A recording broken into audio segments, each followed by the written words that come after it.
morning, Happy New Year's, or whatever it is for you. I hope it is a good day. I hope you are well. I hope you are laughing and loving and all that good stuff.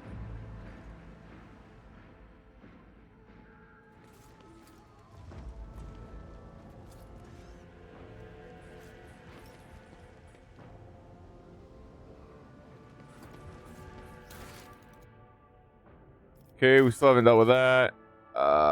Forces besiege Euphrates. That's right, I remember. It's starting to come to me now. Okay, we gotta go to Euphrates. Right, we went to that planet twice now already without being able to land on the planet. It's a place where the Adeptus Mechanicus do admin work for themselves. I'm not exactly sure. Calculations or whatever. Or whatnot.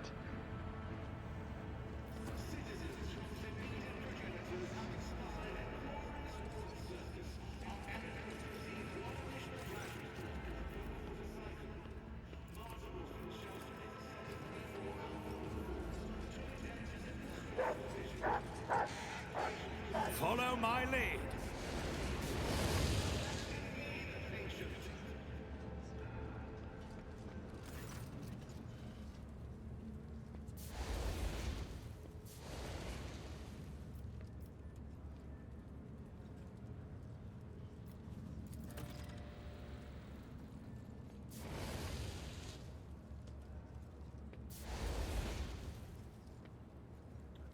Souls, now let me make my own confession to you. I seek no forgiveness or understanding. I only want to tell the truth. Aspice Bastal Corda had imprisoned her heirs in those cryo vaults to stop them from challenging her authority, and Sendia was among them.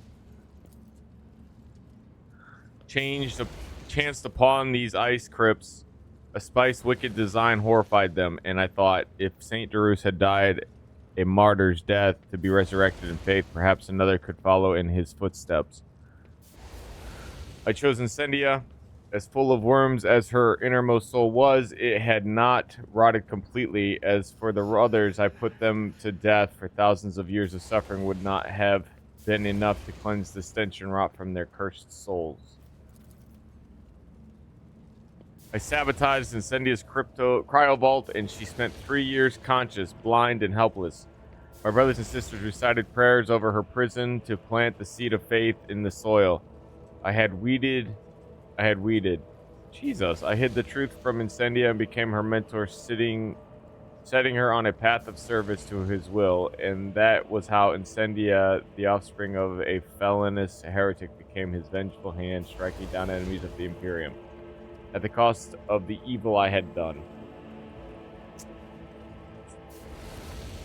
3 years inside a cryo vault, aware and conscious, but blinded? Oh my.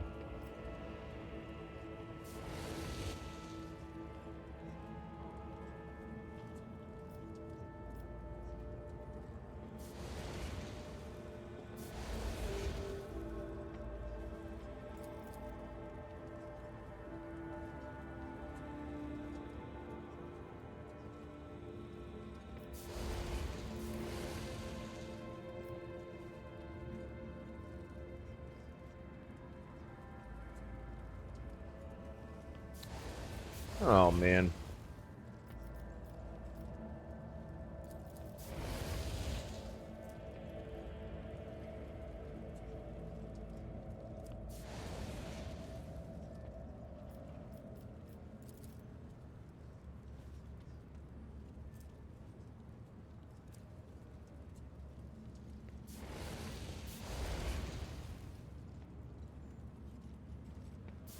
Humankind, one who would know the face of one's enemy.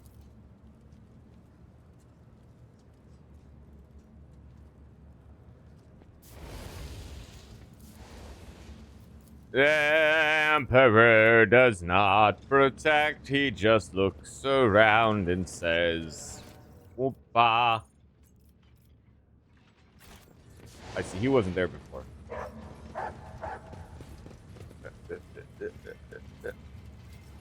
Run, squad, run! Oh, ha, ha. Alright, return to my ship, please.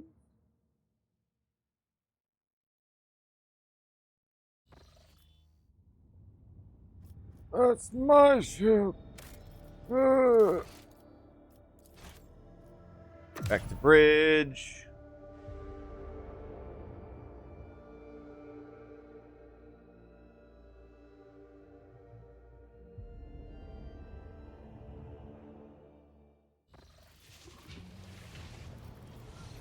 Corona's expanse. Don't expand the expanse, cause it's not expanding expanses. I expanded the expanse, everyone in their dance. Happy days, everybody singing song and dance. Shireen, O glorious son of dozens of worlds and billions of subjects, have you come to converse with Jai Haidari about the sweetness of her soul? Or do you wish to speak to a trade representative of the Imperium? Well, does the guise of one of the most powerful people in the Expanse suit me?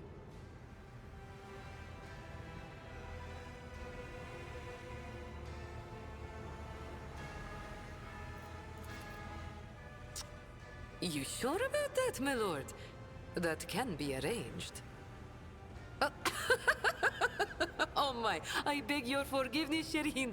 I'm pretty sure the real me would earn herself a one-way trip to the airlock before the end of her first watch.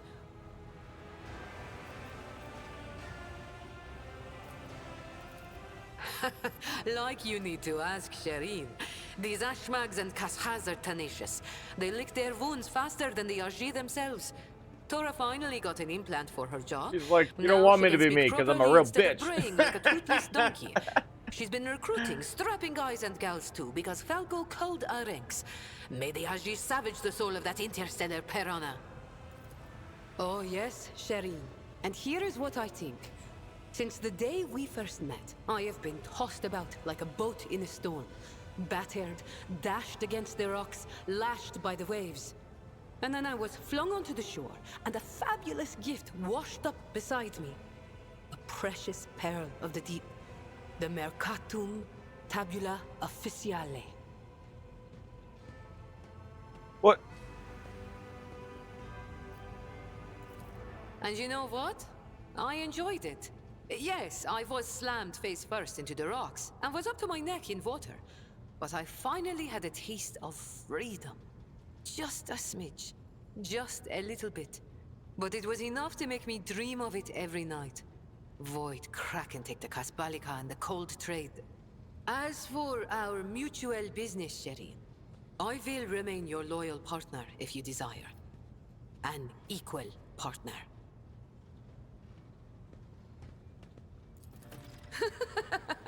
Then it is decided. Starting today, I will sail toward the future I choose. What a thrill it will be care. to ride the waves wherever they want to take me. There's not a lot of people who get the opportunity to be free. The only question is, I wonder how she'll treat people below her. That's really what matters. How poorly, if she does treat her people good or bad.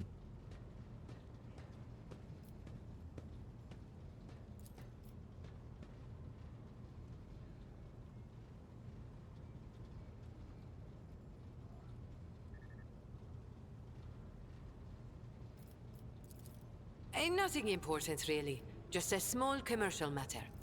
Fine. Maybe it's better to let you know. Yeah, Tommy!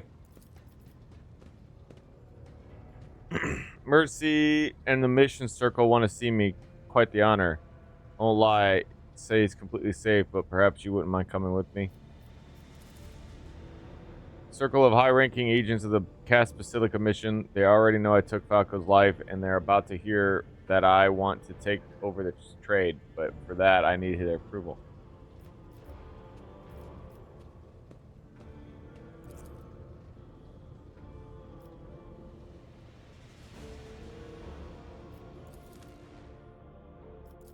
Oh, do it now. Okay.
Sorry.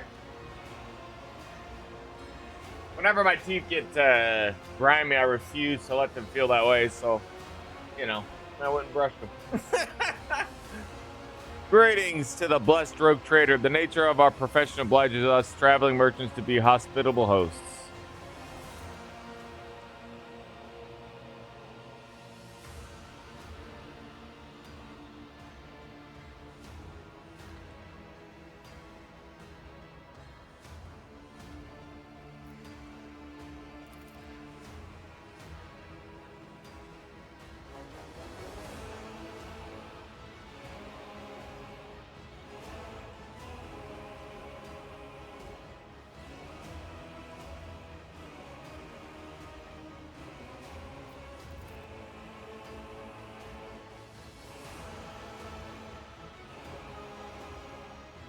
So now I will take his, and I want the circle to endorse my claim.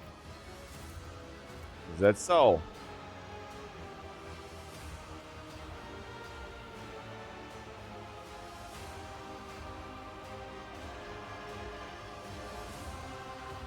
Was not handed down by us, but by you alone. Does that mean that now you speak for us, and instead of us, a dangerous proposition?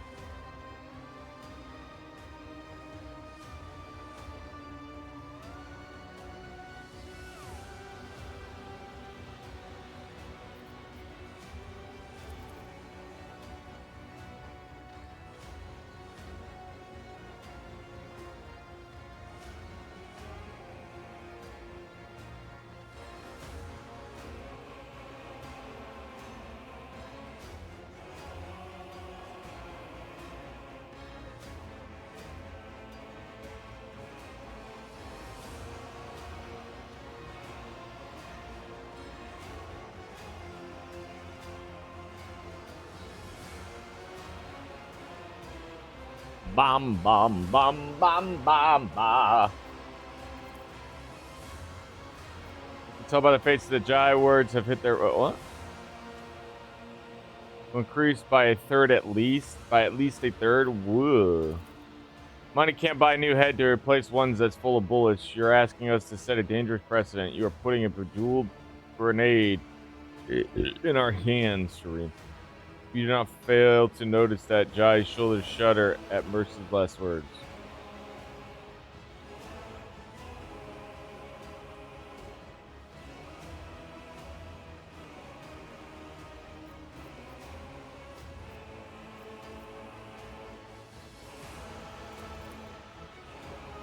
Foolish to pass up the mountain of money that could come with friendship with the Von Valancius dynasty.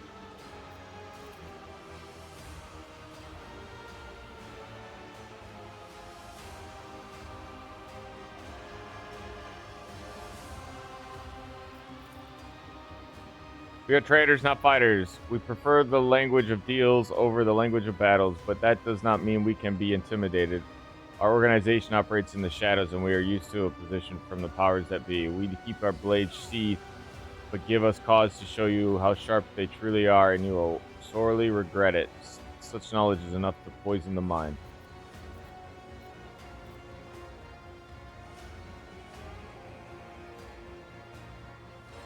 Fleece you? What a fucking stupid phrasing.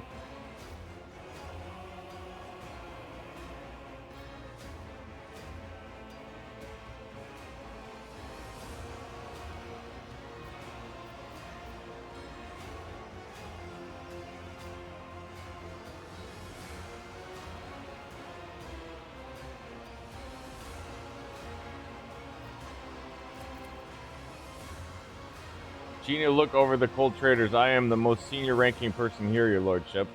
Didn't you explain this to your companion? And if you are so concerned about showing respect for seniority, you will become informed know that I had held my position far longer than you have yours. Carefully selected and arranged. One may be employed for their craft in the acquisition of profit, and another for protection and bloodshed. I am used to dispute resolution and oversight, and for bloodshed, though only a rare occasion, as such, no other voice be mine, but mine will be sound in your ears.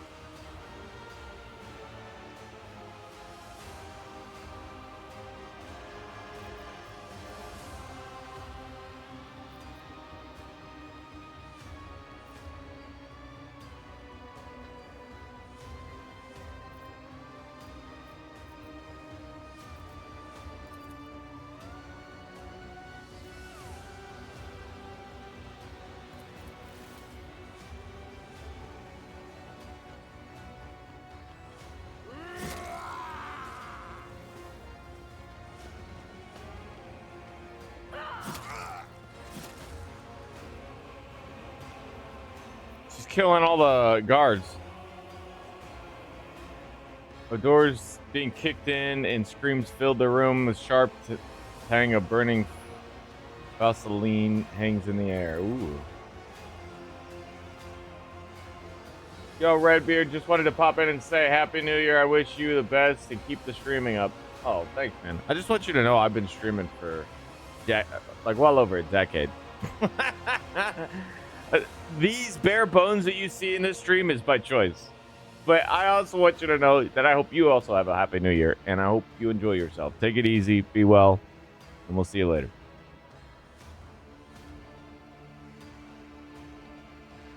Merch, do you remember what you always scolded me for? You are too quick to deny the thought that we might deserve something, Shireen. That's what you said. Thank you for the lesson. This time I will not be humbled. Falco's contracts are mine. Falco's crew is mine. Speak up if you disagree. The rest of you at ease. She went and killed everybody in front of their faces. Only shot and bloody songs are born to the sound of weapon fire. You think you can force the whistle of a bullet that flies just past Mercy's ear and makes him swallow the rest of his floored speech.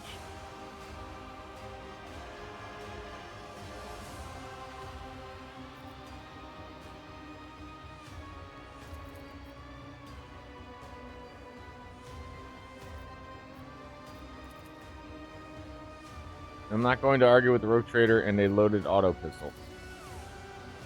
Despite Mercy's strange saying, Freud, it is clear that this man is unaccustomed to enduring such indignities and equally unaccustomed to forgiving those who have wronged him.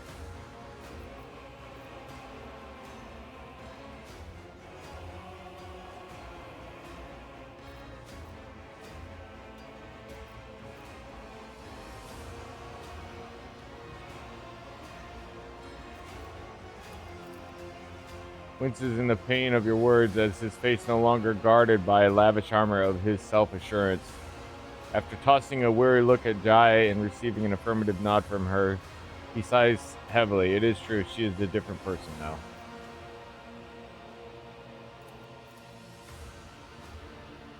King has concluded. The circle will not obstruct Jai Hadari's claim. What took you so long? Oh.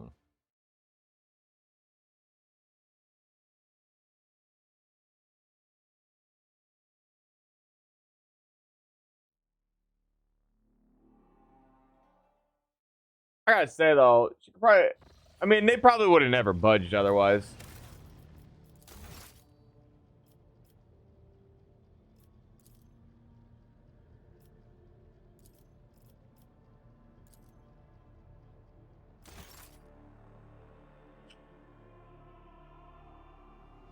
I don't have time for this. I'm curious what happens if you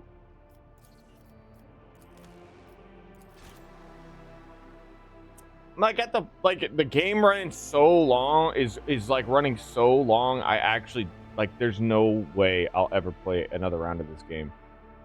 There's just no way. I'm starting to become a lot more acclimated to just giving my character some shit I don't want, for the sake of content of the character.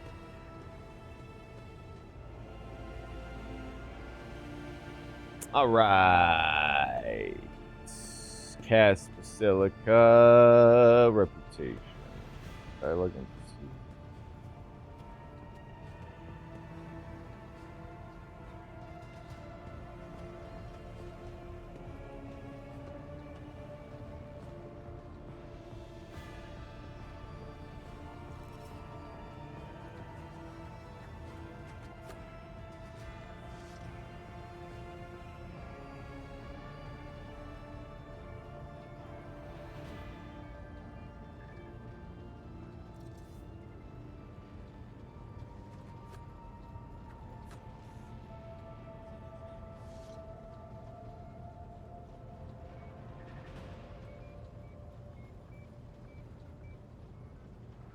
There we go. What if the cast Basilica is fully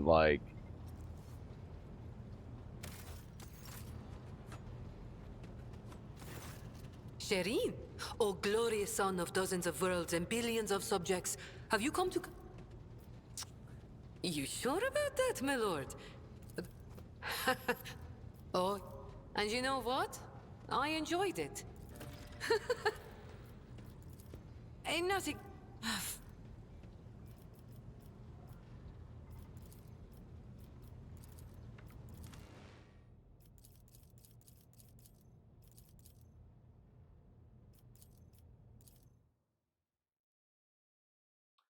Like, what happens if your cast Basilica reputation is maxed? I wonder if nothing will happen.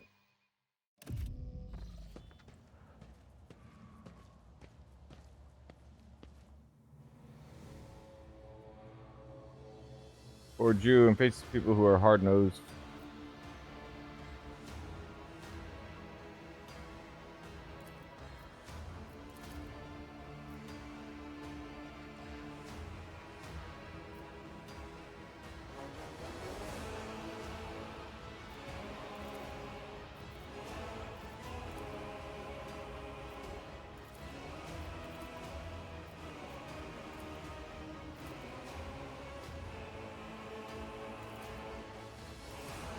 So far, it's all the same shit.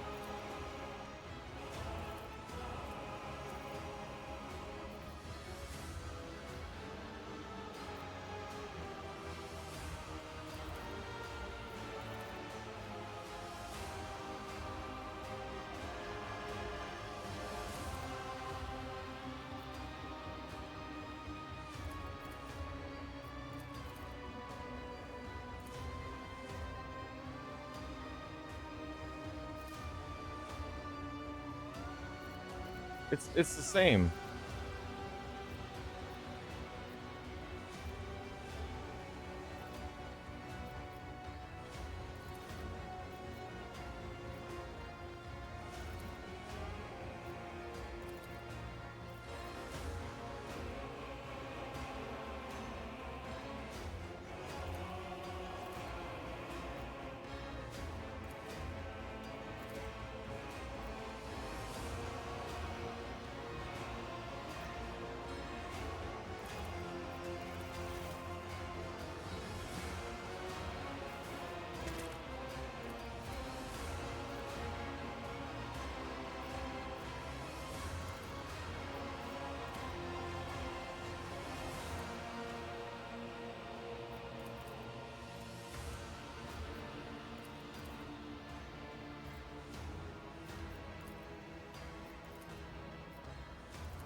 It's the same.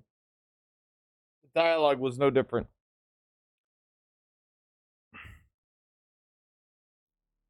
It almost makes you relieved that you didn't have like I guess I have a ton of like resources in the hole and shit.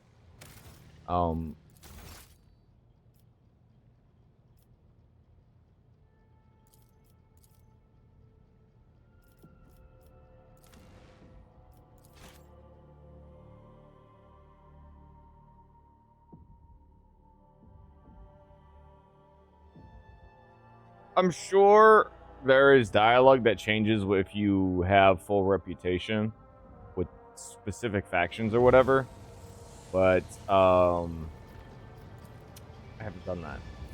I've only done it with a few, and it's only when it befits or benefits my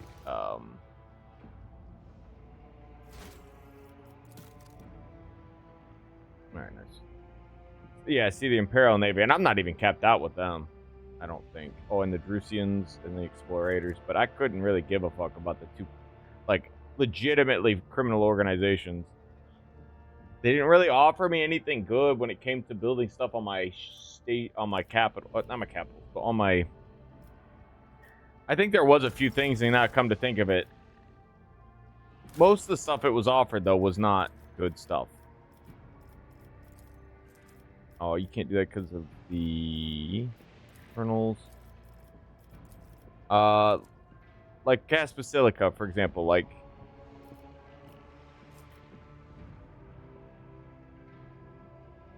with the wrecks of Xeno ships will be constructed in the orbital shipyard. Oh shit. I think this is one of the ones that I was like, oh, wait a minute.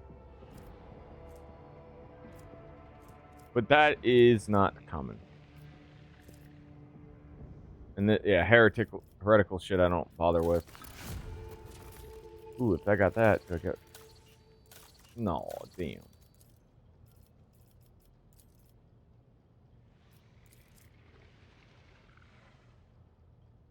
See, like this one, for example, the Cast Basilica will offer me shit, right? But this is what it will do. It's a plant that feeds on your serfs, on the people. I don't want it. Same, well, I see it in Cast Basilica again offers me an option, but it was not good.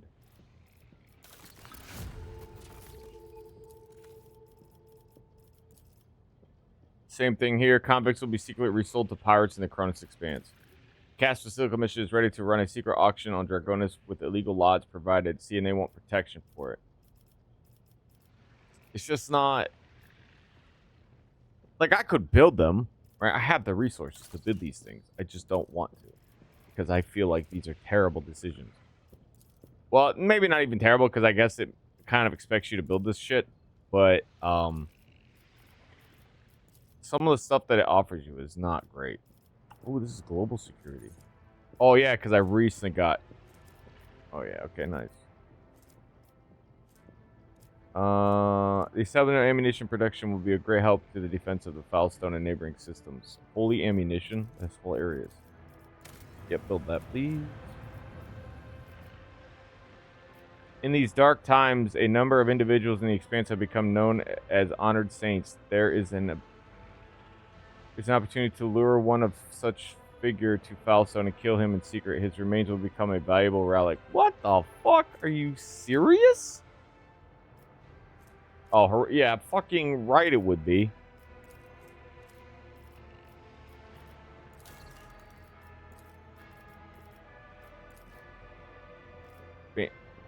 Wait, station in orbit. Turn into a secret den for pirates of the Cronus Expanse.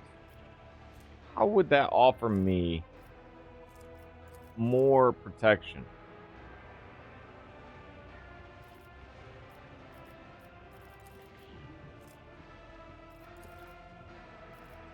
I always say though, global style buffs are always where it's at.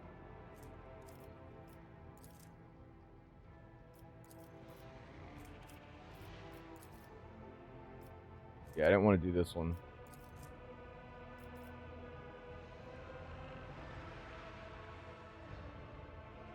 And I didn't want to do this one either.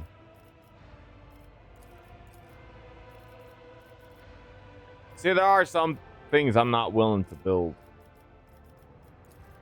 because it would violate. This one I don't necessarily see. It's pirates though.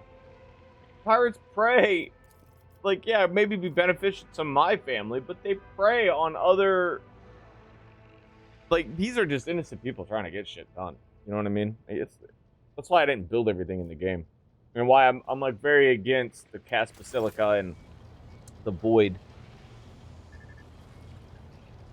I mean, don't get me wrong, it's not like the Imperium Navy is honest and true in all its works. I mean, hell, they'll blow up an entire planet if they feel like it's beyond saving. They'll just kill everybody on it. But I guess at the end of the day, the innocence of any group is pretty subjective. They're all pretty horrible. Grr. Okay, what do we have? The siege. Okay, we gotta go ahead to Euphrates 3 or 2. This will probably end the chapter 4 for us. It's been kind of this game has been draining. I've played this game a lot.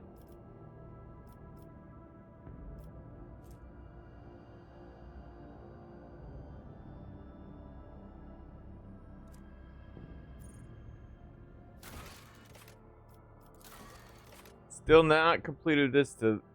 Still don't know.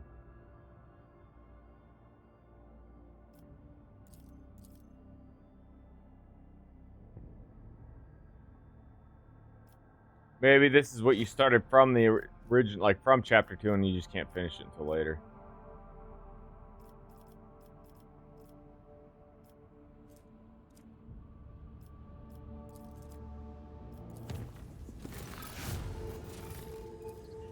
Captain reporting shortly before our departure from football, a group of messengers in luxurious garbs delivered a strongbox, several chests bearing the insignia of House Orselio to the ship. I suppose the use of gold-clad servants instead of servitors was an extravagant attempt by the navigators to draw attention to the rogue trader. Considering the incident on the capital world, the enforcer officers checked the Navis Nobilitae gifts thrice.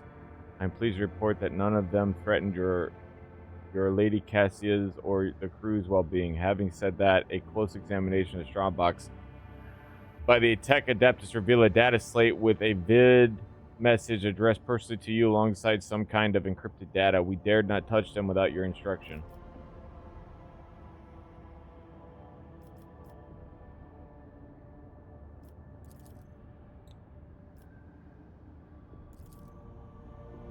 Rogue Trader.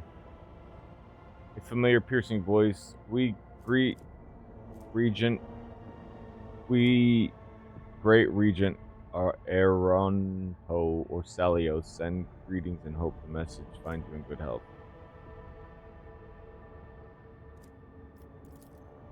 Horst Orselio will soon hold a grand council within the palace of Atlas, the holy relic that connects all navigators of our house. This meeting will take place not in the physical world, but in the world of thoughts, dreams, and visions. It is the only way to avoid bloodshed and decide the fate of the sacred child at last. Thanks to the Atlas, we feel that the soul of the child is full of dismay, and yet the rogue trader's words bear a lot of weight with the child, so he may soothe its anxiety and lead the child down the right path, the path of accepting his duty before the house and ascending to Naivor's throne.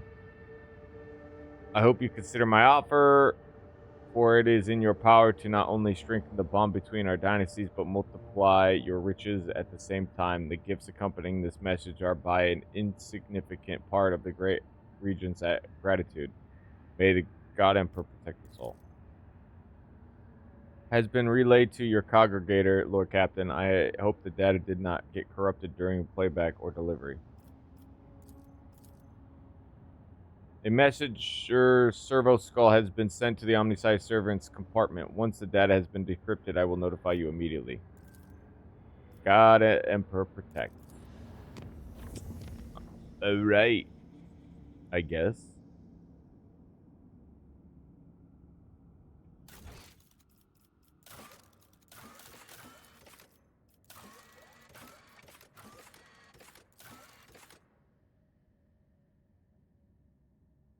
Langren's belt and Soto's tomb. Boreas.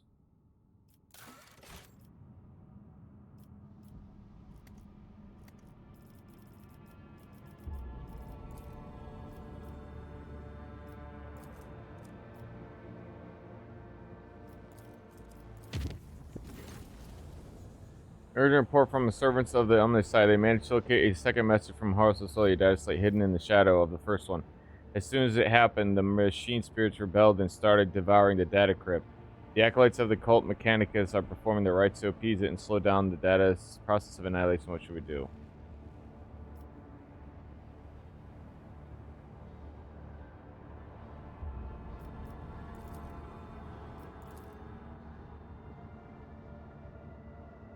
Your servants would find my trace. They are far cleverer than ones employed by the great house regent of Urselio. Hide the venomous disdain in her last words. I feel extremely awkward that our first encounter took place under such unfortunate circumstances. Truth be told, I saw a worthy person behind the lofty title only after fate put me in the death's precipice. You hesitated to end my life. By holding it in your hands, your noble deed gave me enough food for thought. Despite everything that has transpired, I still believe we may become loyal allies to one another. I presume you already know that House of Shelley will be holding a grand council in the depths of the accursed Atlas very soon, and we cannot ignore the call that we have we are bound to it against our will. But if you convince this, she wants to say, bitch, the Lady Cassia to reject the Atlas and break the century-old shackles binding our house, we could turn over a new page. Having said that, I will accept a different outcome. Should the child die, I am not going to shed a tear. What the fuck?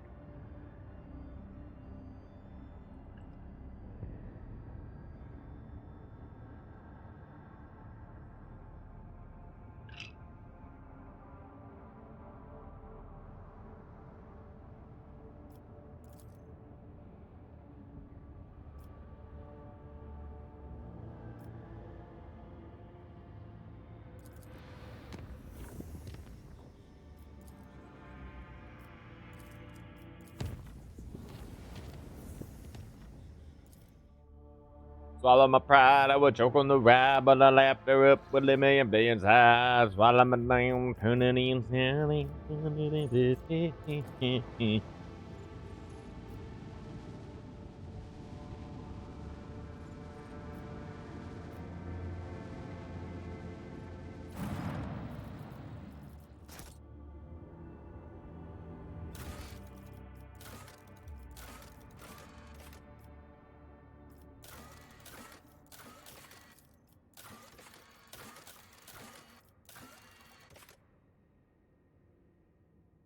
Laborious system. The laborious system. Laborious.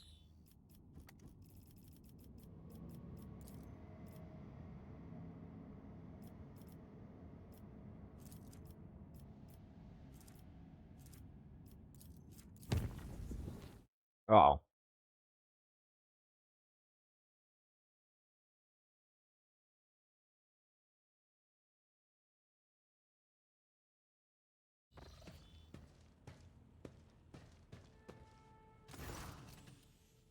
How wonderful it is that I found you here. Please forgive me.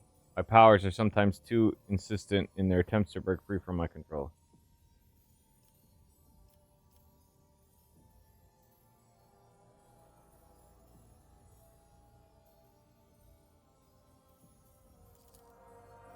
Came to deliver good tidings. I have spoken with House navigators through the Atlas. Of late, I can feel with increasing clarity how our connection is growing stronger. Despite the descent in its midst, House Rosalio has been able to keep a precarious equilibrium, thanks in part to your unexpected arrival on Urak 5 in the resolution of the conflict at the Dragonis reception. Not all Ursilios concur with your decisions, but none can deny the impact that you and no one else had on the House's present state of affairs. There is more I wish to tell you. It is about the visions that I have come to experience at an increasing rate during warp jumps. The same visions come to me again and again and again. It is as if I am going mad, for you see, these visions are about me, the Atlas, and the Tisiphone or Celio, the House previous novator. I have seen Tisiphone's experiments, the ones that involve the navigators from the Sethala branch,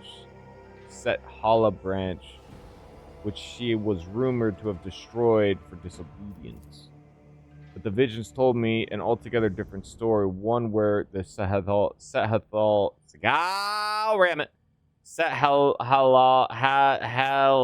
gosh dang it, help Tisiphone create the Atlas. Ugh. And they vanished immediately after the experiments were done with. Perhaps I know I can find the way to the Palace of the Atlas if I recreate Tisiphone's journey from my visions. A real place, not the psychophysical illusion to which the Urselio navigators can reach out. I have always had a feeling that it truly exists in our world. Now, however, I know it with absolute certainty.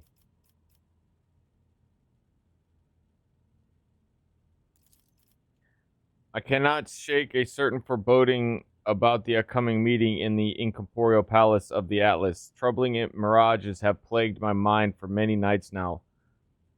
Voices calling and cursing my name, and the more I use the Atlas, the clearer the visions become, and the louder the voices grow.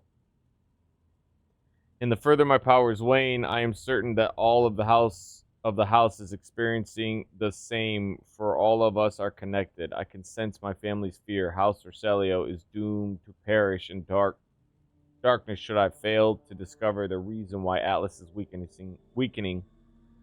And that reason I believe is hidden somewhere in my visions of Tisiphone. What makes you so sure that you will find the way to this physical manifestation of the Atlas?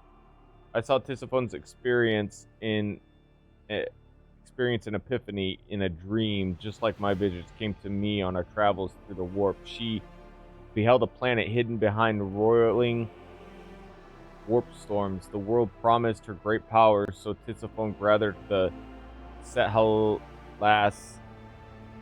the Sethalas, her most devout followers, to go on a suicidal journey through the Tempest.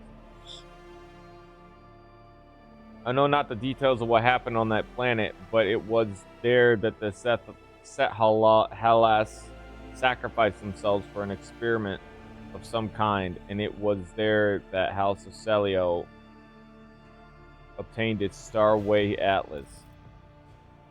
Sounds smells like corruption. Smells like chaos up in here. The story she's telling me. Behind a warp storm? In the place promised her great power? Smells corruption. Ugh, chaos. Ugh. For the first time ever, I have an opportunity to find answers to the questions my mentors so deftly avoided. Why did Tisiphone choose me? What is the Atlas? Is it true that House Orcelia's past is drenched in blood? Please, Larry Redbeard, do not snap this tautly drawn string of destiny. My destiny. Journey with me to Tisiphone, wake to the distant stars. And why, pray, should I? Sure, I'll help. I have had it. Yeah, I'll help. House is still watching me, both the renegades and the loyalists. I doubt that any of them will agree even to a brief armistice for the sake of leaving the truth about the Atlas origins, for learning the truth. And I do not wish to see House Orcelia lose any one more life to another fratricidal skirmish. No, I shall go after the answers about our past on our own. Fight the renegades to be the first to touch the secrets of the Atlas. They loathe you so much. You are standing on the cusp of great discovery for all of House Orcelia. Inviting the regent seems like a sensible thing to do. Then it is best that we go along. Road Trader, and now permit me to take my leave. I must start preparing for the journey. For what I have been able to glean, we must first travel to her ruby eyes widen in astonishment. The Orcelio prophecy system. Odd that. Could it be that the historical records are lying and Kaelin Orcelio is not whom the star system is named after? Either way, that was a system from which Tisiphone embarked on her journey, and we are going to follow her long forgotten footsteps. Okay. I laid my ass in here. Jerk ass game. Hey, mate. I can't help it for her. That poor girl. I have, like, either I keep Maeve hanging out in basically chambers making coffee for me, or I send her to basically a life of absolute sadness. Game isn't going to give me any other options for her. I can't just let her be a noble lady or whatever. I don't think she would be capable of managing anything anyways. Without sending her to the leadership school.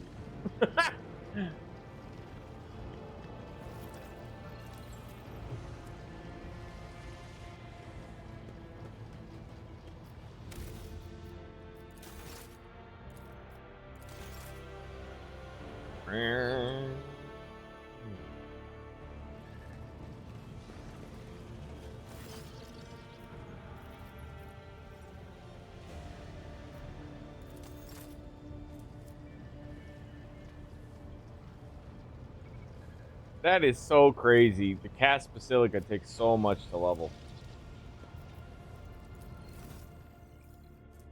What up, Octavia?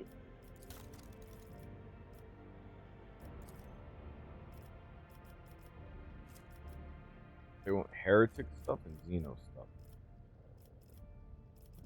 Oh, what does Jerk Faces want? They heretic shit and Xeno shit. Who is it? I think it's Foulstone.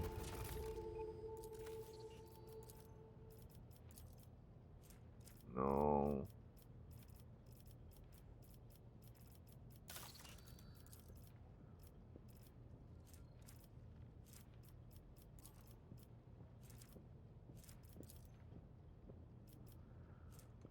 Oh yeah, that's if I wanted to turn this into a pirate's den, and I figured no, I want to get. And then there's the auction one. I don't want to do the auction.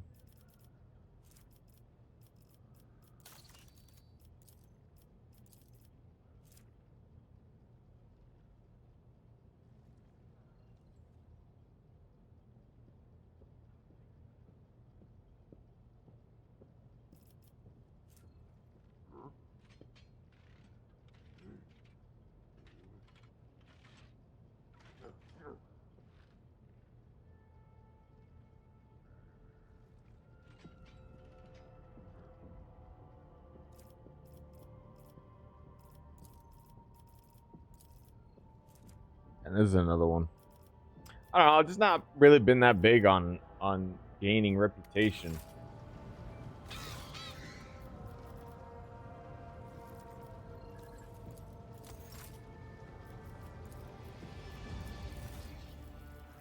Jeez Louise.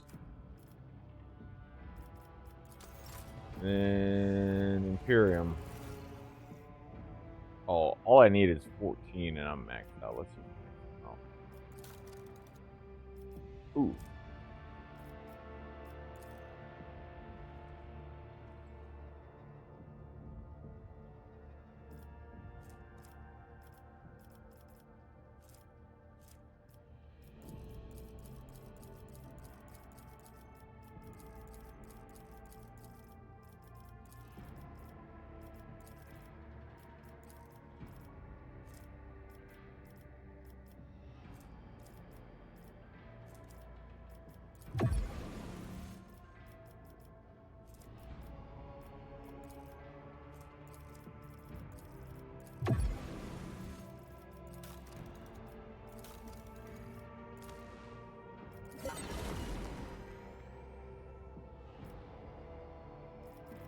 Okay, so now I have max reputation with Imperial Navy.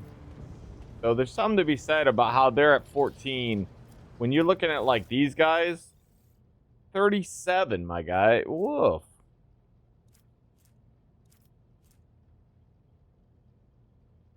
It's not even a great item. Bonus persuasion. It's terrible. Useful acquaintance. It's not even someone you know. Because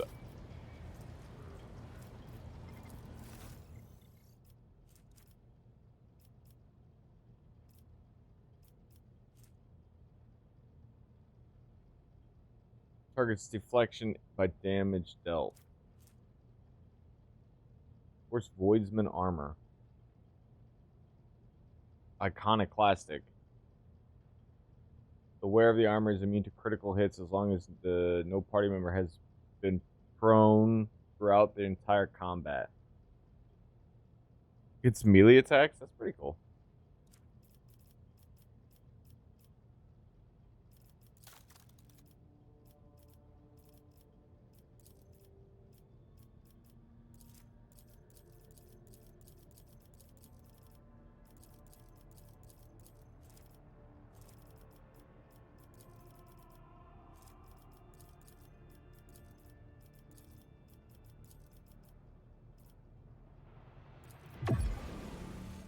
I traded 10,000 and it only got me to level 5.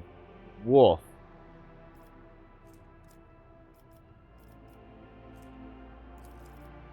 They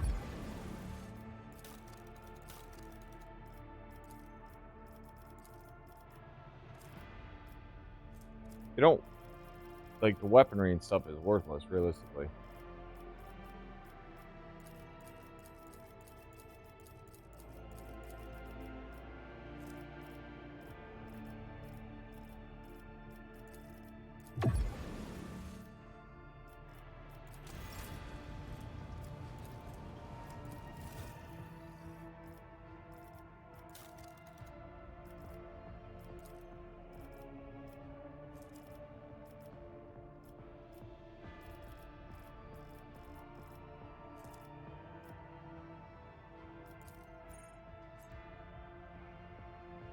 If I trade everything I have in the cargo hold, it'll give me 55,000 towards these assholes.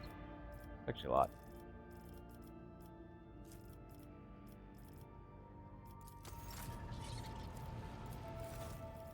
Oh yeah, the exporters. Like, yeah, I have like 27,000 on these guys, and it's only 13. That's right. Yeah. Oh yeah, these guys are worse. That 49k I need to get that level. 29. I think the cast basilica is the worst though. 29,000 already, and I'm only level 7 with these jerk faces.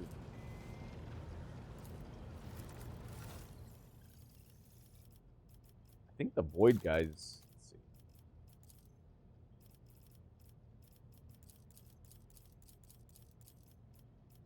Oh, you still need like 3,000 just to get to the next level though.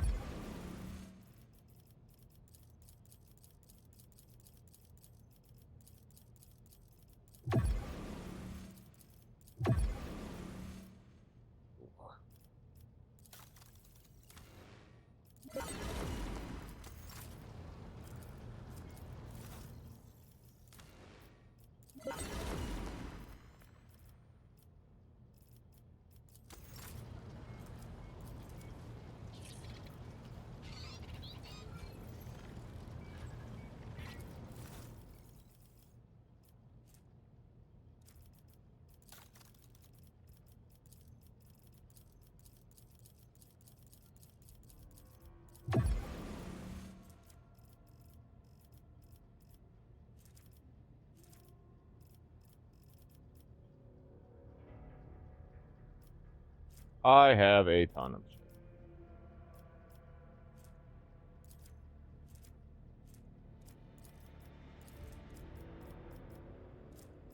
Oh, here we go.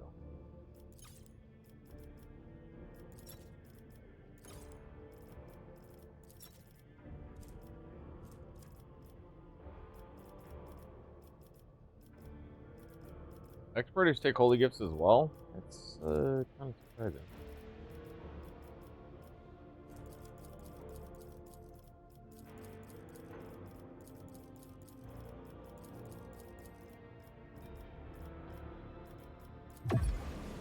Oh my god. Oh, give me 2 levels. I was gonna say, ooh.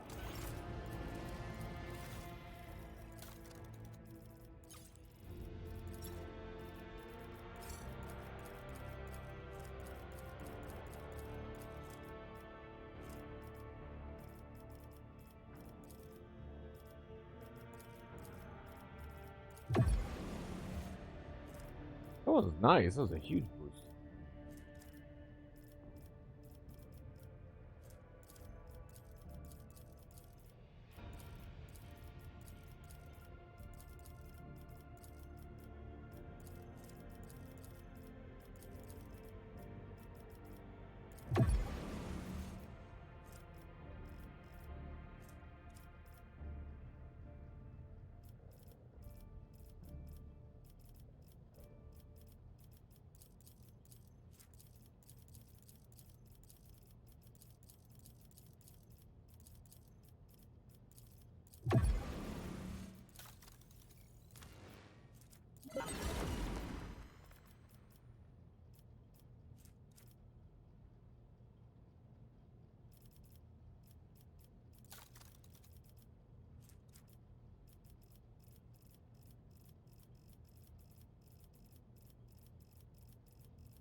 Goes all the way up to 38.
The miscellaneous kind of makes me laugh a little bit. It's like, you want to take a chance on this? That's why it's not worth that much. You want to gamble? Ah, there's nothing but dolls in there. Well, that's, you know, the guy Emperor protects. No, son of a bitch. Oh, I got a fusion core.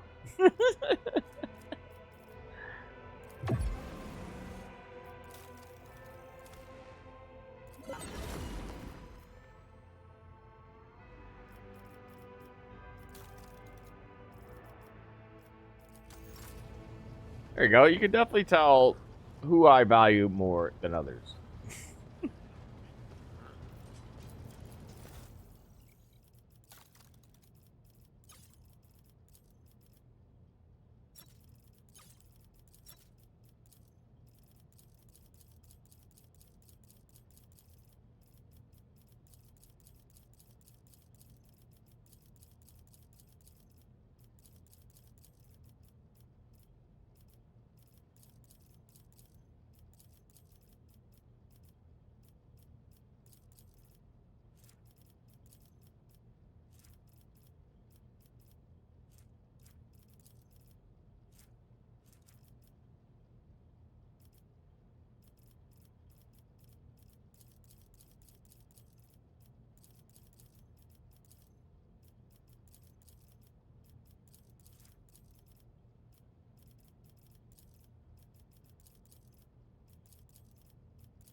A miscellaneous is always going to be 50, I think, for everything. So I mean,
anything with stacks, basically.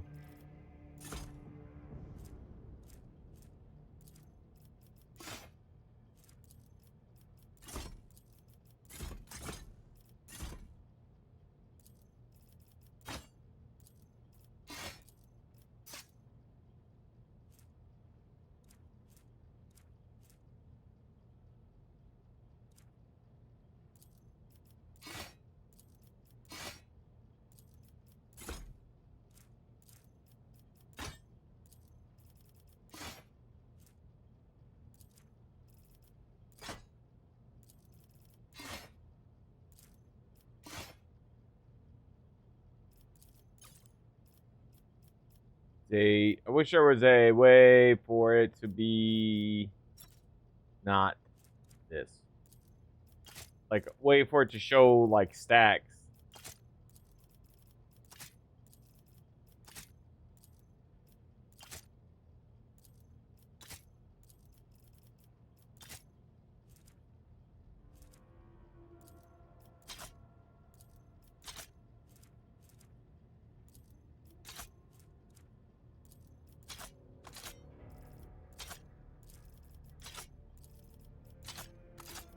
You just pick up so much equipment over the course of the game.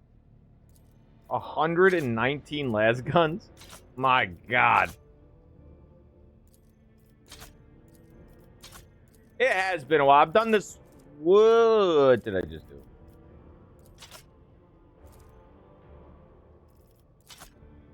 I did this earlier before too, but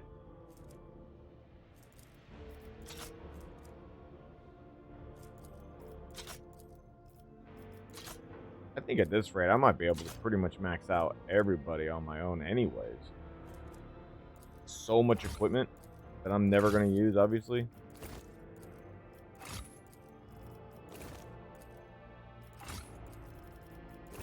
I like how the game doesn't give a shit about weight. It's so nice. I am very happy about that.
Right.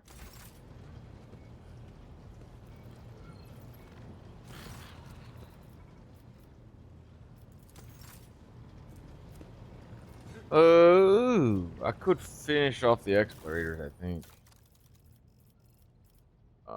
What is the maximum? 38.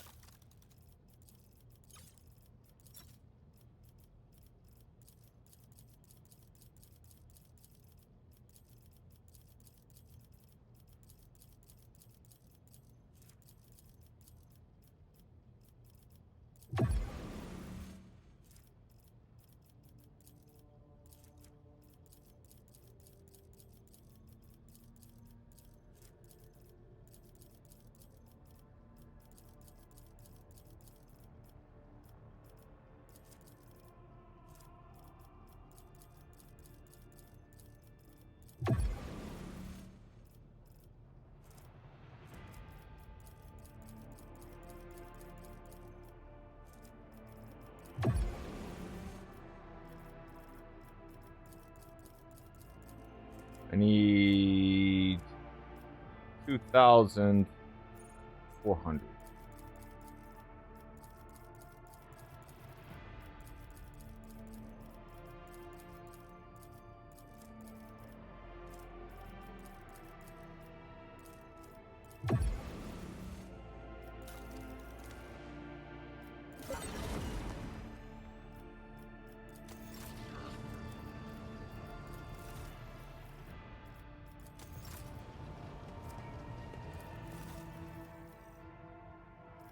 Those 231.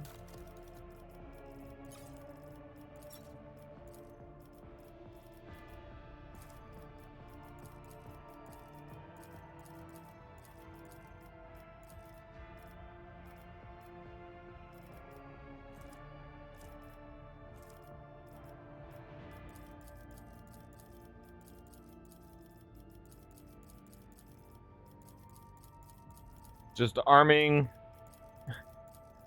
just full arming the Cruisians, you know.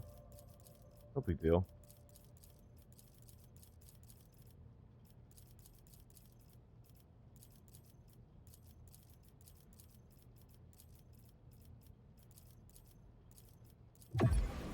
Shit, I might have given way too much.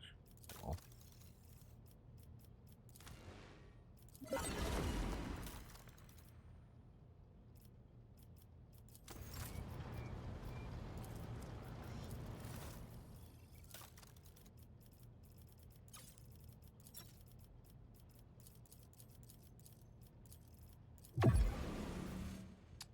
How far do they go?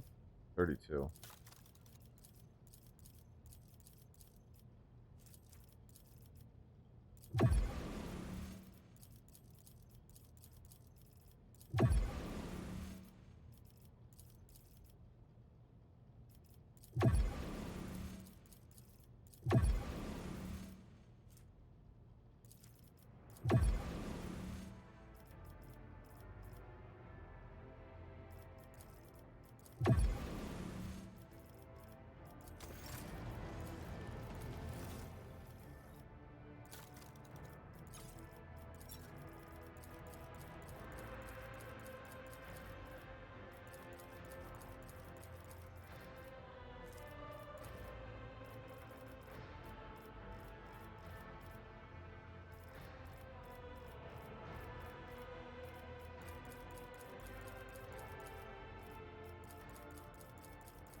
Zing!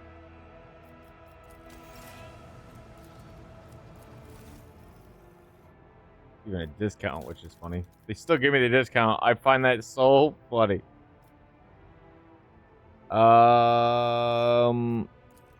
What is their maximum? 37? What the fuck? The void seems to be the hardest now that I think about it.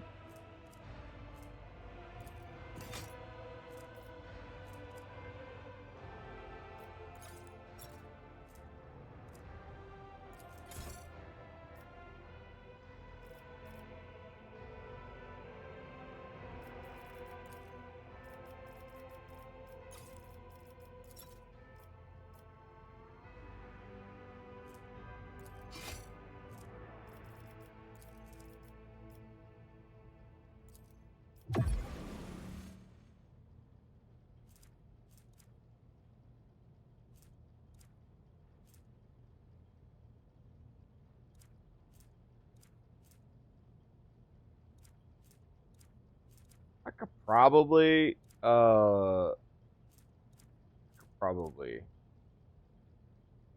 do it by like scrapping and scrounging everything I have in my inventory, or at least come close, but I don't think it's worth it.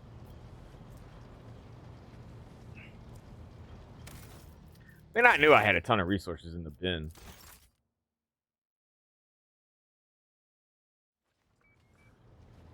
And that is of trying to avoid fights.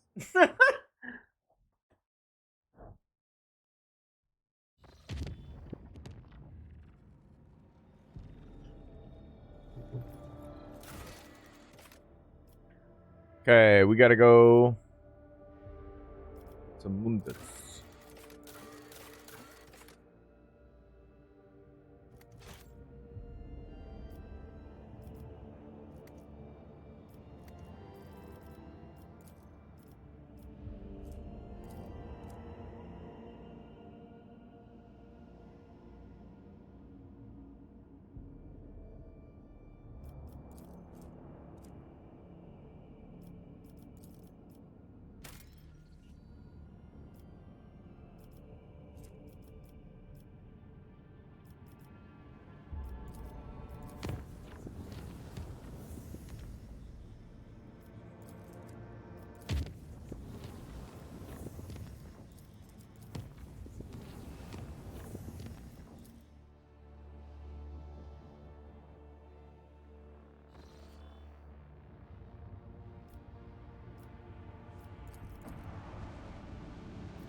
Hey?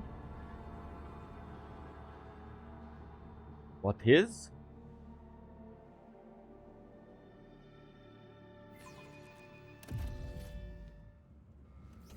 I figured that. Okay, all right. I gotta look at what it says.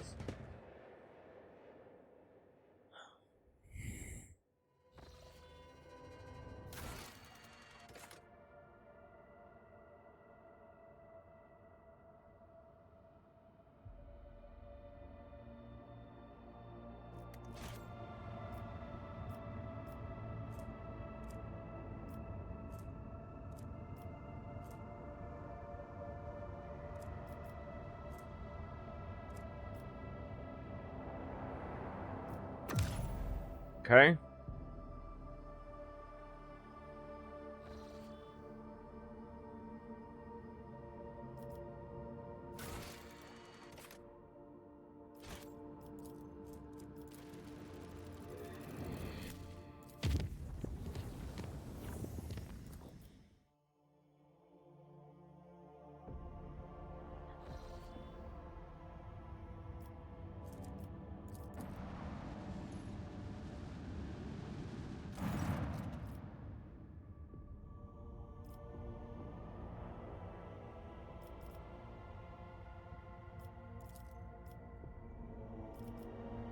Oh, I'm already maxed out with those guys. That's helpful.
I wonder how the game perceives time.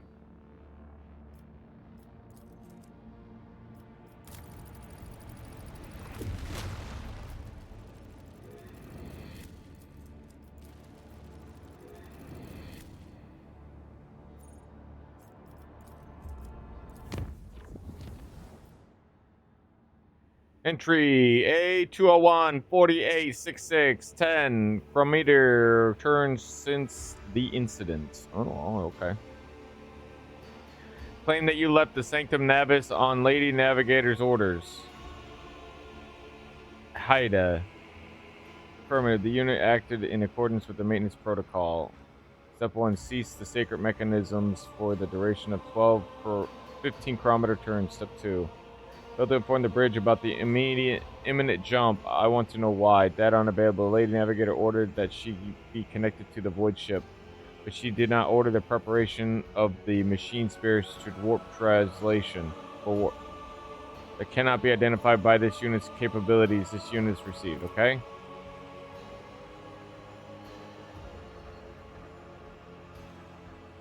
I'm gonna break one of for.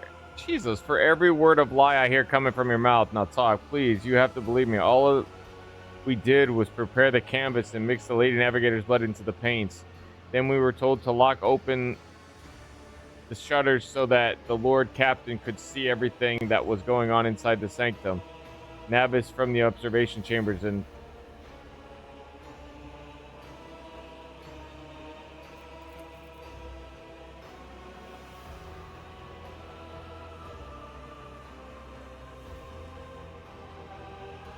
warp jump barely activated the Geller field in time and are now being dragged to throne knows where by an unknown force. Lady Navigator and the Lord Captain are still unaccounted for. Now tell me one more time what transpired in the Sanctum Navis.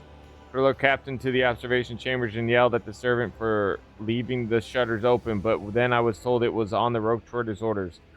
We could see the Lady Navigator clearly through the arm glass. She was lost in thought, staring at the canvas in front of her. She looked like she was completely unaware of the world around her. Soon the servants were ordered to leave the Sanctum Navis, and the Lady Navigator picked up her brush. Entranced, she started dragging it across the canvas, painting one image over another, and another over one over the last, and another. And then the Lord Captain noticed it. There was a thing on the other side. A picture covered in a layer of fresh blood was coming to life. Was oblivious. It was then the Lord Captain.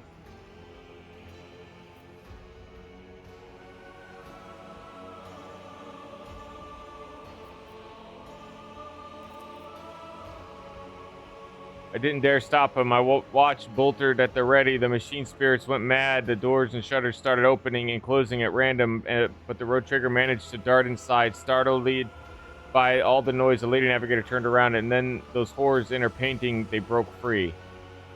And what happened next? I barely remember a thing. There was a bright flash, a purple blur. I remember feeling so scared that my knees were shaking, and I remember my legs carrying me away like they had a mind of their own. As I ran, I heard screams behind me. The Lord Captain, Lady Cassia, they, oh God Emperor, the creatures, they pulled them both inside the painting.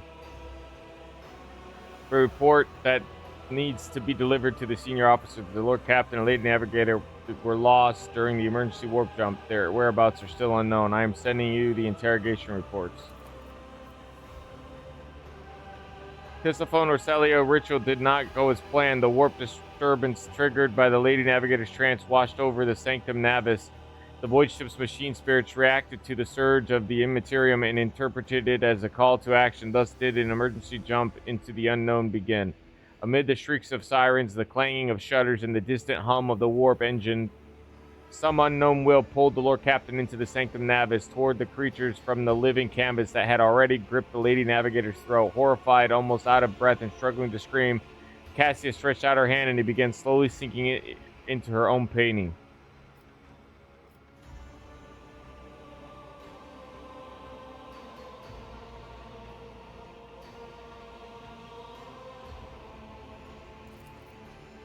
Lord Captain pulled the Lady Navigator closer. After a while, the creatures eased their onslaught, and Cassia crashed into the Lord Captain, knocking him onto his feet. Off his feet, Lord Captain felt a sharp pain in his side as Cassia's cordial brush pierced his flesh during the fall. Cassia's Kagiga brush, a moment later, Cassia was sucked into the air, pulled inside the canvas. Instants later, the rotator himself was pulled into the depths of the world the Lady Navigator had created. Woke finding himself in the middle of a gigantic, boundless, billowing nothingness. His body felt weightless, floating in the void, strewn with hundreds of the Lady Navigator's colors, some of them bright, warm, and alluring, others morose, cold, and heavy. The Lord Captain.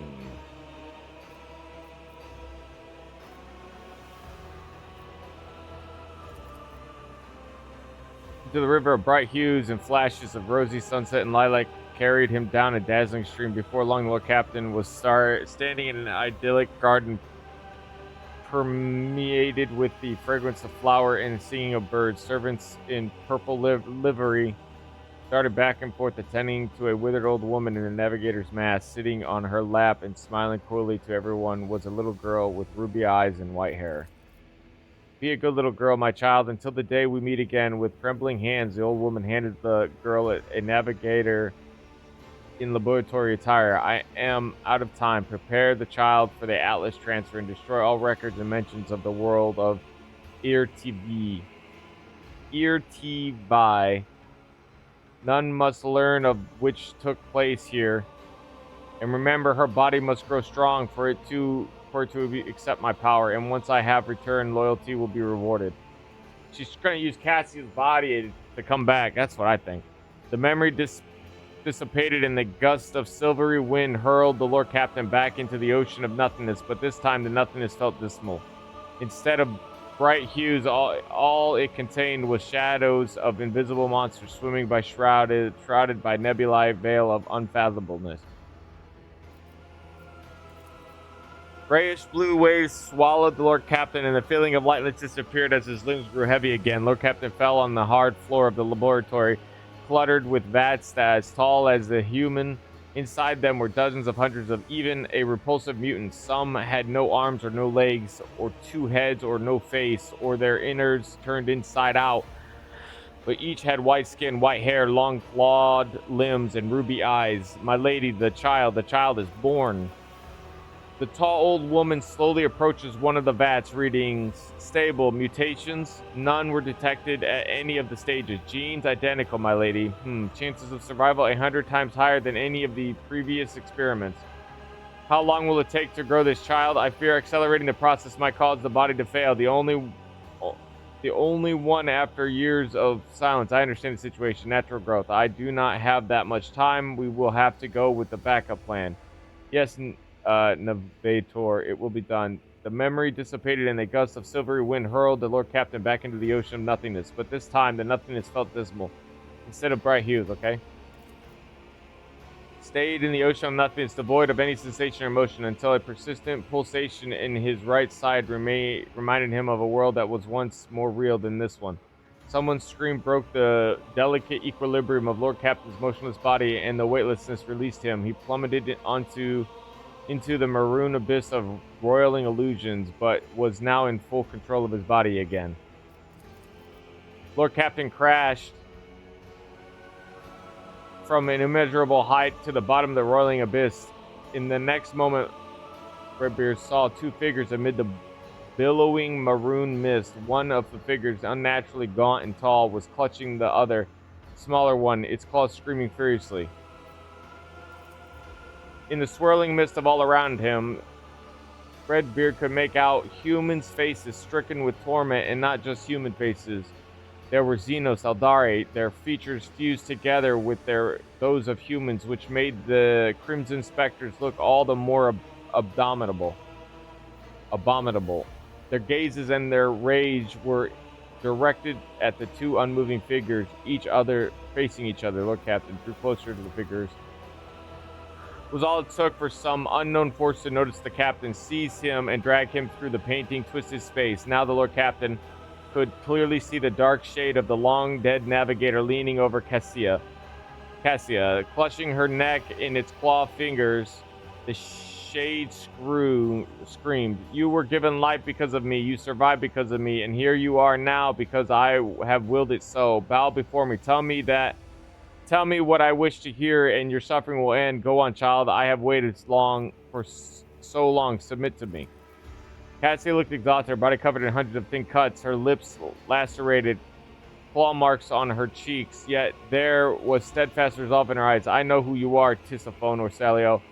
I know what you crave. I saw it in the visions and what that you sent me. Again and again, I won't allow you. I will never allow you to become me." Cassia, see, I figured she was one of their body.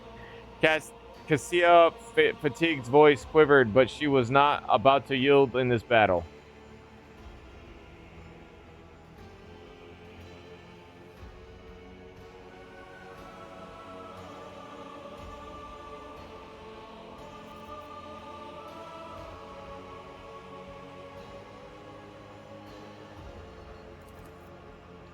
Captain words attracted not just Lady Cassia's attention. Tisiphone or Celio finally noticed the presence of a living creature that, in that bizarre world, turned to face the interloper and lunged forward, breathing with rage. When the entity's claws were millimeters from the rogue trader's throat, Cassia opened her navigator's eye, and a wave of unbridled warp energy obliterated Tisiphone's specter before she realized what was happening.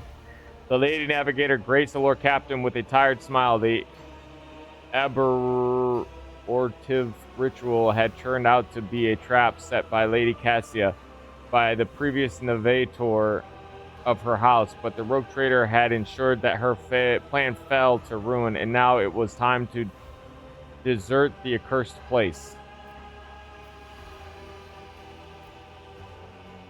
Through a maroon mist and out of the painting, their unconscious bodies were discovered by the Sanctum Navis 20 Terran days after their disappearance, as soon as the rogue trader's void ship had emerged from the warp in an unknown system.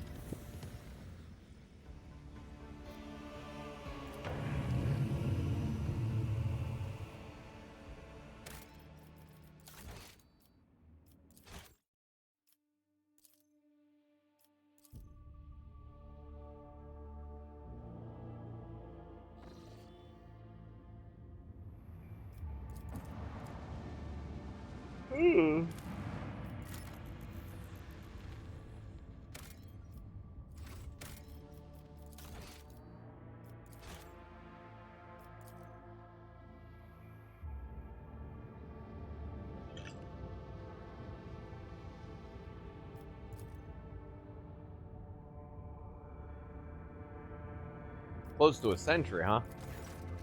Yet another world is burning before your eyes. It is covered in geysers, belching forth clouds of incendiary gas, feeding a massive conflagration,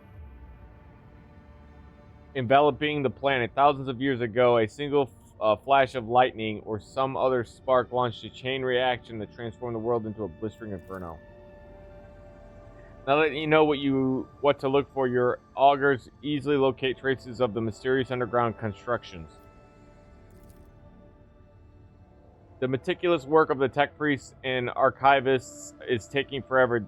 Even your astropathic choir master joins the effort, spending long hours in a trance and relaying messages to those who can help. But when the result comes, it is astonishing.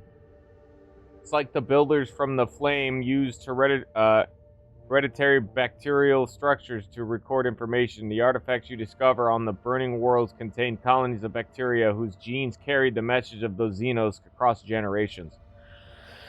Their language, however, bears a passing semblance to some of the ancient samples already available to your scientists. They managed to make a crude translation of some of these records. Feel that the builders from the flames were not originally colonizing the burning worlds. Their homeland was not a planet but a star. It is hard to imagine what creatures that enveloped in the burning ocean of a faraway sun may have looked like, but one day their peaceful existence have come to an end. The records contain a chilling legend and some cosmic horror that arrived and devoured the sun that the builders called home. Fearing the monster, they fled and no longer dared to settle in the stars. The builders considered burning worlds as part of as the most fit for habitation, yet they went extinct shortly after the Exodus. Perhaps unable to adapt to the harsh realities of life outside of their stellar home, their civilization left a wealth of unique technologies and heat-resistant materials, and now the treasure belongs to the Von Valancius dynasty.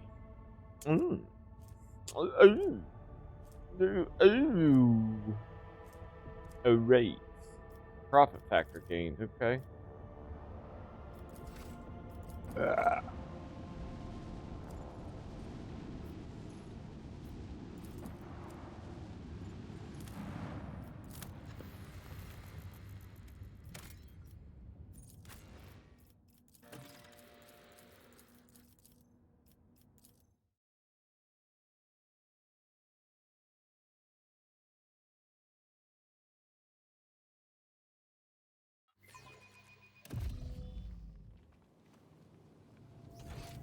Okay.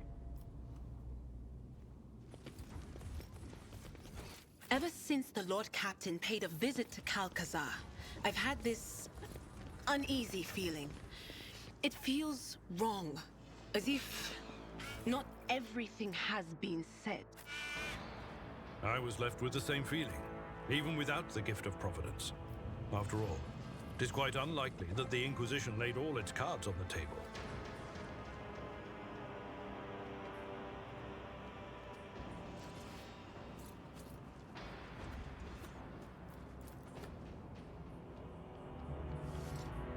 Never doubt me.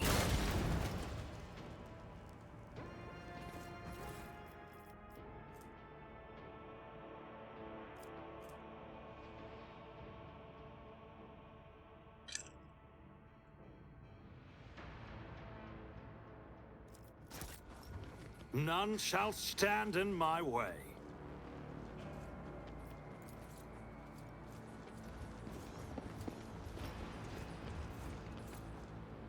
Crazy.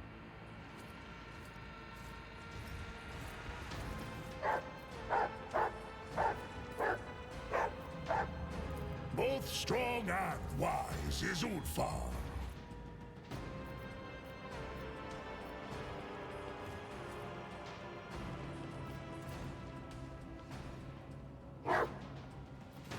Was that supposed to be I a won't challenge? tolerate weakness.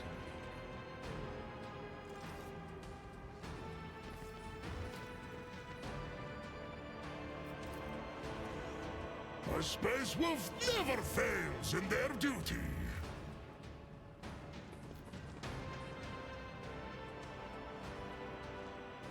This Explorator is blessed with multifunctionality. Both strong and wise is Ulfar. As Ulfa. Leveling is boring. I do not like it at all. I think it's so boring and I want to fall asleep. Snooze, snooze, snooze. This is news. Everybody knows it's simple 2s and 3s, but don't you sneeze.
Victory awaits!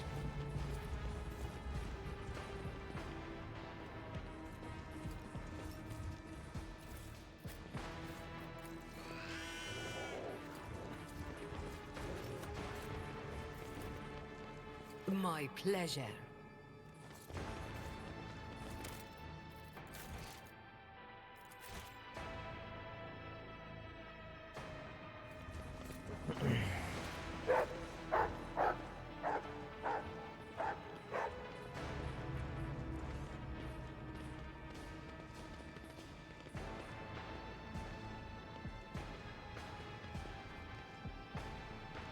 They're allying themselves with the Xenos.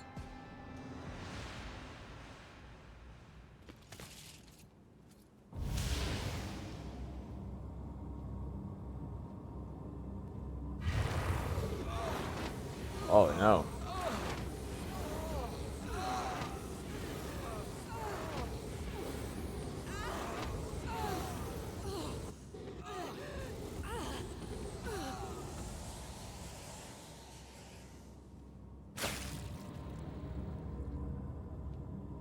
What the fuck?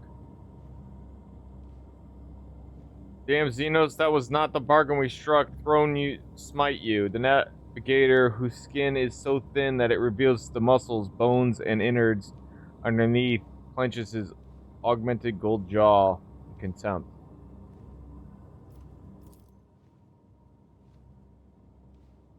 What is the Regent's Envoy? What is this? The rogue trader and the traitors to the house have lured the child into a trap set by Xenos. I wish my eyes were deceiving me, but now I see clearly that the great Regent Arana was right to send us after your vessel.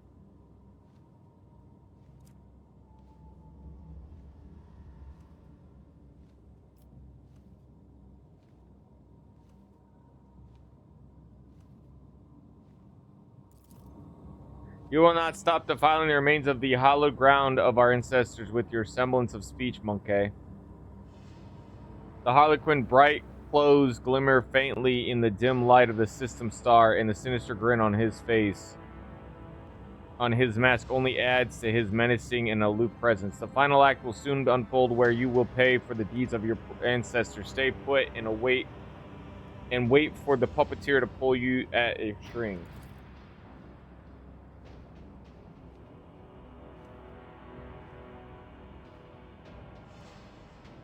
Why are the Xenos ruins where the Palace of Atlas should be? Why is the place coated in impenetrable black mist? I am suffocating. Who sees into Shael, the taint of your ancestors has begun to consume your body and soul. Pathetic fools with an insatiable lust for power.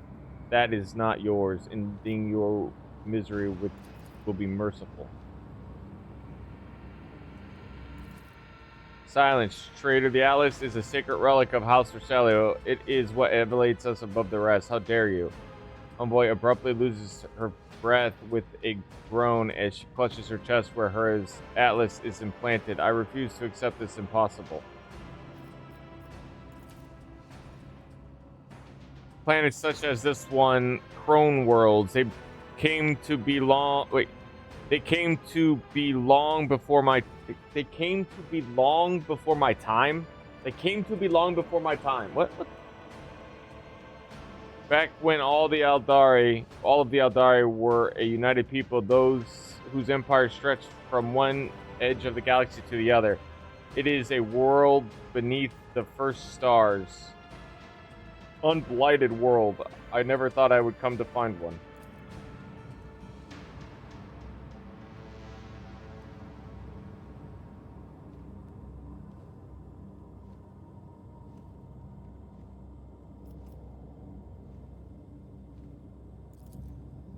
Don't you see it? The hologram's voice booms throughout the ruined temple. When Yoru Monkey discovered this Crone world, you tainted it with your crude technology.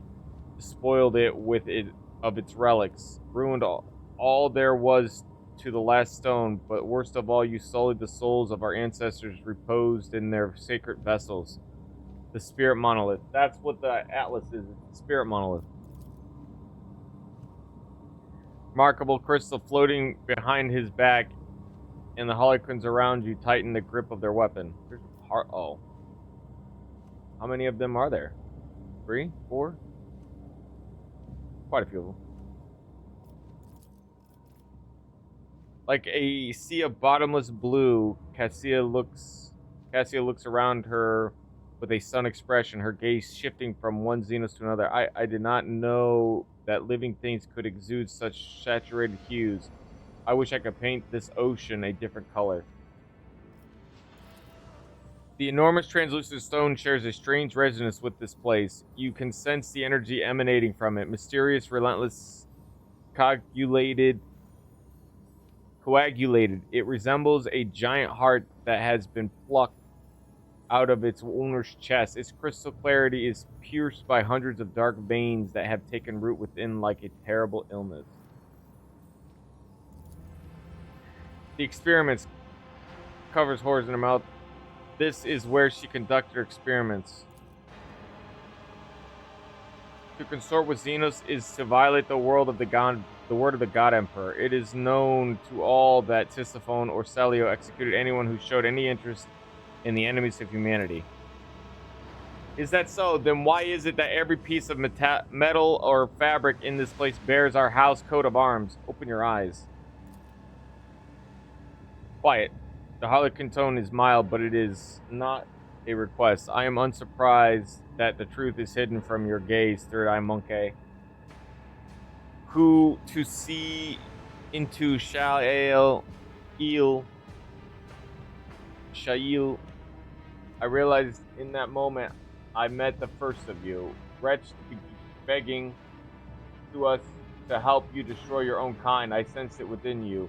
Our ancestors' call, their pleas, their endless torment. I knew that what you found was a Crone world, and I humbly awaited for the day you could lead me to it.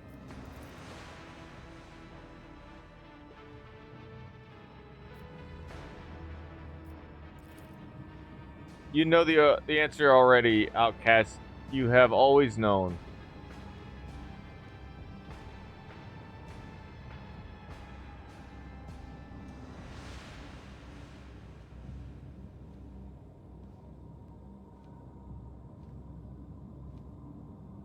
It's not even been 2 hours and I'm already ready to smoke again.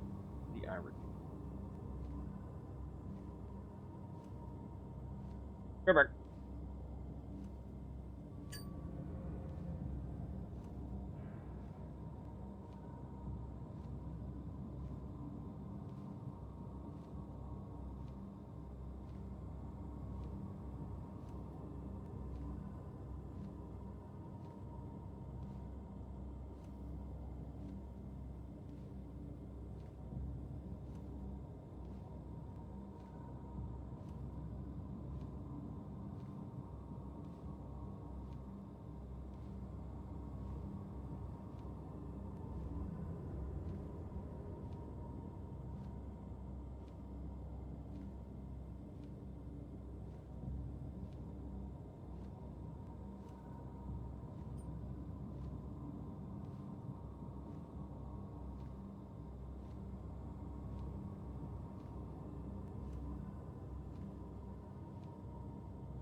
I know I got you. I won't smoke though. I had to do some laundry. My arm wrists. I do not approve. I think I'm having issues like having them stay on. And I've been like, I constantly fidget with them. It's annoying. I'm hoping that once I push them through the wash, it'll fix it. I hope. I hope. I hope. I hope to the windy hope. I hope. I hope. I hope. History. Where is my history?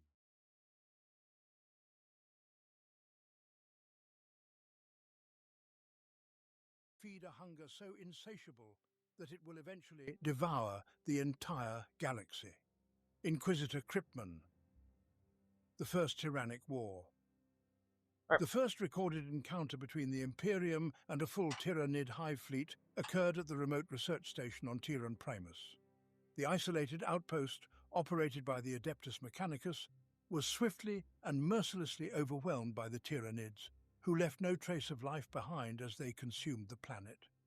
By the time Inquisitor Fidus Kryptman of the Ordo Xenos arrived to investigate the disturbing phenomenon of planetary devastation, the destruction was already complete. However, the Adeptus of the Adeptus Mechanicus who accompanied Kryptman managed to recover crucial intelligence.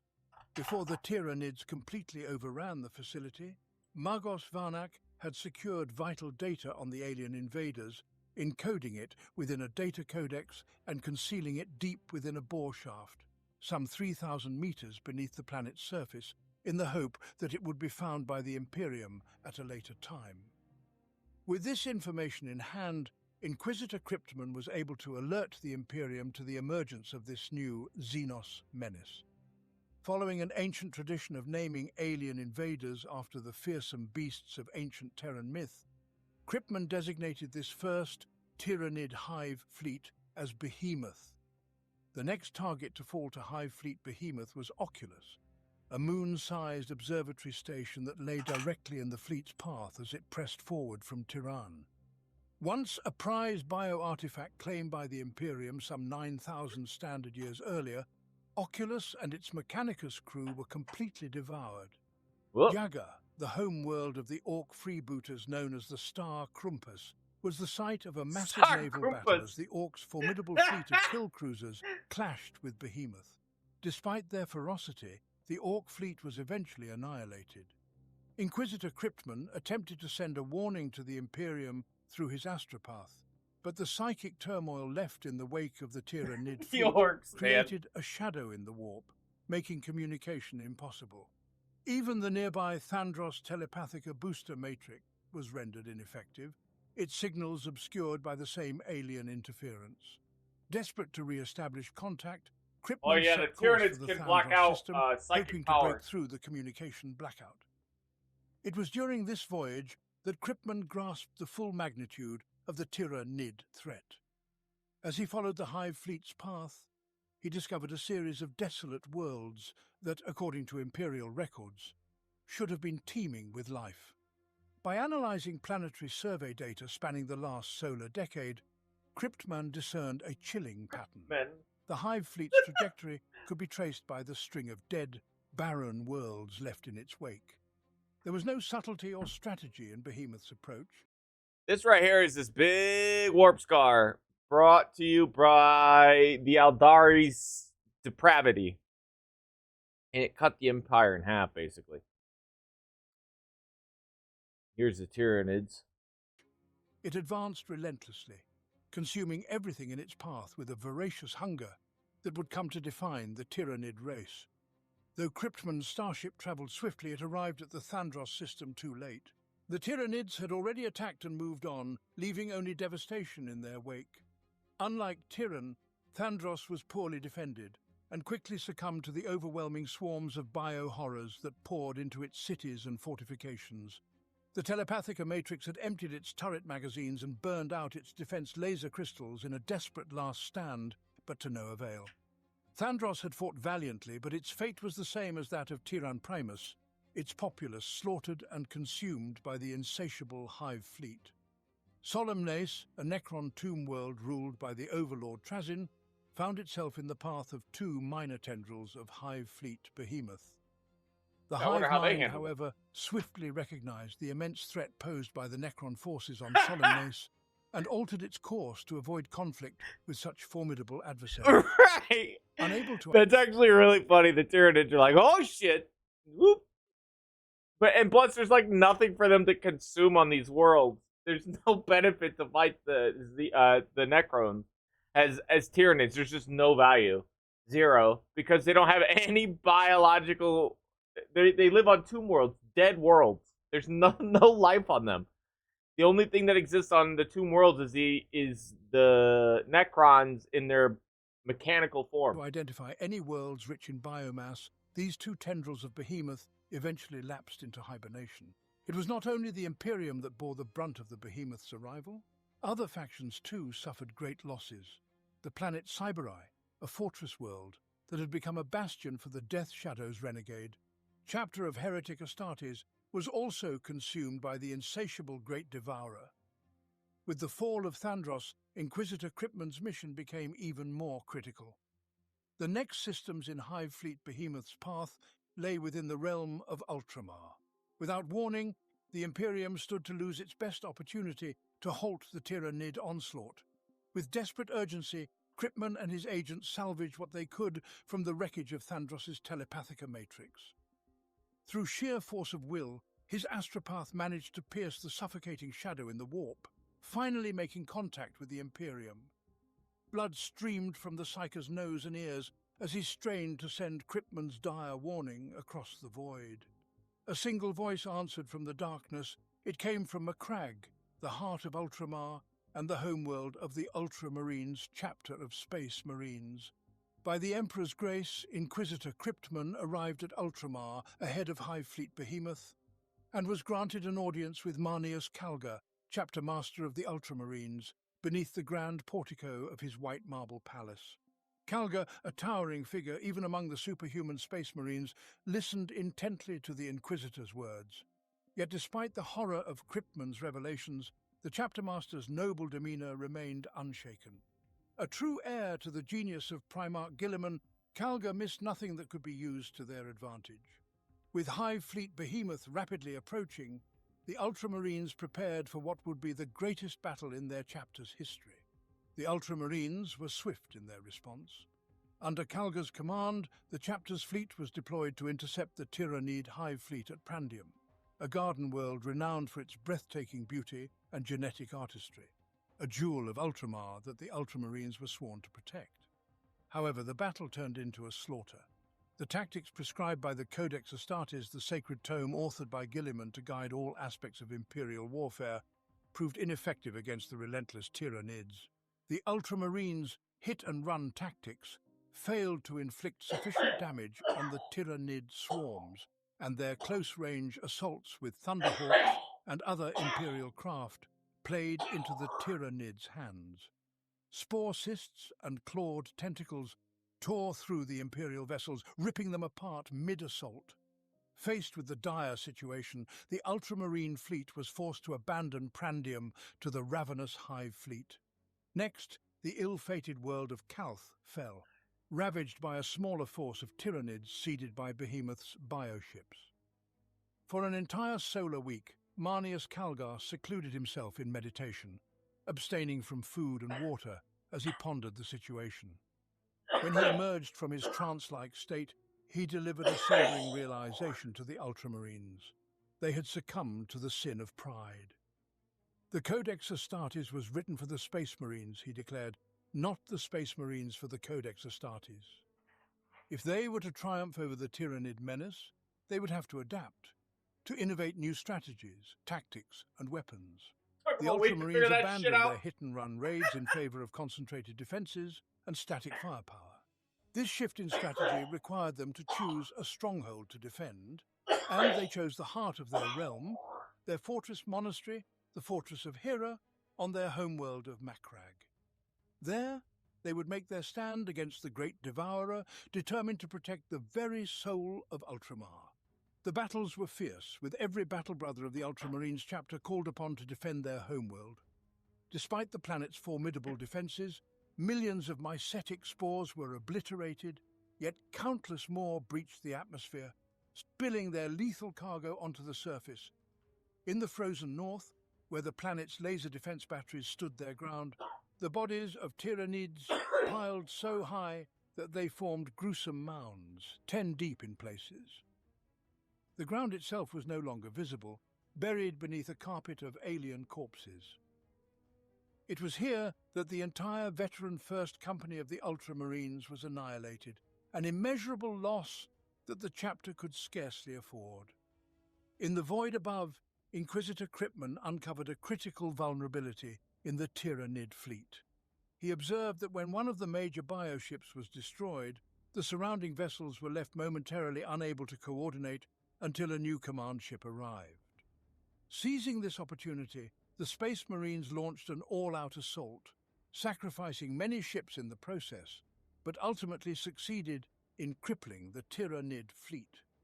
Unbeknownst to the Ultramarines, High Fleet Behemoth had actually split into two separate forces, each leapfrogging the other as they ravaged the worlds in their path. The victory at Macragge, though significant, had only eradicated half of the enemy's strength. The timely arrival of Battlefleet Tempestus, the principal Imperial fleet of Segmentum Tempestus, brought much-needed reinforcements. However, the battle was decisively won only when Dominus Astra, the Emperor-class flagship of Battlefleet Tempestus, made the ultimate sacrifice. The mighty vessel charged headlong into the heart of the Tyranid fleet, its warp engines set to overload. The resulting warp vortex dragged the ship and the Tyranid fleet into oblivion, finally securing victory for the Imperium, though only temporarily. The Tyrannic Wars had just begun. It took a full Terran century for the Ultramarines to rebuild their strength. Only now, after such a prolonged recovery, could the chapter banner of Ultramar be carried into battle with its full complement once more. The realm of Ultramar had been deeply scarred by this first Tyranid incursion, with the loss. A century.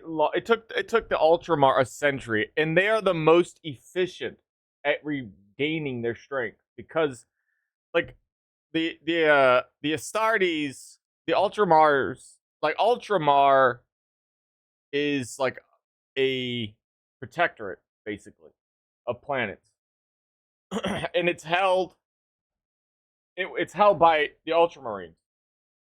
The Adeptus Astartes is like they are not necessarily the strongest group of Astartes, but they're like what you would call the most generic, most general. They're good, and if you think Ultramarine, or if you think the Space Marine, you think Ultramarine. That's really, they're synonymous.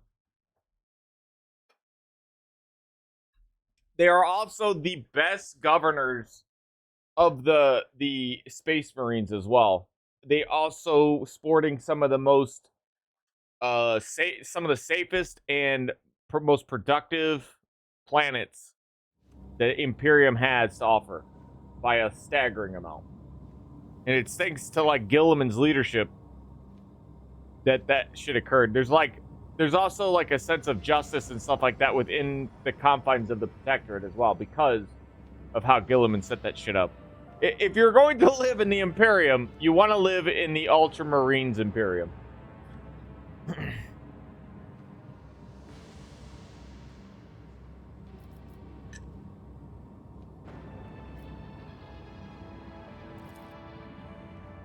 So that is why your presence makes my soul shrink.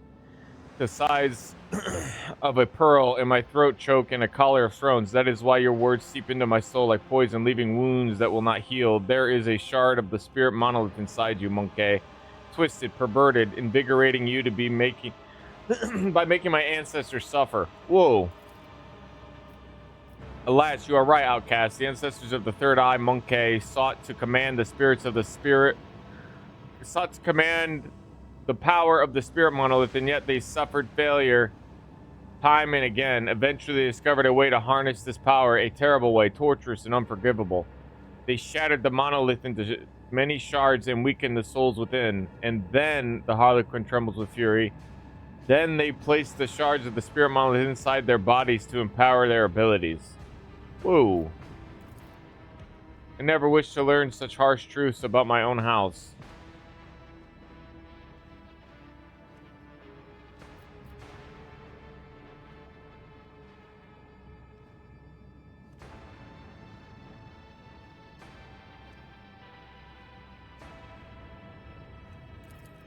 You say that only because you wish to soothe me.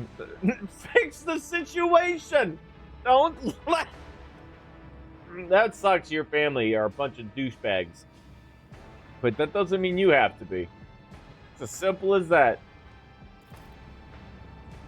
The renegade navigator stares at Cassia Cassia, my bad, in shock. You are more than just a tyrant heir. You're a successor to a mad heretic, a betrayer of the faith. You must be destroyed, you and the Atlas, once and for all. You think the solution is so easy, don't you, Monkey? When you die, your souls become captives inside the spirit monolith. This process is deranging to our ancestors who have served as its monolith's guardians for eons.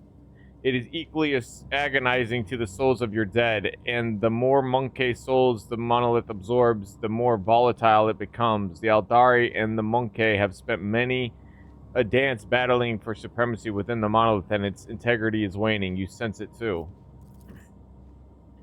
The only way to free our ancestors from the pain is to separate the monkey taint from the spirit monolith. My troop is here to perform this, just that.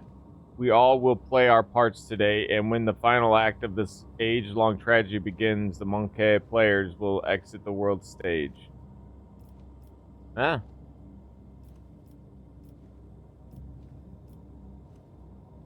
The Atlas must be destroyed, but surely the entire house cannot be expected to serve penance for Tisophone's crimes.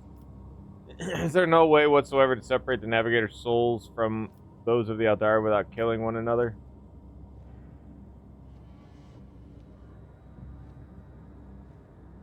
Can never hope to redeem themselves before the God Emperor. Serve your injustice, Xenos. I will not stand here and let some duplicitous Xenos slaughter navigators of the Imperium. The Xenos thinks for a moment. You, Monkey, have desecrated an ancient world. I see no reason to assist you in your final dance. Save the navigators from death, and you will gain a powerful ally among humans. Isn't he a harlequin? Cassia could bring death to her entire house with just a thought. What would become of the monolith if the souls of the Orcelio navigators were to leave their bodies all at once?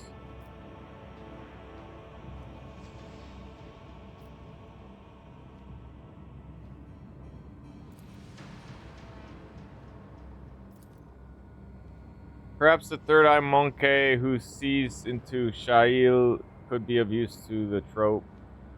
They did not fear the realm of she who thirsts. They cut through it on their steel-winged birds. They even found their way to a chrome world that was hidden from our sight. Your words are harmonious, monkey, but what will you companions say? I cannot change the past, it is true, nor can I change the fact that my house is forever tainted by the disgrace born of Tisiphone Orcelio's hubris.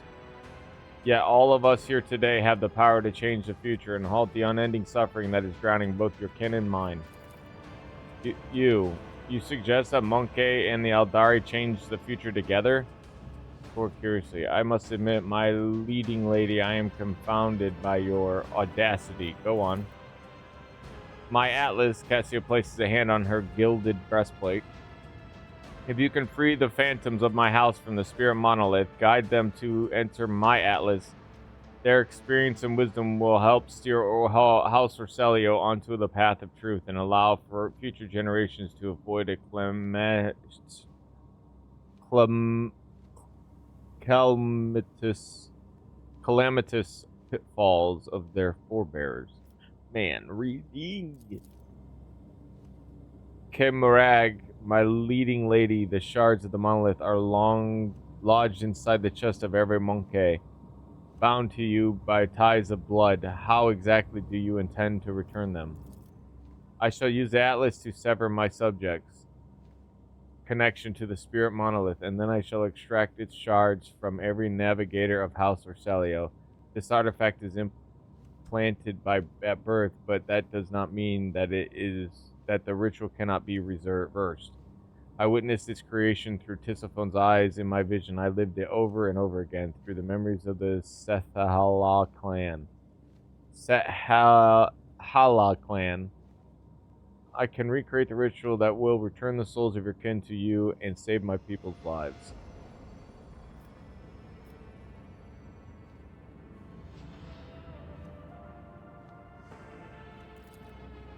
Remains as still as a gardener's statue. I'm willing to try, monkey. No, I won't let you destroy the Atlas, even if it is a child's wish. Lady Ursalio, you are too young, inexperienced. You simply cannot comprehend. You address the future Novator of House Ursalio, one who survived the massacre of Urak V, who has lived following an attempt on her life at the Palace of Dragonis, who has restored her house stability in what scant time she has been free, while you, all of you, have spent years destroying it from within. You address one who has passed through the tempest of the Sea of Souls to the true Atlas as a rogue trader's ally, yet still you call me unworthy, do you, young, inexperienced? Kneel before me, and I shall forgive you for your insolence. Damn, because she has had enough.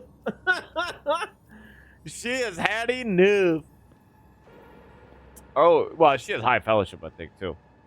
House Ursalio was always loyal to the Novator Tisophones. Henceforth, it will be loyal to her successor, even if you see fit to lead us down a different path, my lady. Are you done with your performance, Monkey? Then stand aside and do not interrupt. Put it in his hand. Do your magic spell. Oh, that person's floating. He's floating. This guy. It's the angle. It's the 2.3. It's a 2.5 dimension. I can feel it again. The tranquility, the ancestral souls have found peace, and corruption no longer endangers the monolith of this world. Well, that's good. It's got a chunk of it missing, but that's good. Remember our agreement, Cassio Ursalio. We will soon meet in this place again so that you can give us the shards. And now I'll be gone from our world, Monkey. Alright. Damn. This is how, this is how you get all the stuff. Get them stuff. It's about time. One and it's done.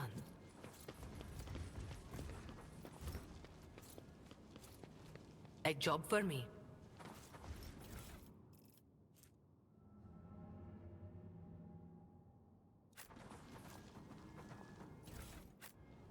I'm sailing away to a virgin land. I've got to remain I'll lay claim to the on a stars. steady course. Oh, I missed some things. Okay.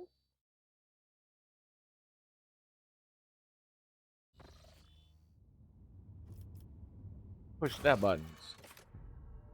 Alright, we gotta meet on the bridge. Gonna save it. Then we're gonna go back to bridge.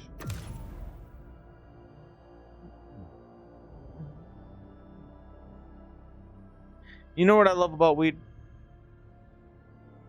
Exactly. I'll tell you, it definitely is my more calming side.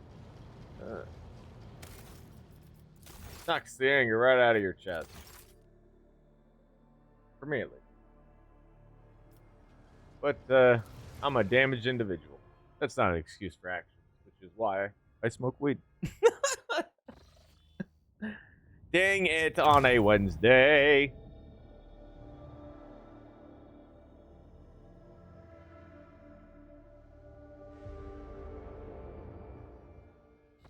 Alright, who do I talk to? Probably. Oh. I gotta talk to Cassia. Always give the Lacerax a little pettit. I don't know if it appreciates that or not, but I hope it's kept well fed.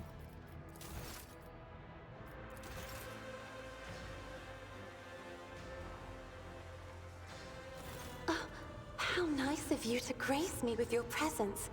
I was just thinking back to our journey to the Palace of the Atlas. That is, to the world of Xenos. Remembering that most reckless act has enveloped my mind in a whole palette of hues. But when I think of the great risk you took for House Ursalio's and my own sake, an azure shawl instantly descends on my shoulders, and amber sparks flash inside my soul. Please accept my sincerest gratitude. It's so jarring to have the game so partially voiced. It's weird because you spend literally you could spend hours not having a single voice, and then out of nowhere there's a voice in the game. You of all people should know that succession is a lengthy and tiresome process. The Xenos have managed to free the souls of our ancestors from their confinement. The memory and wisdom of those that came before us will serve our house, helping build upon the ruins of the present a firm foundation. I suppose so, if by power you mean priceless knowledge. Of course, I will try to answer any questions you have. Too many colors. The hues flicker. I have enjoyed. Good. I'm glad you enjoyed this conversation. I quick skipped it because, to be honest, like I said, it's a little weird to hear the voices and stuff. And ironically enough, I actually think the voice seeing that they have is slower. Yeah, there's acting to it, but like I said, it's jarring and displacing for me in the game. So I prefer to just skip it and move on. She's appreciative. She's gonna, the Harlequin trope people are like, we have powers, we'll do this. And we're like, well, let's not kill each other if you can do this. And they're like, okay. And then we're like, now we gotta go do the thing. The question is that it? The mission's over then for that?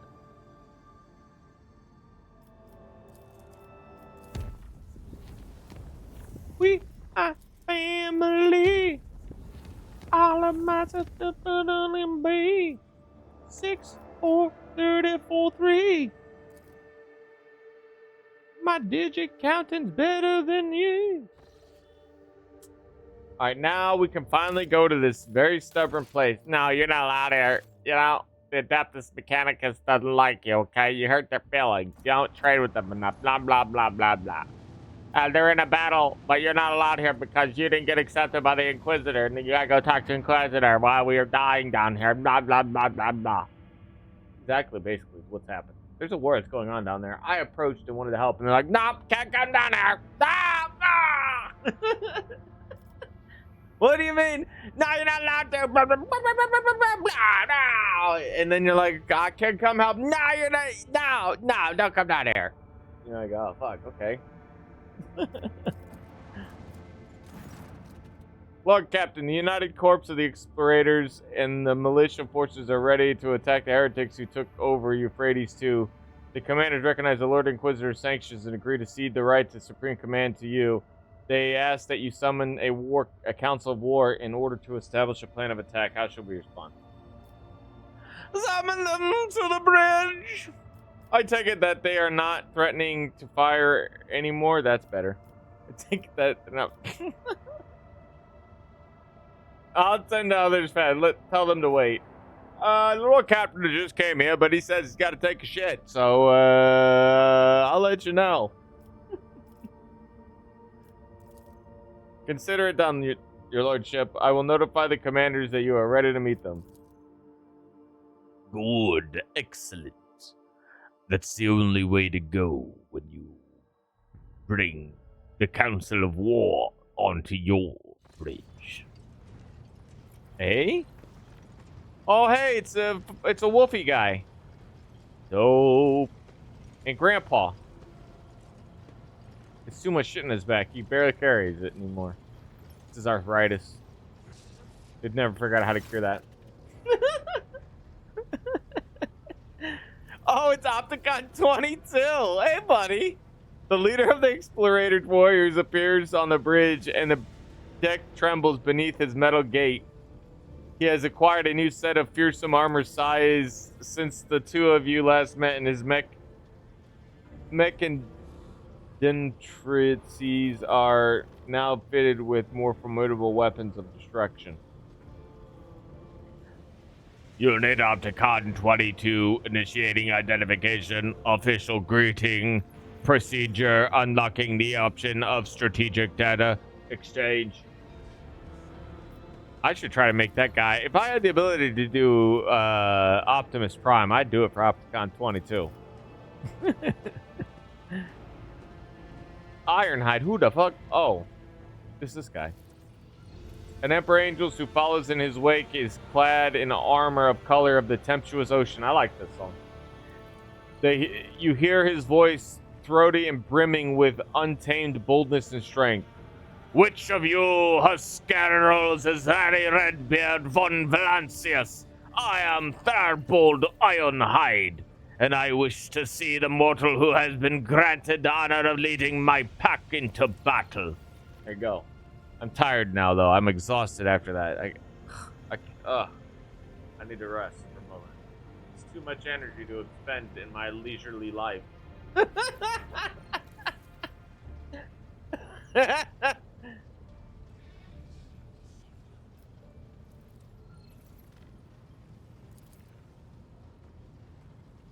I know the habits of a warrior when I see one. You no indolent.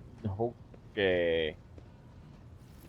Okay, good. I give my approval. We will hunt the base-born heretics together. Yeah, he likes that ginger beard. Thanks, buddy. You have not changed, brother Frobrod.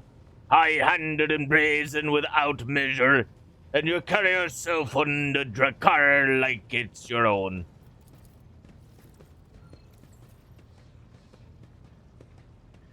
Arr! Such is the breed of leaders, old fire.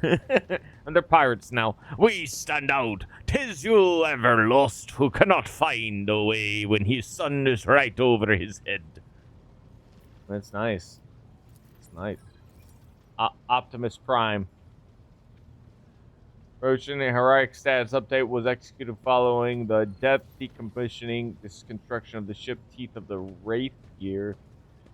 The fleet's war conclave was operating aboard the vessel. Unit Opticon 20 received demature, rank promotion, modernization of Magos Dominos based on his extensive catalog of recorded combat engagements. So they buffed him.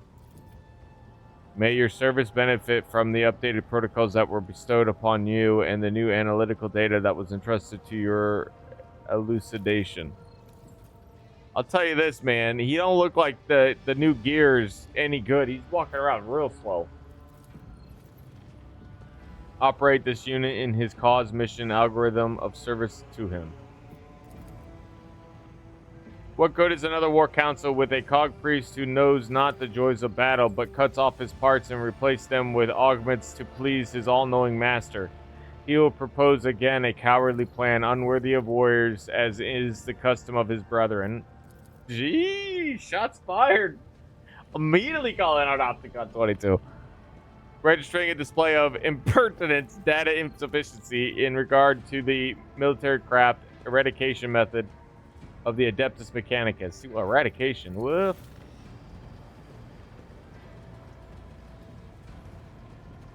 Who this?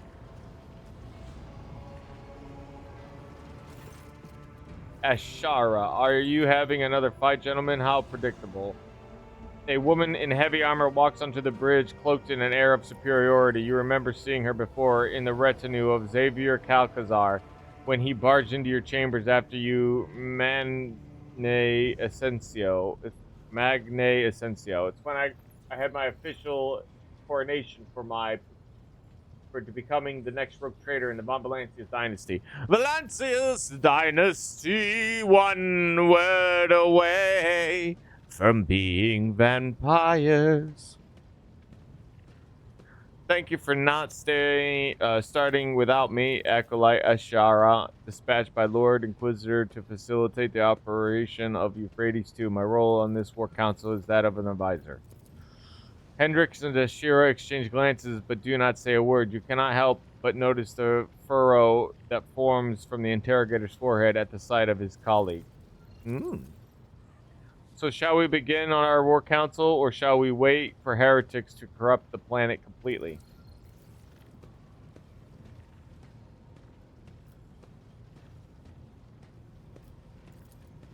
You read hearts like they're inscribed with runes. Lets out a mocking chuckle. 'tis true, my brothers and I grow tired of this cog priest and his naysaying. For whatever reason, he thinks he thinks himself our lord. I concur with this statement, given that the military action's sacred purgative crusade eradication procedure is taking place on a world devout with the machine god. Unit Opticon 22 insists on his privileged status as the master of strategy selection. Answer me this, Thorvald. If Opticon 22 were to come to Fenris and start ordering you around, what would you do? Thorvald is right. However destructive the assault may end up being, it will be nothing compared to the damage that might every moment of our hesitation does to the planet. Heresy runs rampant on Euphrates too, and you two would rather waste all your strength on bickering than you are nothing but fools. The space wolf bellows with unpleasant laughter. I would like to see him try. Fine, I hear you. No one will accuse Thorvald Ironhide of disrespecting the masters of the house where he arrives as a guest. You will hear no more arguing from me, only silence. I will kill the heretics in the manner chosen by the esteemed cog priest. The Lord Inquisitor entrusted me with the task of forging an alliance between the assembled fleet and the forces of the Cognizance fleet. Once this task is complete, I am to act as an observer and a special operative. Fuck, man, that bitch is just... He's a snitch.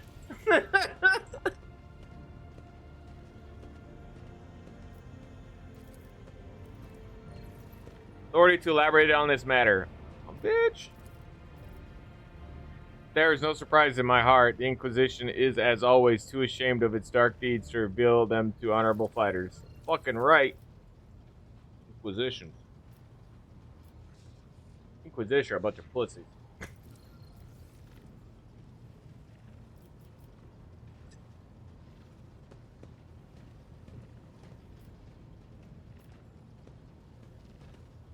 You spit on my floor, I didn't realize. What's this? A show of character? Thorvald growls and locks his indignant gaze. Fine, I will respect your wishes, warlord, but bitter taste of suspicion burns my mouth. What pointed contempt? He steps away from Ashara. What's this? A show of character? He basically is like, dude, he's a wolf. He's a dog, right? Like, you gotta show him respect, but like, you can't let him piss all over your fucking floor. You gotta snap at him.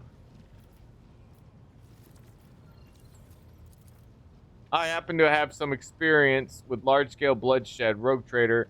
That, and I never failed to deliver results. Oh, I'm confident. What troops can you spare to reinforce our army? The militia forces have already been transferred to Opticon 22. All I have left under my command is a tactical unit explicitly instructed to carry out the Lord Inquisitor's special assignments. Motherfuckers got ulterior motives coming over here on Euphrates 2. Now let us move on to discussing how we intend to kill the heretics. I require a full report on the situation at the front. Euphrates 2 is a forged world. Manufactoriums and extractiums take up most of its surface. Upon corrupting them, disrupting the heretics enhance their ranks with possessed mechanisms and false, defective, traitorous Skitari, whose protocols were disfigured with indoctrinating scrap code. Our forces have secured minor footholds on the surface, but are unable to deliver an effective blow to the headquarters operations center of the profaners in the Machine Cathedral at the heart of the Manufactorium Sigma S13. According to the available data, it is the current location of the arch-heretic's termination target, the Dark Apostle, Raylon the Cruel. From the Word Bearer's Legion, a sorcerer sworn to serve the Dark Gods. We may outnumber the enemy, but ours is a poor warband. All it has is steel carols of Omnissiah and scantily trained serfs from across the expanse, while our foe is the detestable but nonetheless deadly putrid-hearted traitors from the ranks of the word bearers, and their vessel protect the machine cathedral from orbit.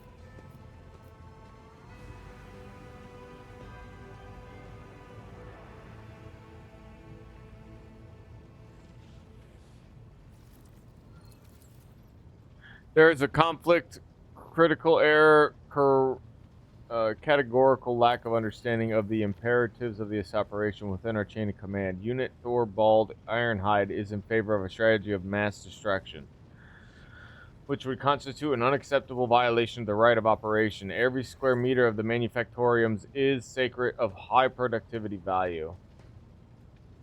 Doesn't want to destroy the planet. Which is why the Cog Priest is so intent on hindering the sabotaging our assault by refusing our forces the landing Drakars. But Thorvald Ironhide won't fight on the terms of priests. If my battle plan is rejected, the Omniscience servants can retake the planet themselves. Maybe they think their lives mean nothing compared to their precious cathedrals, but the wolf knows what his life is worth. You can always build the machines again.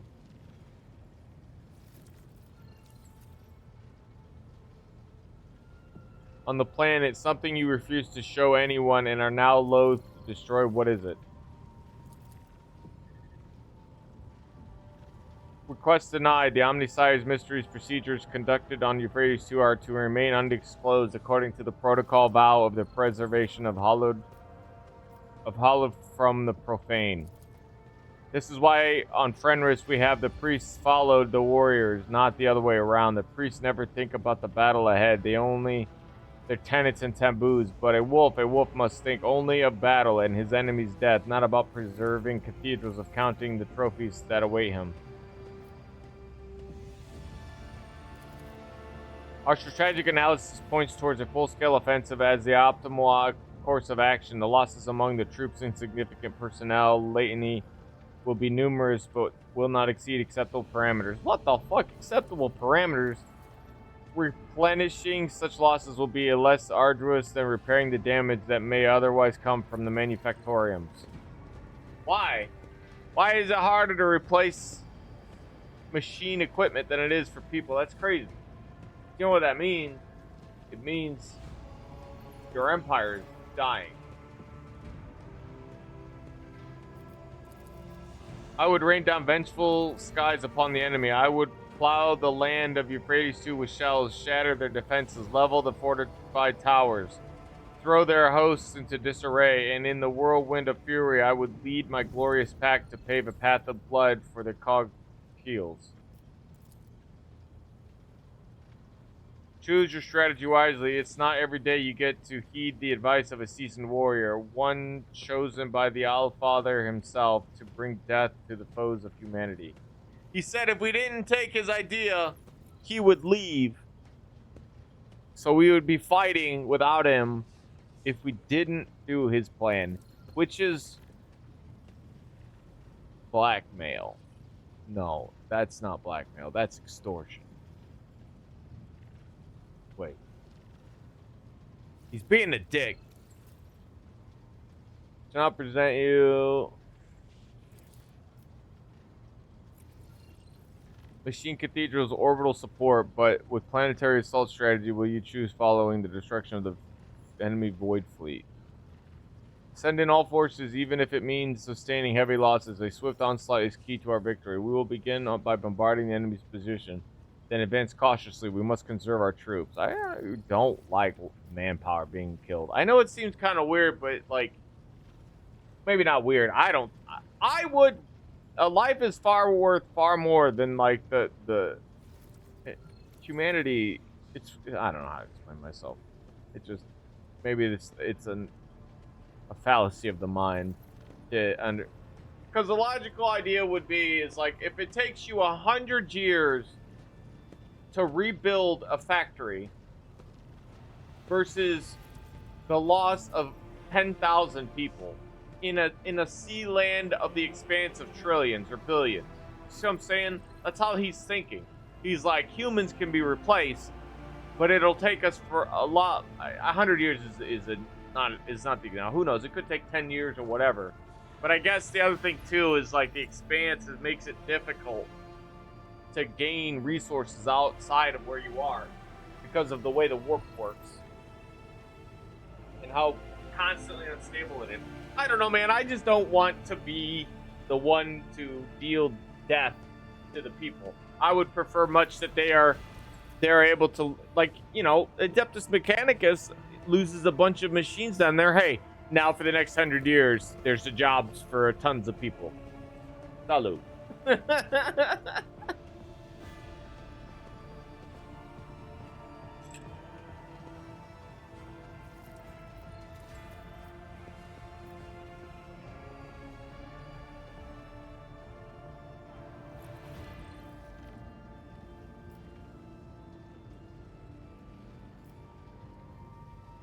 Raise every sacred facility. I think you're not going to.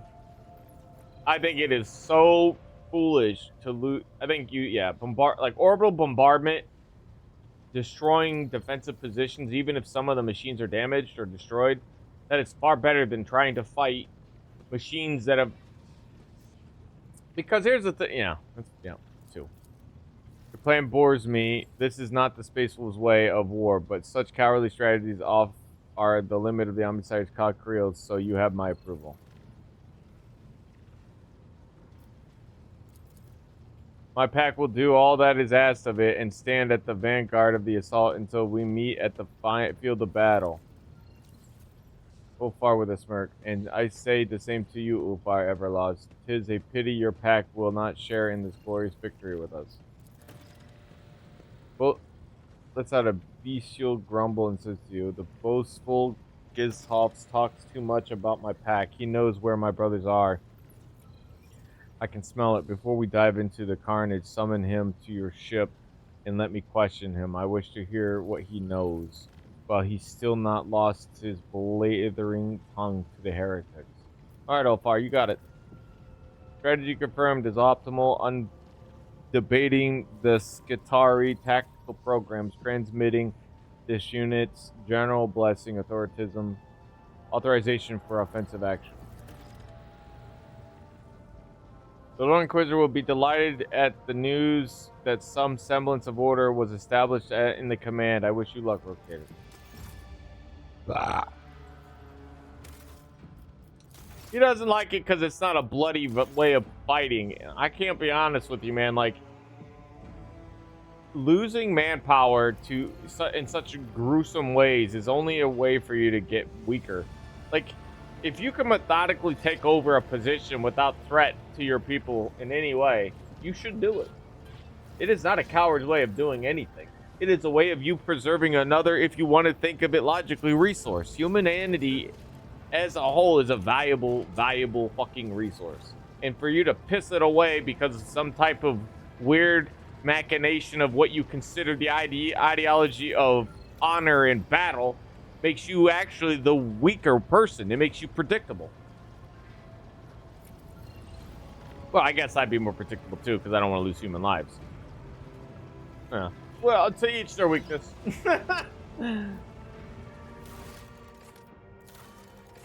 Ulfar wishes to speak. Okay, so I just gotta go talk to Ulfar, and then the process will begin. Ulfar, I'm coming. I wish to know too where your crew is. Uh-oh, I went the wrong way. Oopsie daisies.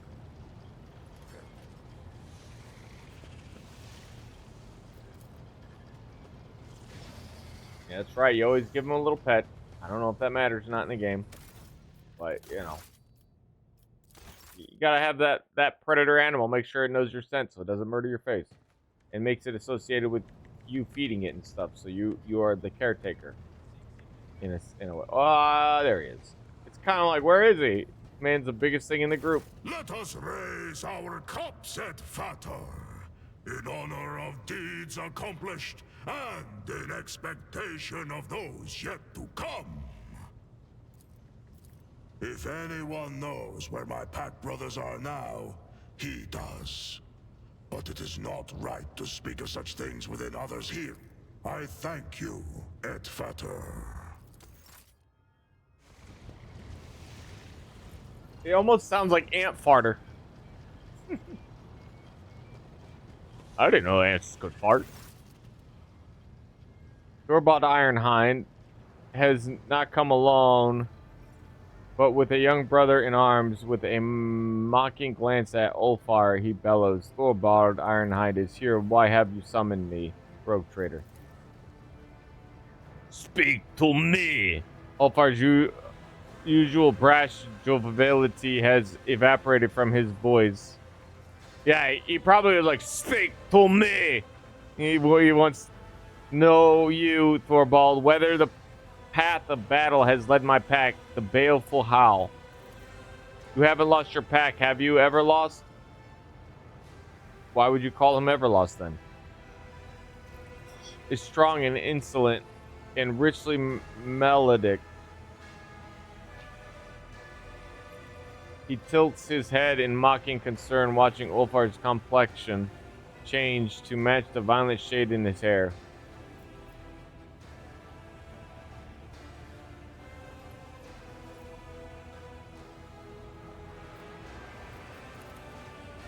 Of course you do. We would miss the chance to strike up a friendship with the illustrious leader of the equally illustrious Stormbiters. Go on, Halbrand. Recite the saga of my exploits and make sure to include the landing of the Void Kraken's mouth. This is Halbrand the Brave, the most sonorous voice in my pack. I think you meant to say Halbrand the Braggart. The braggart, no. For his verse often weave together the truth with his own flights of fancy. Smiles vindictively with the viciousness. A bit drama. These people are. I'm a little surprised that these people are using words to cut each other. Because these two are supposed to be like. I think it's just weird. Aren't they supposed Everlost, I reckon we can do without the saga. Are all wolves so hostile toward one another, or is this something personal between you two? It is only friendly nipping. If there was hatred between us, the walls of this glorious hall would have long since been painted with blood, since such is a warrior's nature, a wolf's nature. When we meet with strength, we test our teeth on it. But there is a personal side to it as well. The Stormbiters have always tried to best the baleful howl in the glory of their exploits. Tried and failed, for my pack has and remains superior. You do not know? I am not surprised. Brother Ulfar does not care much for the moniker. He has had it since his early years in the chapter when Ulfar underwent his trial of the Cup of Wolfen. He took so much longer than the others that the rune priest gave him up for lost. Later, he received grievous wounds and raids that sent him into a stasis sleep for a long time. Anytime we would pay a visit to the baleful howl, we would ask, where is Brother Ulfar? And he was always resting, and recently he went missing altogether, lost after an attack on Xenos. And forget not to tell... Well, do. Path let him regale the... Do you know where the Ulfar pack is now? Feasting with the Allfather in the Hall of Heroes, I reckon. With Menord filling their horns to the brim as valor and loyalty did fill their hearts. Lies. Did you see their bodies? Which of the brothers will avow the truth of these words? Alright, never lies. The young wolf arms cuts through the air like an axe, and he angrily points at Ulfar. And you, Everlost, watch your tongue unless you want my dagger to deliver a penance of eternal silence upon you. Note we did not see their bodies, but we heard their ranting and raving, which can only lead to the jaws of Morkai. In the battle in which you, Everlost, Anolf, Arnulf, and Skyaddy were captured by the Xenos, the baleful howl took prisoners of their own. Under torture, the captive Xenos gave up the star coordinates of where they were to go next. Some important meeting, it seems. The place was far away, deep in the uncharted regions where the servants of the Allfather had never ventured, and your brothers decided to go there. No navigator would dare lead them to those dark places, so your brothers seized a trading boat and voyaged there without a helmsman. So you abandoned them with their grueling march, to their grueling march? Lower your hackles. I urge them not to throw away their lives in vain. Nothing but death could await them among those malevolent stars. We all came here to serve the Allfather and repay our blood debt, not to die for naught. Or have you forgotten that, Everlost? What will you do with this knowledge? I will not test our friendship, Allfather. I know that if I call upon you to go with me in search of my pack, I will be taking you away from important battles and saving you from your home, so I will go alone to seek my brothers, but I will not abandon you in your hour of need. I owe you. When we have defeated your enemies, I will leave you and follow the trail. The trail is bloody and has long since been gone cold, Brother Alfar. There is no need to add another body to its tally. As the leader of the Stormbiters, I call you to our pack. Be a brother to us now. Gives a peaceably smiling, a penetrating look, his face darkening and his voice dropping low to the bestial snarls. Have you lost your mind, Thorvald? Perhaps it is you who has lost his mind. If you are daring to speak so innocently to Ironhide, insolently.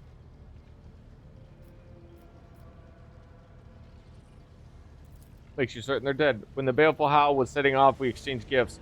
Our pack runes. Every 10th watch, a priest casts the runes and saw what fate they had revealed. 50 watches after baleful howl left, the runes showed calamity. 60 watches after they left, death. Since then, the runes have been voiceless, and their patterns hold no meaning.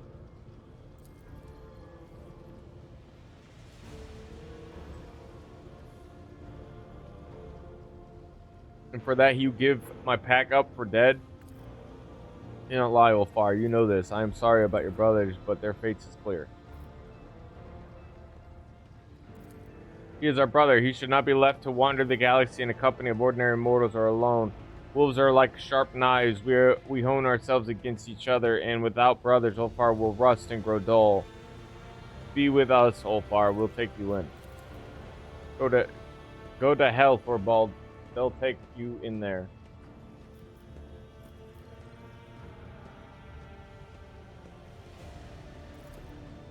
Giving you a disgruntled look, Thorvald sternly cuts you off. When it concerns wolf matters, Halbrand will speak if he wishes. Do not forget that we are the chosen warriors of Allfather, rogue trader.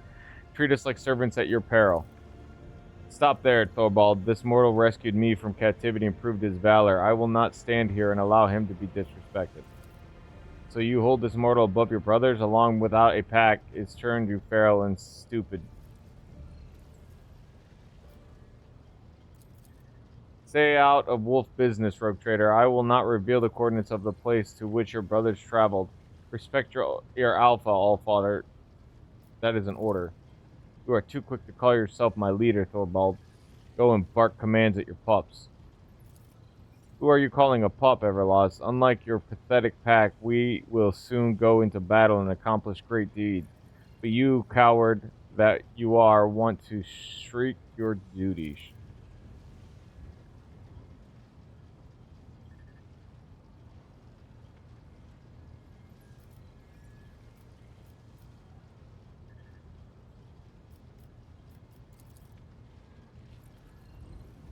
A harsh shout roars out of the two wolves who are ready to lunge out of it. Quiet, both of you. Have you forgotten what you are? Whole gang can only take place on solid ground, not on a boat. The void and the warp are treacherous and unfit to host a duel of worthy. And secondly, I am your superior, Ulfar, and so I am not asking but ordering you to back up your chest beating with deeds. If the baleful Howl Pack is alive, as you say, let it march with the Stormbiters in an assault on the Euphrates too. Let it display the valor of the story to tell of. Will you stand alone or for all your brothers, or have you gone soft? The wolf leader's tone may be threatening, but you notice a slight glint in his eye. Ulfar, on the other hand, is growling furiously with no matching twinkle in his gaze.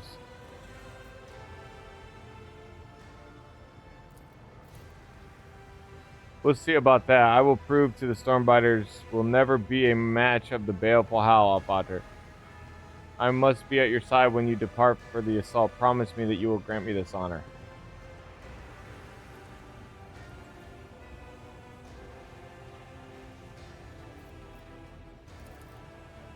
When the baleful Howls left, I became the highest-ranking wolf in the Expanse. I am the Alpha, and it is my duty to ensure that no one of the Alpater's chosen warriors loses his life for foolish or fruitless ends, not even Ulfar.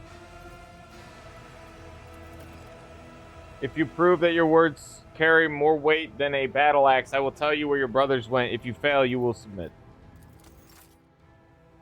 Damn! Damn, baby! Like, that's crazy. The storyline is pretty good. In a little break from the game, and you just come back, and the story is good. I am impressed. Thorvald is willing to tell Ulfar where. Okay, good. So long as the heretic ships continue to provide covering fire for the Traitors' command. All right, let's go kick some heretical butt. Huzzah!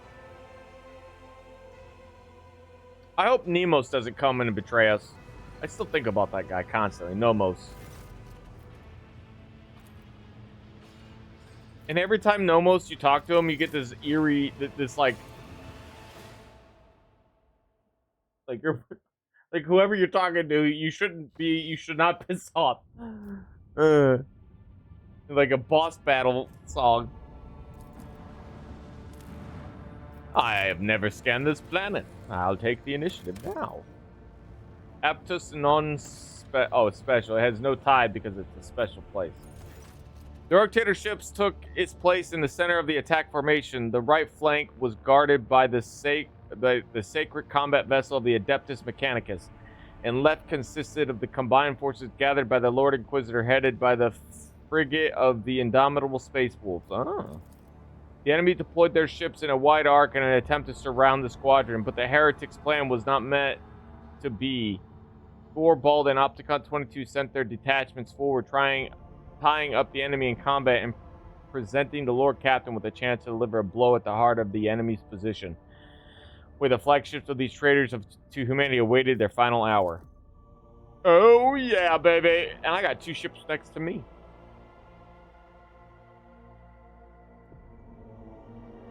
Always gets to 90 and it takes a sweet time.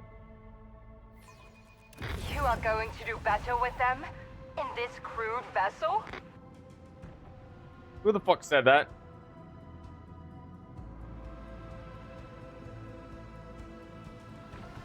Whoa, what a dope ship.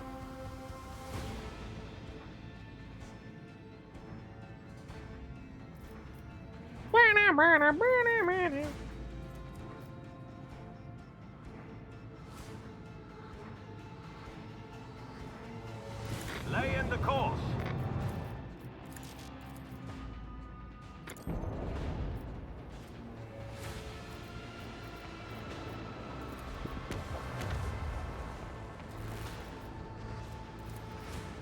Fire the lance batteries. Bleed them.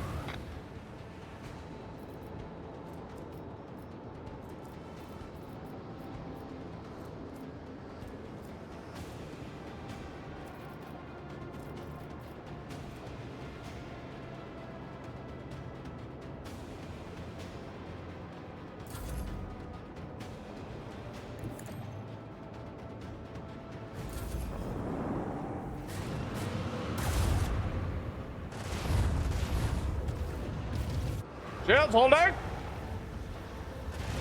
Same. Ooh, that ooh, ouch.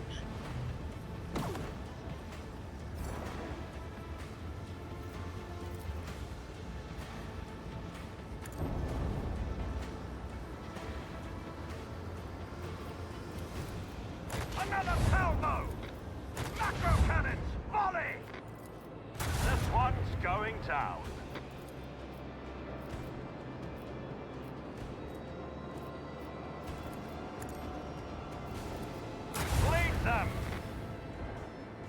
Ooh, that was a lot of damage.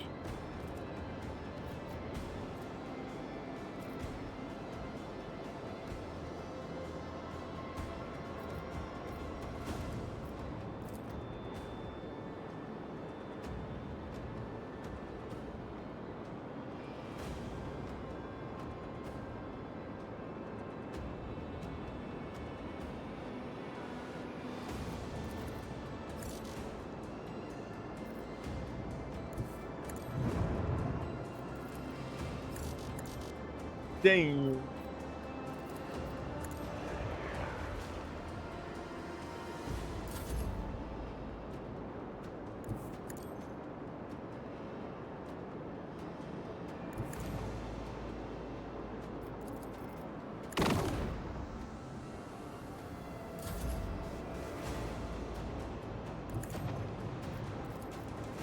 Return to ashes. All right. The Emperor blessed us with victory this day. We leveled. Nice. Oh, I gotta check me. Sweat. Check my laundry.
My brain. Oh yeah, I think I want to smoke.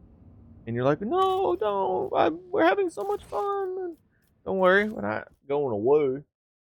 I'm gonna put some educational information up.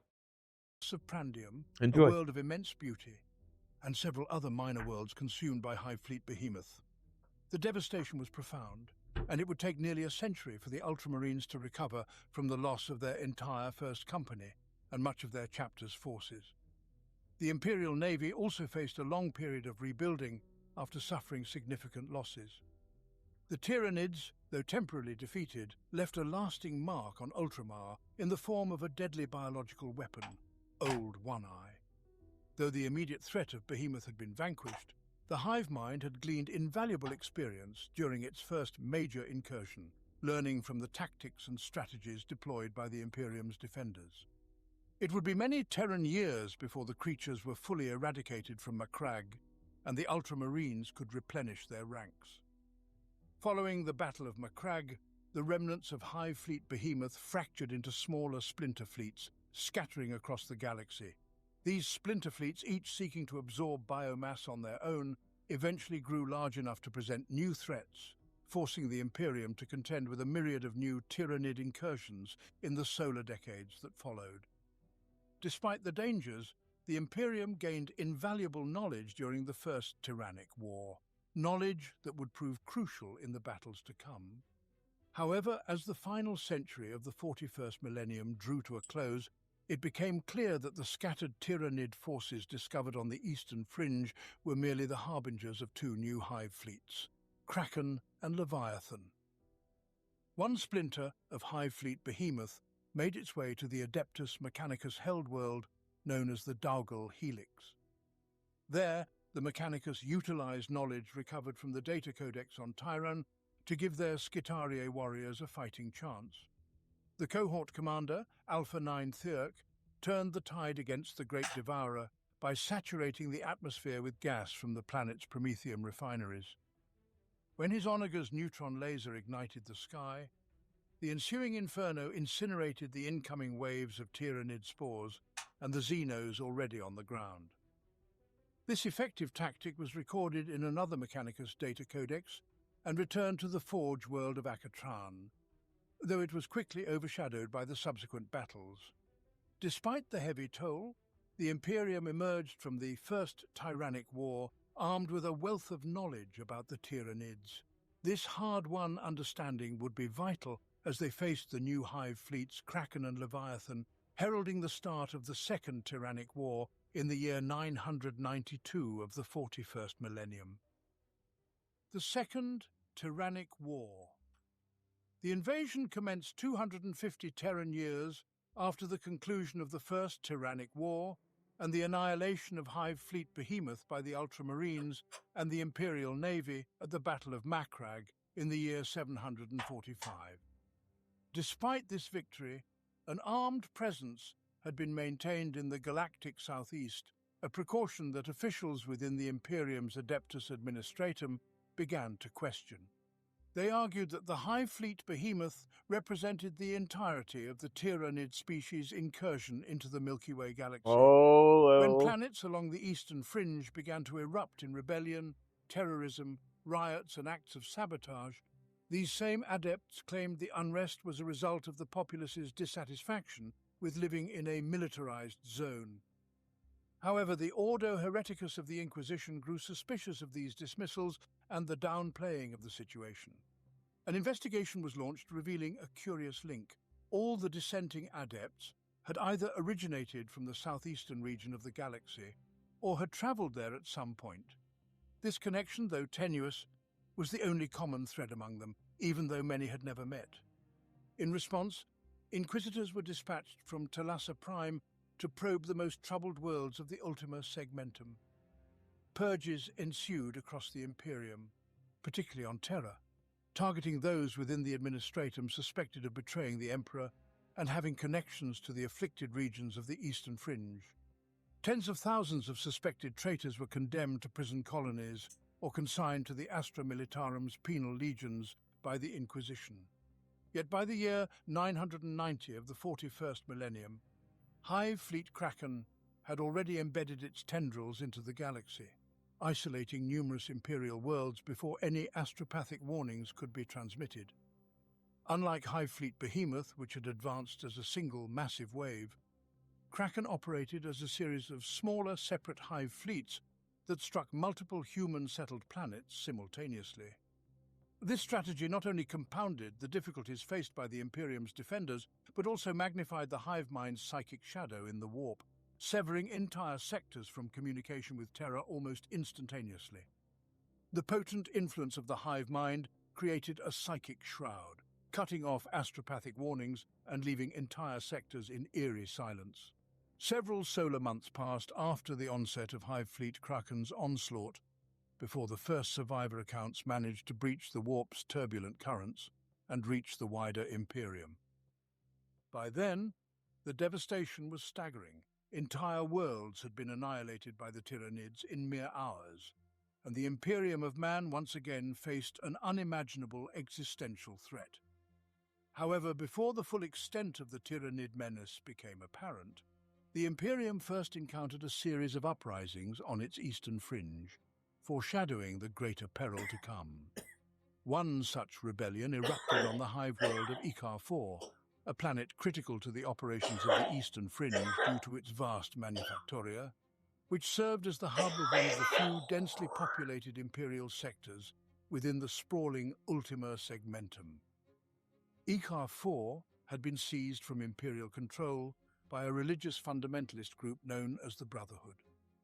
Years earlier, the Brotherhood had won the hearts and minds of the planet's population by preaching the imminent physical return of the Emperor and promising a brighter future. These promises resonated deeply with the workers of the Ikaran Manufactoria, who led lives devoid of power, hope, or the prospect of freedom. The Brotherhood swiftly established missions and chapels throughout the impoverished regions of the planet. The ecclesiarchy closely monitored the Brotherhood for any signs of heresy or corruption, but found none. Eventually, permission was granted for the construction of a Grand Brotherhood Cathedral in Lomas, the largest city on Ikar IV. However, trouble soon followed the completion of the cathedral. The Brotherhood began refusing to pay tithes to the planetary governor and barred its members from being inducted into Ikar IV's planetary defense force. This defiance marked the beginning of a larger insurrection, one that would soon reveal itself as part of a far more sinister and devastating threat lurking in the shadows. Brotherhood preachers stirred the Ikaran populace into a fervent state, prophesying the imminent return of the Emperor in physical form. Militant factions of the Brotherhood began patrolling the streets, ruthlessly targeting anyone they labeled as unbelievers rather than true criminals. Tensions escalated rapidly when rioting broke out during a mass demonstration outside the Grand Cathedral in Lomas. The Adeptus Arbites, armed with power mauls and suppression shields, moved in to quell the unrest, only to be met with gunfire from Brotherhood militia entrenched within the cathedral. In response, the arbitrators returned fire, killing several of the militia members. This bloodshed only further enraged the mob, which surged forward in repeated waves, eventually forcing the arbitrators to retreat, especially as another even larger crowd joined the fray. The rioting quickly spread. Nice little dash of information while I enjoy myself in the delicacies of life, libations.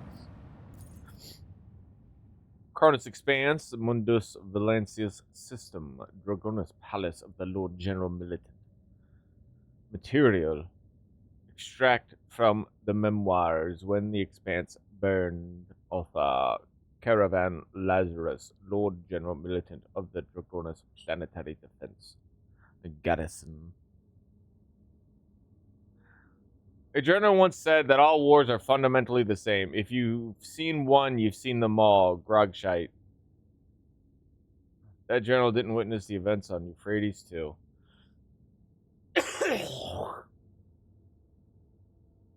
A man of iron will, unfaltering, unshakable.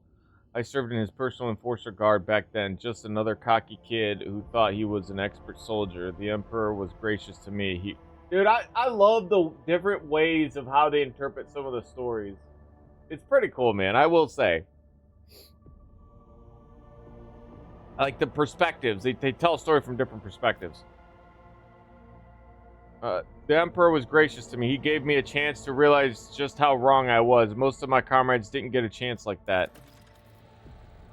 The shuttles would have blocked out the sun if you could have seen it through the smoke of the Manufactorium. City of Sigma S13. At its heart stood the Machine Cathedral, our primary objective. The Lord Captain showed us mercy by having the landing zone bombarded from orbit. All the shuttles carrying troops and, more importantly, the precious vehicles reached their destination. Daunted by our numbers, the enemy withdrew. This was the perfect moment of decisive act. Just with an armored vehicle force that, like, could you imagine? Like, this is horrifying. Like, but imagine like you're a heretic in this planet, and you've just taken over. You actually have a fleet in orbit too, by the way. Your fleet gets obliterated, all right, and then you proceed to suffer constant bombardments on your defensive platforms and area, carving out in a territorial safe area around where the troops come in, and all of these troops just descend in shuttles safely, mind you.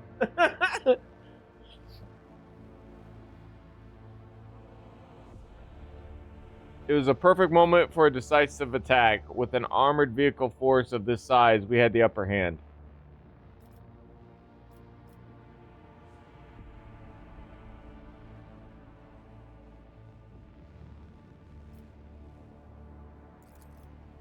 Okay. The breakthrough point into Manufactorum Sigma S13 was receiving Dock MU-514, one of the oldest days of the cities whose fortifications and defensive systems were starting to show their age. Every approach to it was covered in traps, atomic mines, mechanical mayhem collars,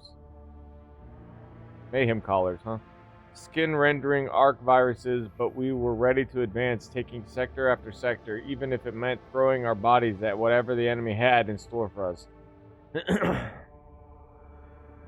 Generals 2.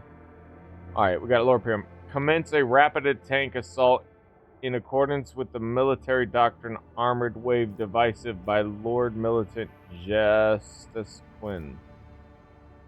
Proceed with caution with the support of comprehensive area reconnaissance. Advance while utilizing the surveying planetary populace as human shields. Holy fuck no.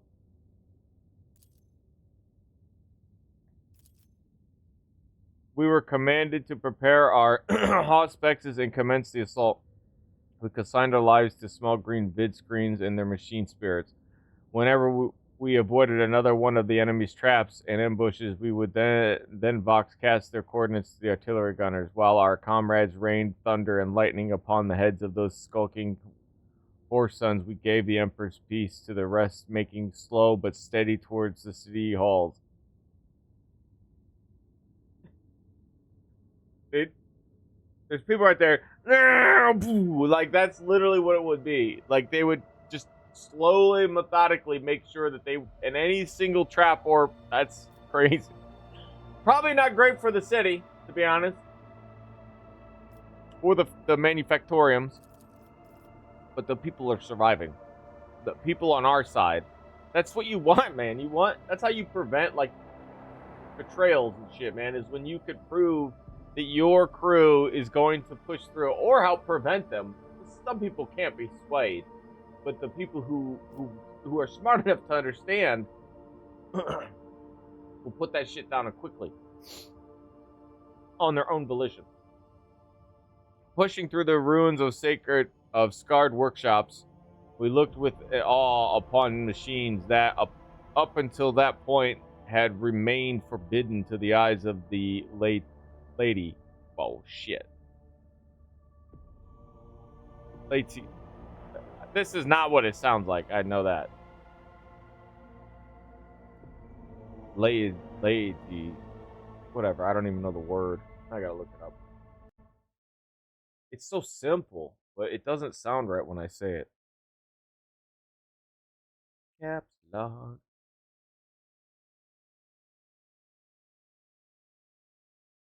Laity. That sounds better. Lay people, as distinct from the clergy, ordinary people, or distinct from professionals or experts. Common folk. Up until that point, they remained forbidden to the eyes of the laity. Okay. Oh, these people are seeing like they're coming through all these machines and they've never seen them before. Because this is like a normal military force.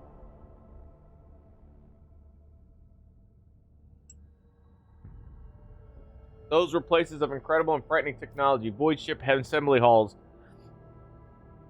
alchemical atriums, sacred arsenals, generators producing invisible fields unsettling to the mind, and scriptoriums containing knowledge of horrors best left undiscovered. The Vanguard regiments to detail the reasons why first assaulted regiments to detail the reason why the first assault failed. Heretical fanatic, the commanding officer who had led the first assault to present himself to him for a special assignment. What? Gross. The assault force to proceed with the tech sabotage. The deployment of infiltrators and the execution of enemy commanders. This seems like a better course of action. The shelling of the enemy with gas mutations procured on the surface. No, let's not do that. Let's try to, do a precision hit. They supposed to enter the city undetected and reap the bloody harvest there. Oh, man, could you imagine having the space? They're probably pretty bored, so you tell them to go on a special mission and go make sure you kill all the commanders. And that's what they did. Undetected and reap the bloody harvest there. None could hide from those fierce and cunning warriors. Yeah, they were probably having a ball. The infiltrators killed one officer after another. Bro, I've been recently watching, some 40K content, animated, I guess, not like anime, but 3D renderings and things like that. Just any kind of 40K content. I'm not in the. I only actually watch the ones that look really good, and there's been a few of them. There's even a show that made a 15-minute video of 40K. It was really good. It was very good, and there is in the video. I think that's the one I remember. Is they're basically showing you the effectiveness of the Adepties. When they work together, when a squad of 4 Astartes fight with each other and how effective they are. And it was pretty entertaining. And I just kind of think of it like this when the Space Wolves are all going in there as a group. Because they can go in as a full group, but they don't have a crazy amount of numbers either.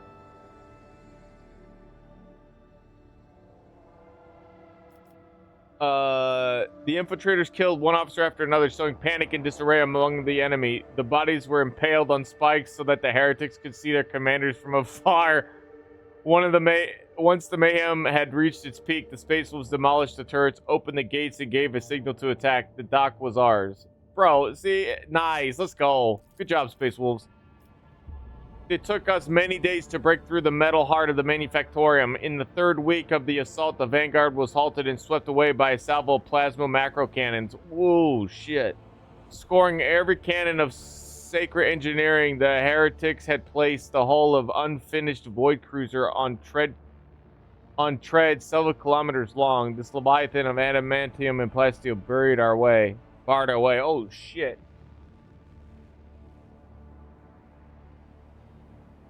On tread several kilometers long.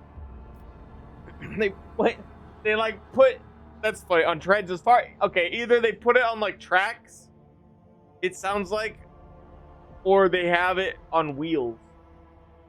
As far as I understand, or that's not what that means or how it sounds in this explanation. They just stuck the body of a cruiser ship down to keep them from trying to progress further.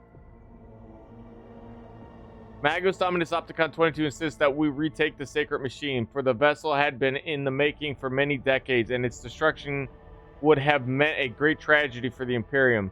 It came as a surprise to all when the Space Wolf Thorvald supported the Magnus Dominus. After the Lord Captain had reconciled him with the Explorator leader, Thorvald had tamed his pride and spoke in favor of the Tech Priest's cause of liberating the mobile machine. Okay, I hear you. Send scouts to assess the fearsome weapon. The sight was both terrifying and mesmerizing. A majestic cathedral that was designed to cut through the void was instead resting on treads of a size that staggered the imagination. Those treads were grinding buildings into dust. and the ship's heavy cannons. So they did. They put wheels on it. It's literally apparently grinding through the fucking city. Grinding buildings into dust, and the ship's heavy cannons were incinerating entire tank formations. How could mere mortals hope to defeat a behemoth like that? Okay, so it is like that. So basically, they took the ship that's meant to fly in the space, and they put tracks on it. They put says treads, wheels, however you want to interpret it. Something that allowed it to traverse the ground and is now acting like this massive fucking battle tank or whatever, because it's got tons of turrets and shit. It's just destroying everything in its path, buildings and weapons. Like, even if I wanted to go in there softly anyways, we would have found ourselves running into this machine.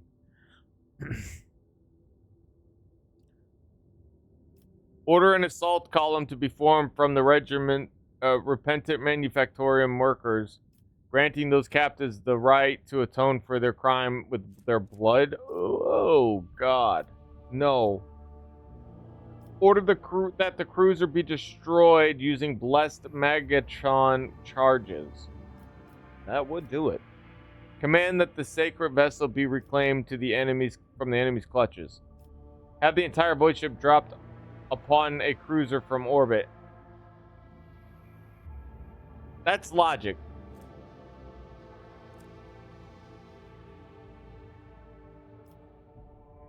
Oh. It's not. I think I might be misunderstanding what this means. I think what it means is like you call in a void ship, and it comes in and just starts destroying the shit out of this cruiser.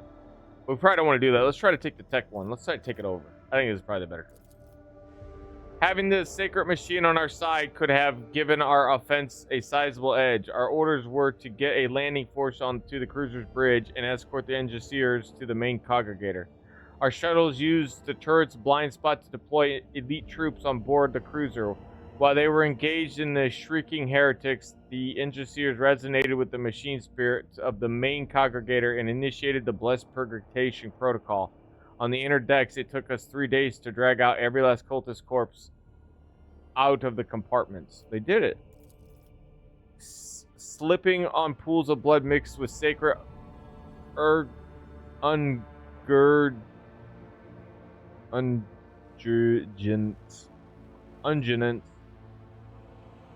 We made it to the machine cathedral, a gargantuan hall breathing with the flames of 1,000 furnaces. The last bastion of the enemy army. That was where I first faced the word-bearers, betrayers of humanity, and unworthy sons of the Emperor. What could we mere humans possibly do to match their unholy bestial rage? Commanded us to close ranks and direct all available forces against the word-bearers. Devised a plan that placed the Space Wolves at the forefront of our strike. Brought the might of the capture explorator cruiser to bear. Explorator, yeah, that's a lot of destruction. Argenta's idea. Whose idea is this? This is mine. Also mine.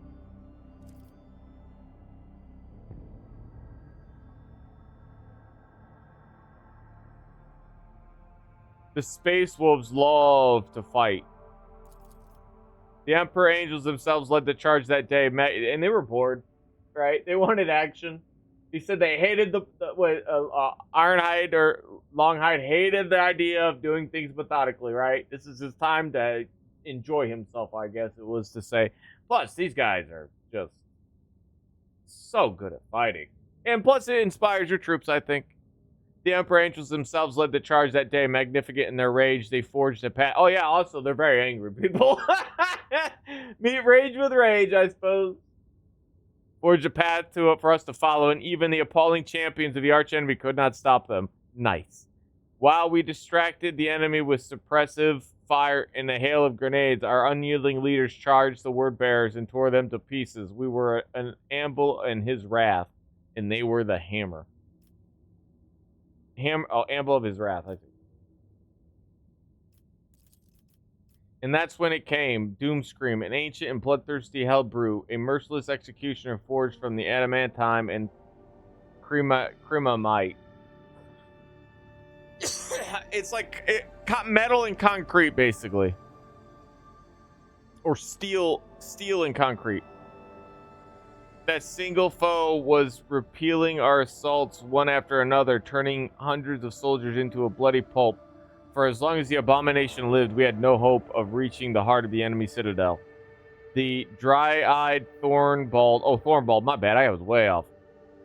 Volunteered to track down and destroy the vile spawn, but fate had other things in store for him and his brothers. The Space Wolves pack was to be the first to storm the Machine Cathedral, and thus Magos Dominos Opticon 22 assembled a cohort of elite Skitari and said that he would locate and eliminate Doomscream. The soldiers were whispering that he was willing to activate the so-called Guaranteed Annihilation Protocol, a terrible and ominous rite that is as lethal as to the enemies as Omnisci of the Omnisci as it is to his faithful servants, like a big bomb. Upon the arrival of the front lines, the Lord Captain questioned survivors who had witnessed the ruin of the Doomscream who had wrought. Those lucky enough to have escaped with their lives had little to tell us. They remember a terrible howl hanging in the air and a death machine, impossibly quick for its size, dismembering people in crumpling tanks with its horrific manipulators. This enemy was ancient, devious, and utterly mad. The heretic mind was clouded by rage and hatred, and his body was bound within a prison of metal and mutated flesh. Upon arriving to the front lines, gave his blessing to Opticon 22 and his suicide mission. Weapon skills. Led his retinue to hunt down the ancient killing machine himself. Okay, here we go. We're about to get party. Oh. What happened next will become legend. The Lord Captain, at the head of his retinue, challenged the bloodlusting Arc that had crawled out of the darkness of time. He dealt the wicked executioner a heavy and mortifying blow, and thus Doomscream was routed. The abomination's torn pincer, fitted with an ancient and powerful bolter, became the rogue trader's rightful trophy. At last, we reached the machine's cathedral. Saw a yawning lift shaft left behind by a colossal land-gnawing drill that had burrowed for kilometers into the depths of the planet. There, deep below, lay the last hiding place of the heretics' leaders. Hundreds of grenades, accompanied by promise of swift judgment, were hurled into the pit. Come out! We'll kill you quickly! That's what I think it's fucked. Just come on now! Chucking grenades the whole time. The planetary assault was a resounding success. The enemy's forces were shattered and broken. A small fraction remained in the Machine Cathedral, but the rest either had been destroyed or were destined to meet the same inevitable fate soon. Lord Captain Retinue and the Space Wolves band delved into a shaft heading toward the heart of the Machine Cathedral. We watched them leave with reverence in our eyes as we were setting up a perimeter around the entrance. We knew that the true outcome of the Battle of Euphrates II depended on them, and that our fates there were theirs to decide. Is this it? We're about to get into a game? Okay. I wondered how long the game would wait before we started partying. I gotta check, make sure my... I have it's a really good... Hold on, I'll explain that.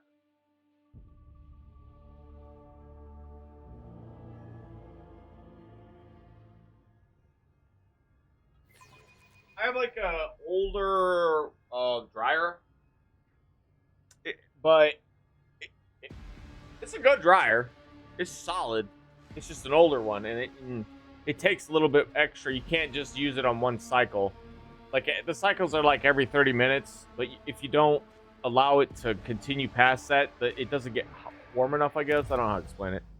It does the job if you leave it on 2 cycles, but you have to interrupt it and reset the cycle while it's working. Or else, if you give it any time to cool down, it kind of like it takes it a lot longer to like, instead of running the dryer for like 45 minutes because it's like a half-hour cycle. If I forget to do it between the half-hour cycles and reset it to at least get up to 45 minutes, then it takes me an extra cycles. It'll take me either an hour to an hour and a half instead.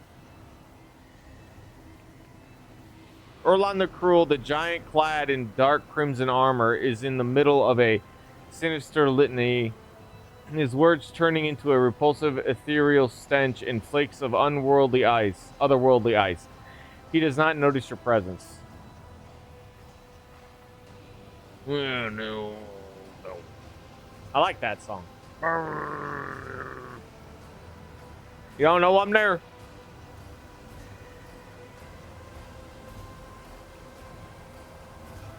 He's got a bunch, so he must be trying to summon something. And I see I think this is, if I remember right, Zeech is a part of this whole ordeal. Like, oh, Coonrad has changed. Look at him. He's got a whole extra eye over here. You can see it. And then his eye, like I know we haven't seen him in a while. Definitely changed. The same cannot be said about Kunrad Rukbir, who stands at his side. His completely mutated turquoise eye flash upon seeing you. He flinches but remains silent, hesitant to interrupt the ritual. You can feel the strings of the surreal force emanating from the sorcerer's fingers and wrapping around the enormous disc of the drill. He is feeding his sacred batteries with his profane magic as if it were the motive force, subjugating the tech priest creation to his will. Does not turn his head as his voice rolls over the room. I see you, mortal thing. I sense your meek mind. Sorcerer reluctantly turns his burning gaze upon you. So you are the one who is so eager to meet me in your own demise? Rejoice, brother Twilight. Today you become the new rogue trader. Victvir's deformed features twist into a bloodthirsty smile. Yes, master. I will rectify my mistake and reclaim what was stolen. How is anybody gonna allow him to be a rogue trader? He look at him. Fuck. He's mutated beyond reason.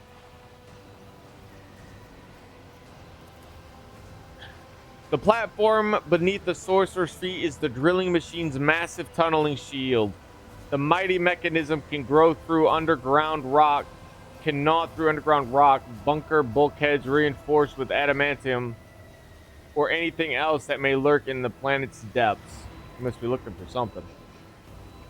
The corrupted servants of the Death Mechanist scuttle around the heretic, muttering twisted prayers of ignition to attempt to persuade the Omnisire's majestic beast to awaken and rend the world's flesh. Address the sorcerer. Do you have a name, or shall I simply refer to you as a heretic? Speak the litany of purification to smother the profanity of the sorcerer's word. Hell yeah. You must have been preoccupied with something profoundly important if you paid no heed to me obliterating your army. What's the...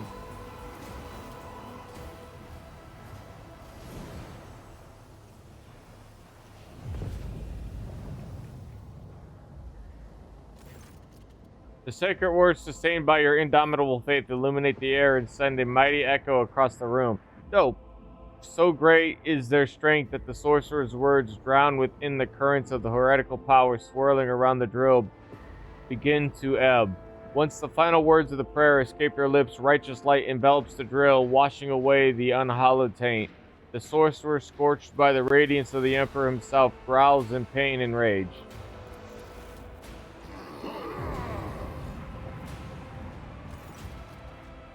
Let out a chilling howl, and his pack ready their weapons, acknowledging it is unequivocal order to kill. With a solemn gesture of his hands, Erlon thunders in fury. Let those who blaspheme against the true gods beg forgiveness in vain.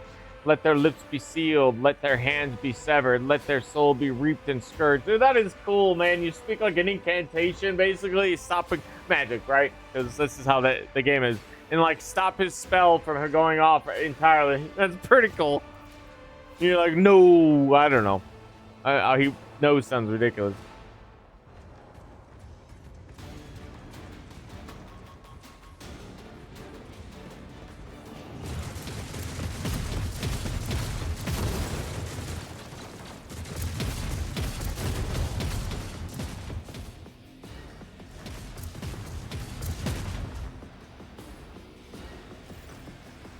The glorious fight awaits.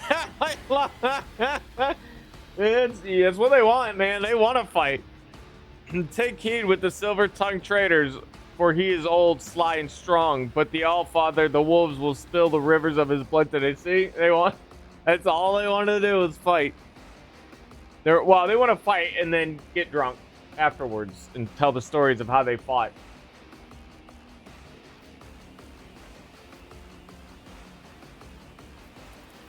No, or else his head wouldn't still be attached to his neck. But my pack has heard plenty about his strengths and enigmatic misdoings. One can see the evidence of his malefactions all across the Cronus expanse like bear tracks upon fresh snow. We stalked him and looked for a chance to clamp our jaws around his throat, but the craven knows well how to hide behind the backs of his heretical lackeys. He wished to wake the tunneling behemoth. If you hunger from my thoughts, Urlon is searching for something down below in the manufactorium's deepest halls. My warriors destroyed the energy font and silenced the drills, but the detestable Malefic still found a way to revive it with his heinous magics. Another blasphemy. There are too many to count now. Pascal's dry voice is rattling like a heavy vehicle's chain track. His visor lights up a blinding green, then blue, and you hear a metallic moan coming from everywhere. It is as though the manufactorium itself is being tortured.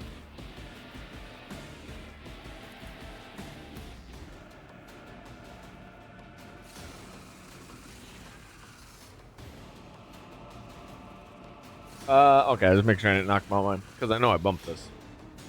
My mic. Do not ask, for I know not myself. Calcazar treats his allies like a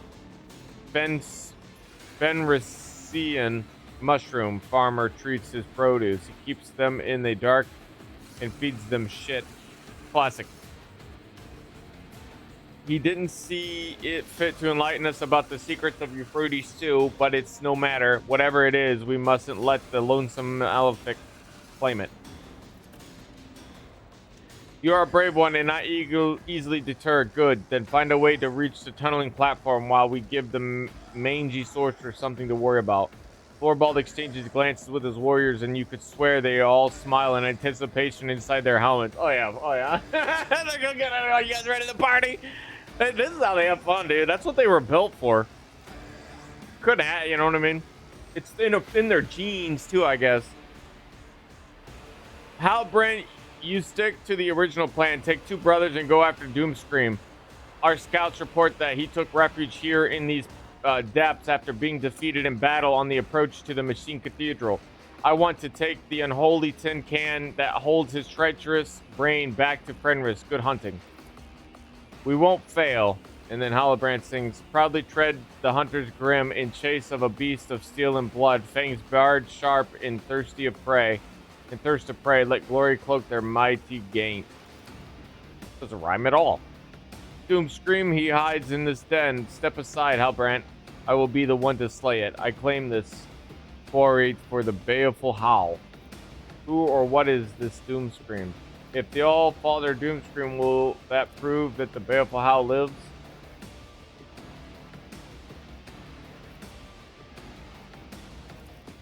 An old and vicious heretic, a hell brute whose veins boil with poisonous rage and savagery.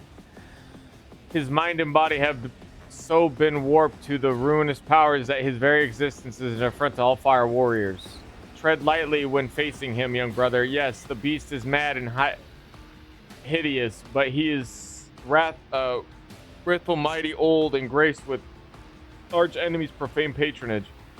His hateful sermons abound with malefictus, and his weapon claimed the lives of hundreds during the assault. We grievously wounded him, true, but we haven't seen the last of this foe.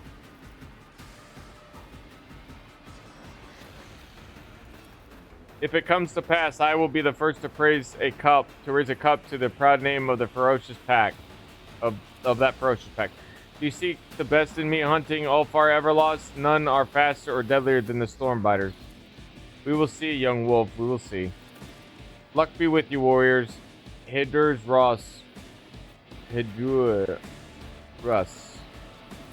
Okay. Oh, there's my, look at him. Alright.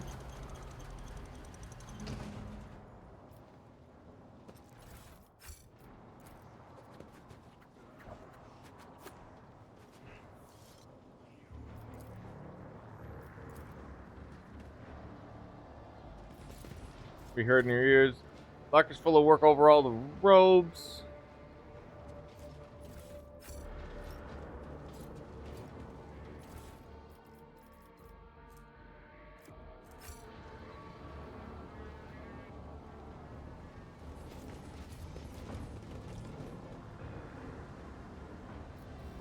None shall stand in my way.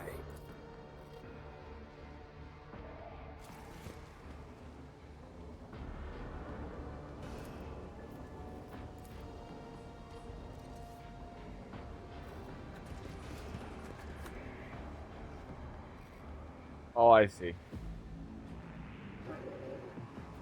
Okay, so that's blocked off. This is also blocked off.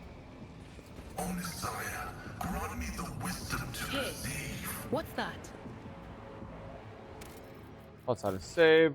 Oh, I remember what I was gonna do.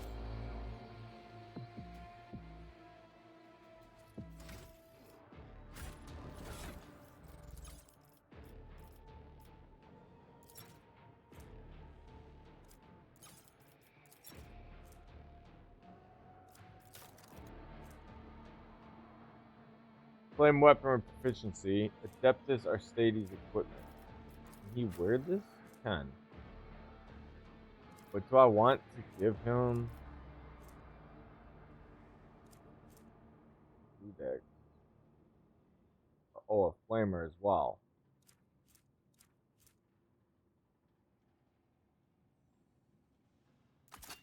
I don't know, I'm curious.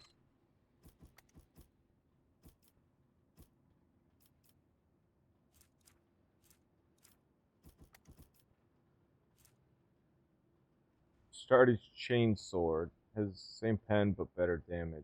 And better damage. Alright. And then this is a two-hander, a two-hander. Oh, here we go. A bolt turn. Okay, I was wondering. Oh shit. Okay, never mind. My bad.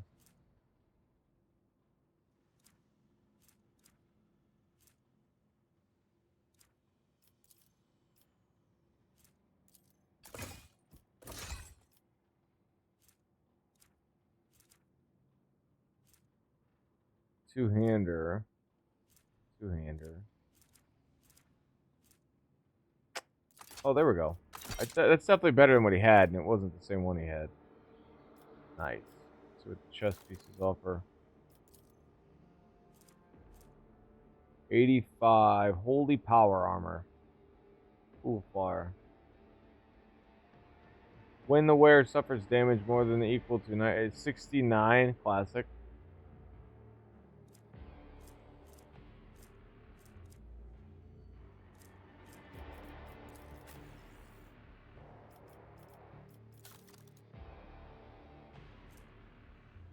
Soul pattern sniper rifle.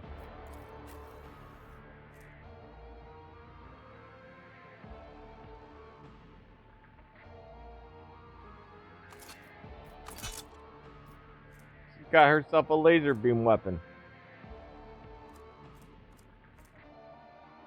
Plus armor pen.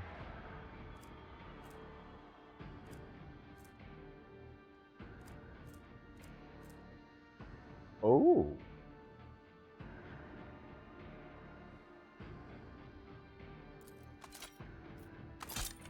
I would prefer that. Oh, it's the last weapon anyways. I see. I was about to say, I was like, I prefer to have,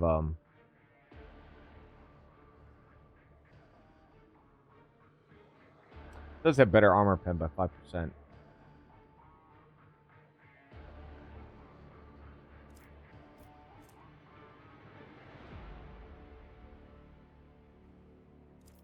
Alright.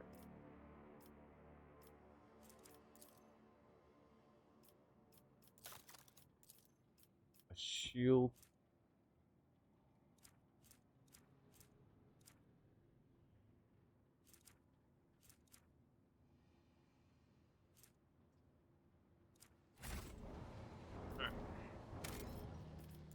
I was kind of just curious to see what kind of gear that I had picked up recently, because I had picked up quite a bit from like the factions and stuff. But for the most part, I could tell my team's got pretty good gear.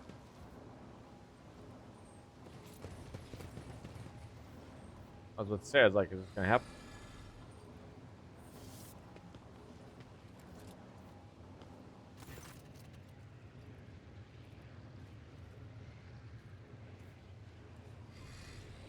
Pleading for mercy, their leader, a heretic like worm with worm-like tentacles stirring about in one of his eye sockets, howls plaintively out of his box. We initiate the capitulation protocol. Nowhere under this chrome firmament and laden haze is a cogitational ray capable of designing a productive method of opposing you. Your indestructible legions have annihilated all who dared to stand in their way. No matter what we threw at you, it all turned to dust, which your servants then trampled into oil and soot. Our survivors are few. Mercy, we beg for mercy.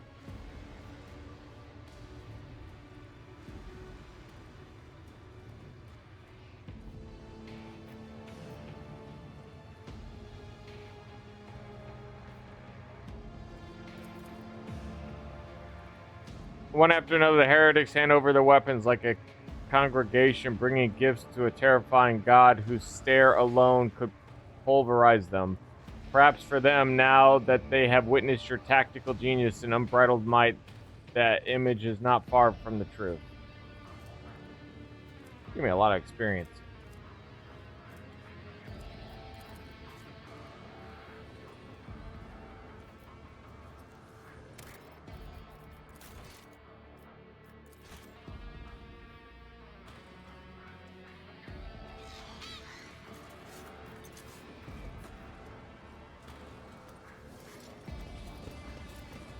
I won't tolerate weakness. Along with Lethus, the following venerated mechanisms were destroyed.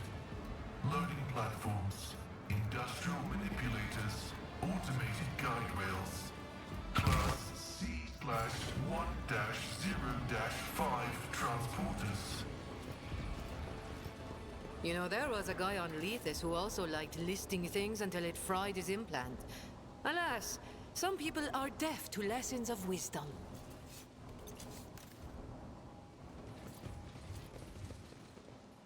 There was a lot of people in here. Take a knee. Oh, shit. Oh, shit.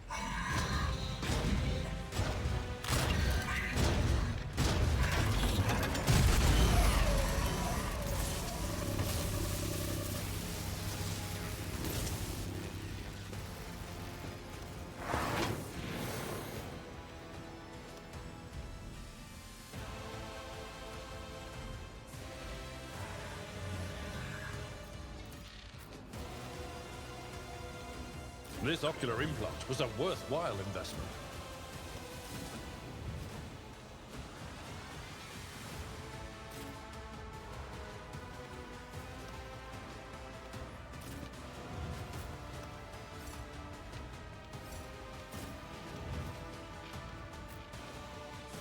And Rex!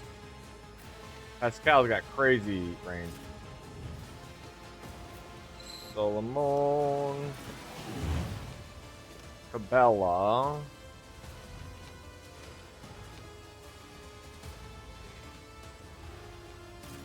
Put her here. Jay. And here. Katara. No, lame. I have shit range.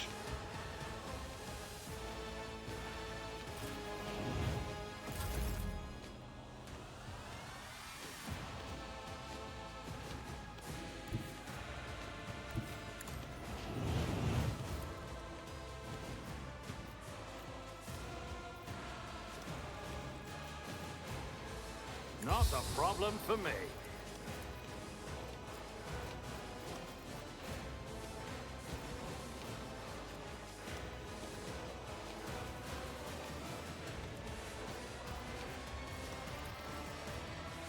Absolutely not. High momentum.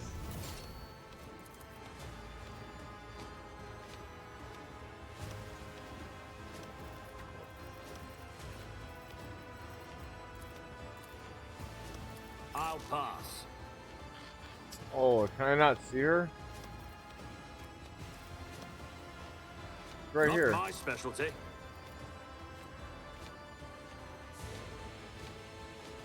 Oh, it's the wrong ability. Whoops.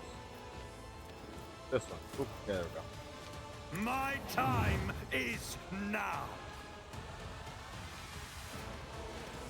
I will leave footprints of scarlet. Death is a blessing.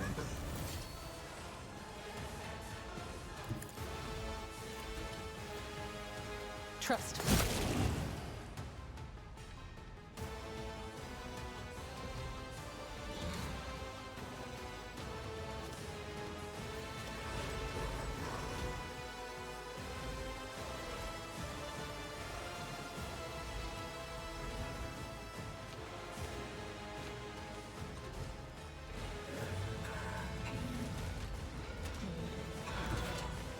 Comes in silence. As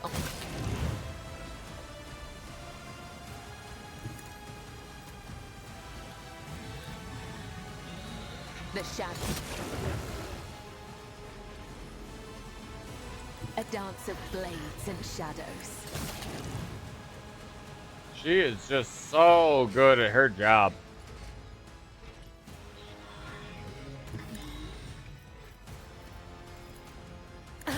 Aim for the heart next time.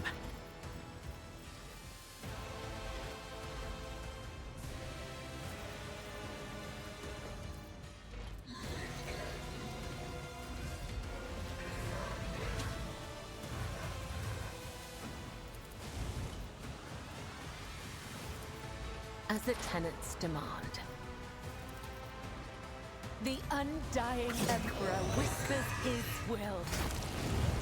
Let your soul be purged. My blade whispers your name.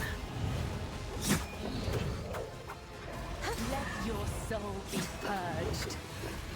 My blade whispers your name.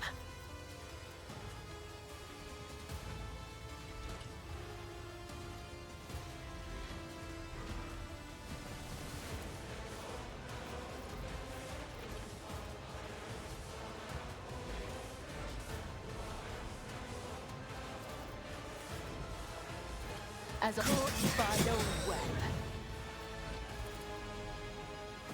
Trust me.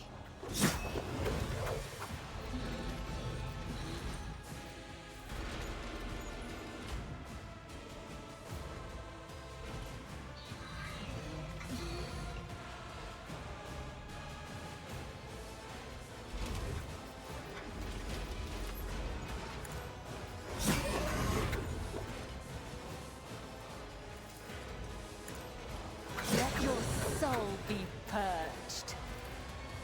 As honor ordained. Caught by the web. Let your soul be purged. Trust me. I like them crits.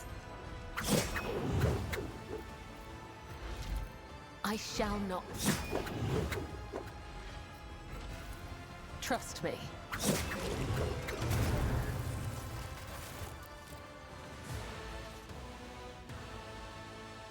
She just soloed that entire event with just a little bit of buffing from me.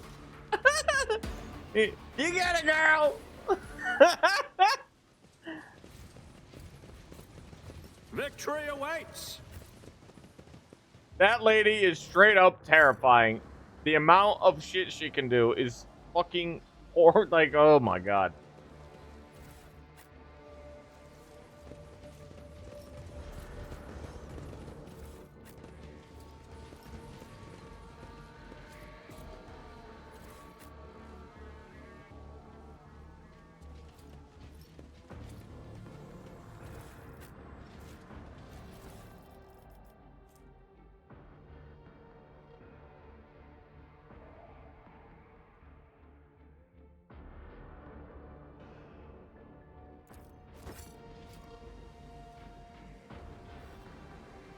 It's about time.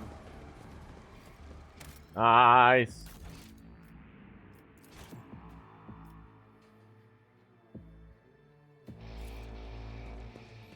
Easily done. Powerful sedatives. The sedatives precaution and keeps the captives under the complete control of their tormentors.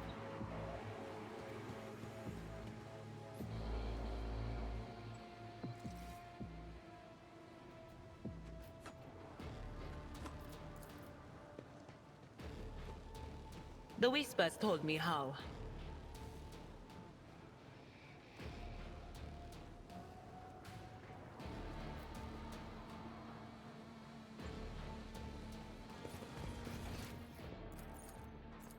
I'll lay claim to the stars.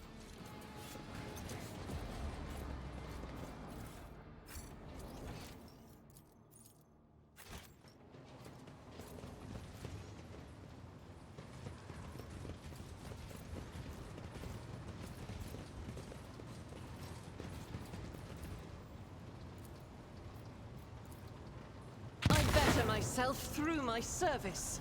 All right. Pay attention. Never doubt me. A new challenge for me? Hey.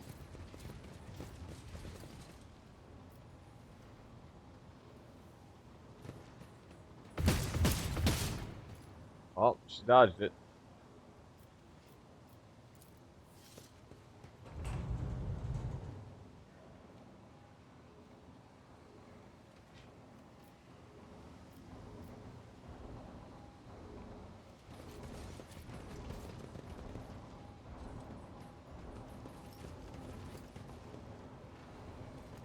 I won't tolerate weakness.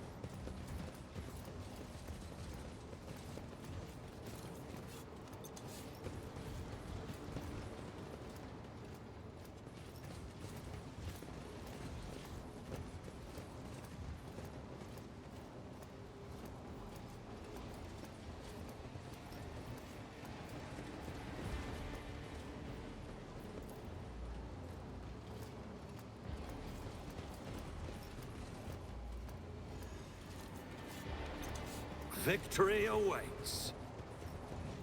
Smiting strike.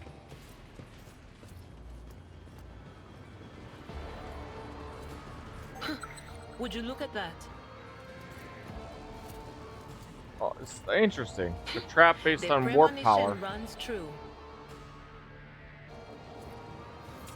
Everyone's getting a turn to disarm That like wasn't traps. so difficult.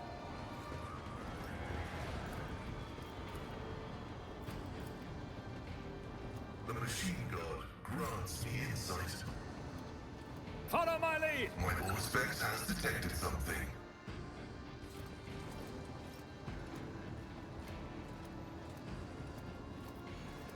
Join me in prayer.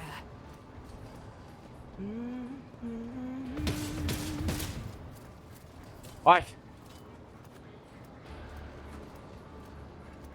Duty prevails.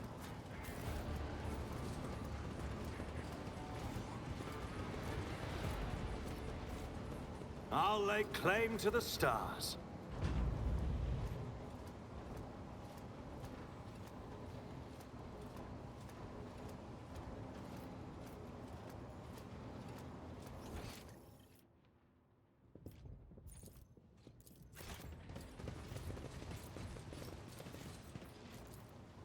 I better myself through my service.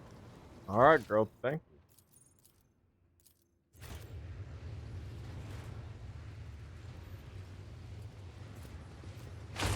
Uh-oh. Aw, lame. Fuck you, Zeech. And you got a shield too? Lame. Whoa! I'll see you destroyed!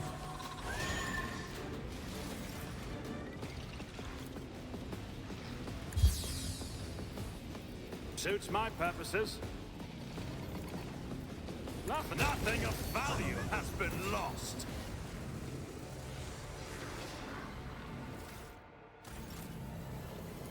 And like always, you played the reins too. I bring mercy and retribution, as honor ordains. As the killing brings me no pleasure. I shall not fail.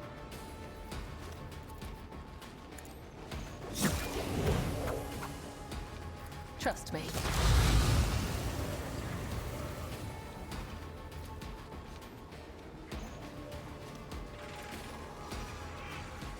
I will leave footprints of scarlet, as death is a blessing.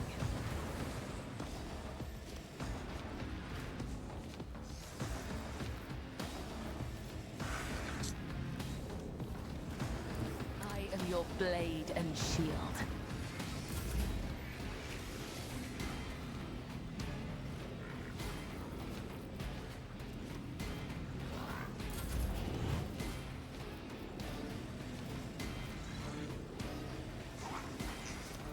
You jest, surely. I know what I'm doing.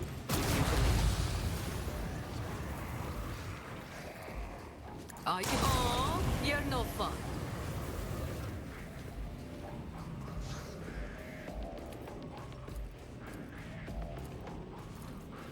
Tell me, and it is done.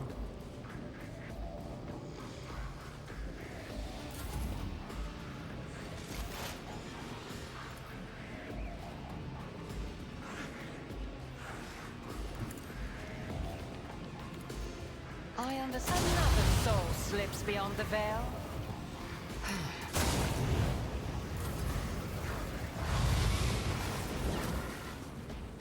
Hold the formation.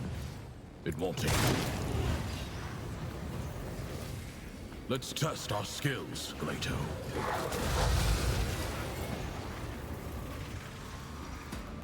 One of us would be enough.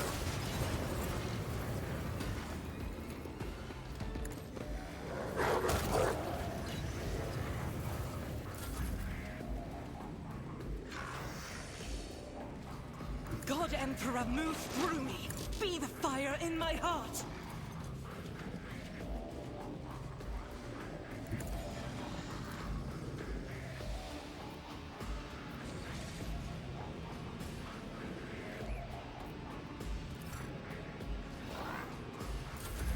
That was insulting.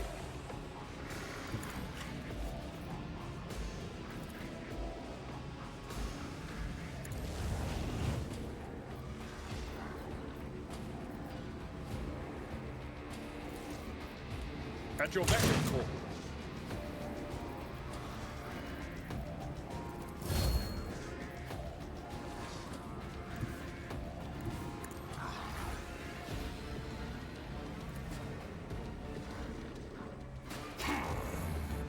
I don't like that.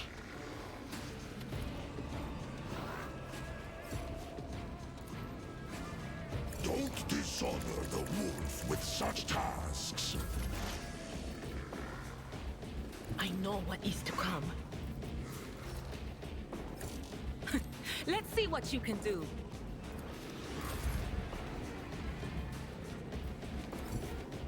A dance of blades and shadows. As the tenets demand.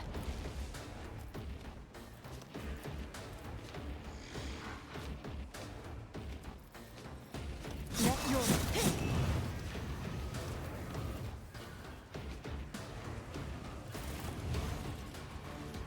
Nice. Alright, man. Took a little longer than we expected, but it's worked out.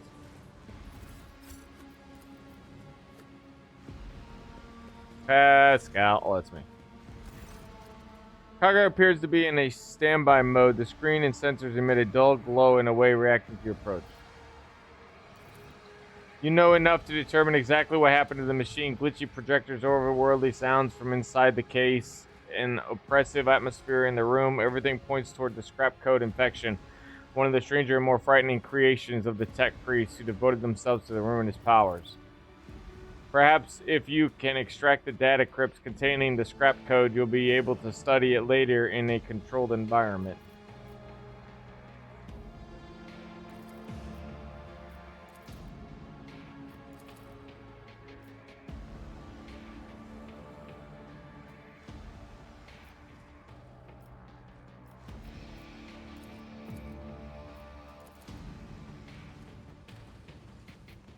No corruption here.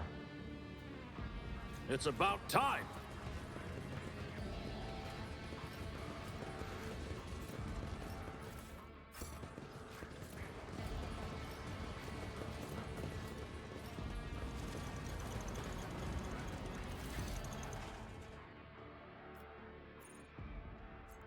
No corruption here.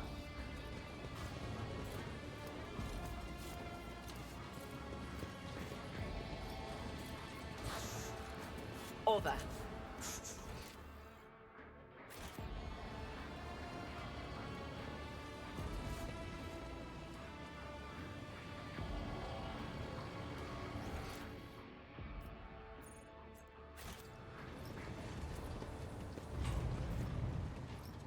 All right.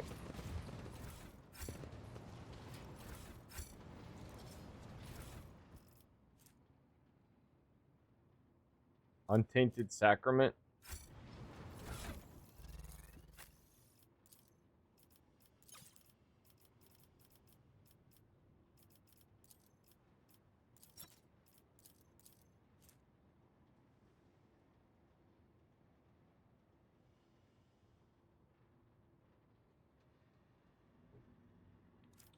Why can't he equip this?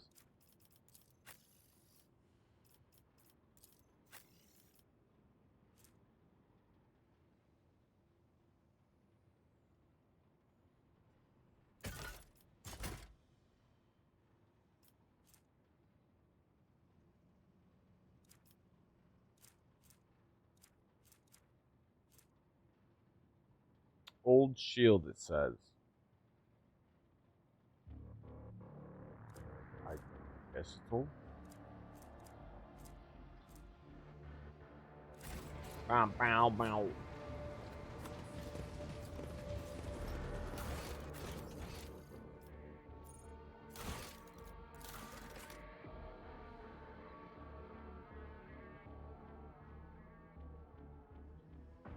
The name of Salius Prime during an interrogation, information extracted from the cultists is sure to have a agenda to find a way back to the planet. A general will inform the captain when it happens.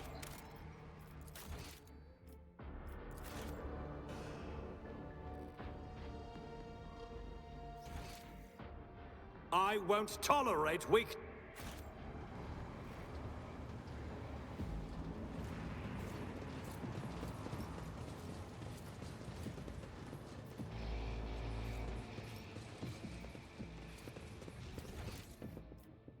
It's like 3 ways to get to the prayer halls. Main sectorum to the main generator sanctum. Okay. So if I go everywhere first, prayer halls, before I enter into this doorway.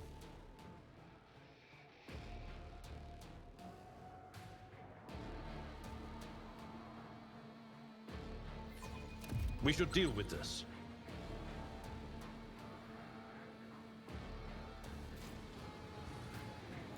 The Whispers told me a secret. The Whispers told me how.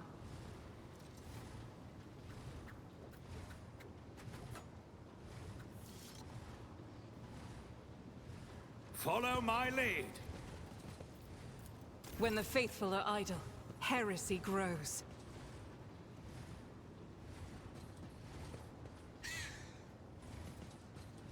What deeds await us?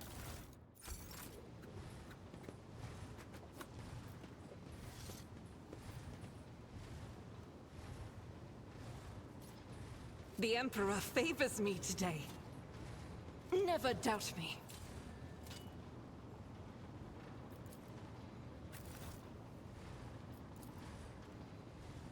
I'll lay claim to the stars. Determine what exactly happens to the machine, glitchy protocol.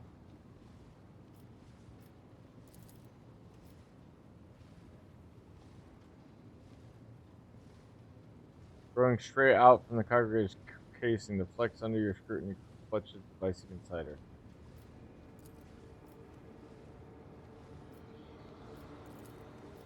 An eye like sparks are yellowish green color, but you are pretty sure this monitor cannot display such vivid hues. You lean forward and hear a predatory growl coming from inside the device, a sound full of hatred and hunger. It does not react to the buttons being pushed on the handles being turned. The screen continues to display what you saw from your first approach to the machine. As you reach for the power shutdown lever, the growling from the depths of the machine intensifies and the screen starts filling with red. Your hand stops 1 centimeter away from its goal.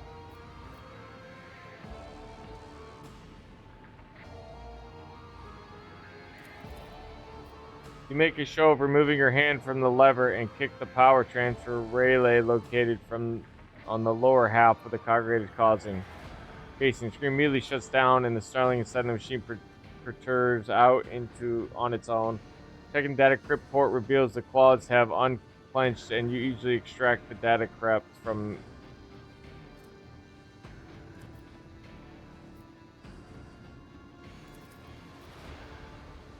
Satisfied by your retreat, the entity on the screen closes its spark-like eyes, but you can't rid yourself of the feeling that it's still watching you.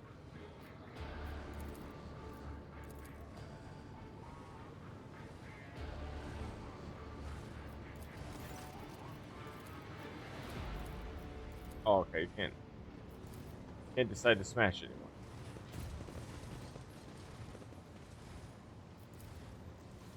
That was a problem for you.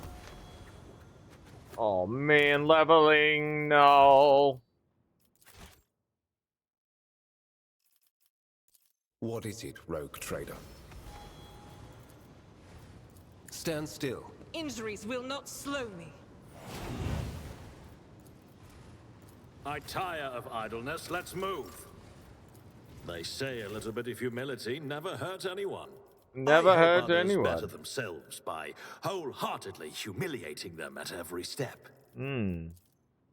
Charming fellow. It's almost at 100 and everything. Persuasion is crazy. Persuasion Nation.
Alright, we leveled. It wasn't a bad level. It gets kind of tedious for it. Personally, and I'm just trying to play the game, baby.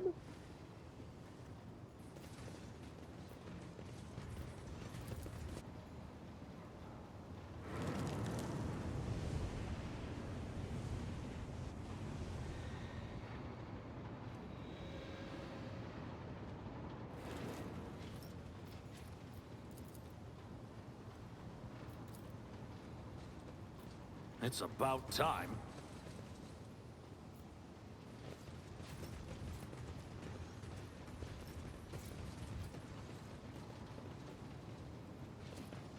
How old were you when you first took her life? You are... There is no sorrow in stepping onto the thread of his service early. Rather, one should lament doing so too late. Do not feel sorry for me. We must act. None shall stand in my way.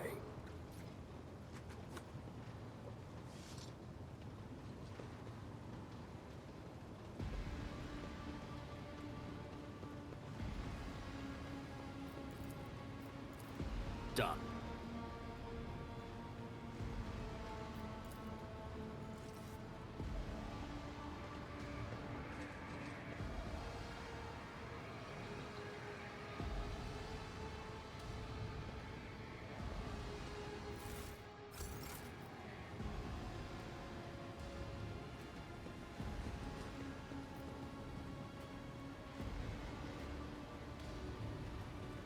A new challenge for me.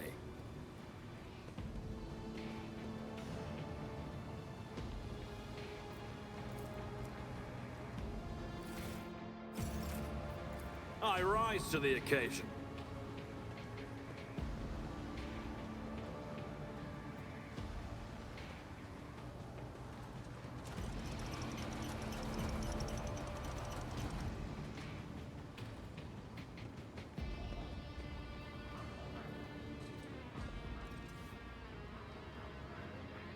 Follow my lead.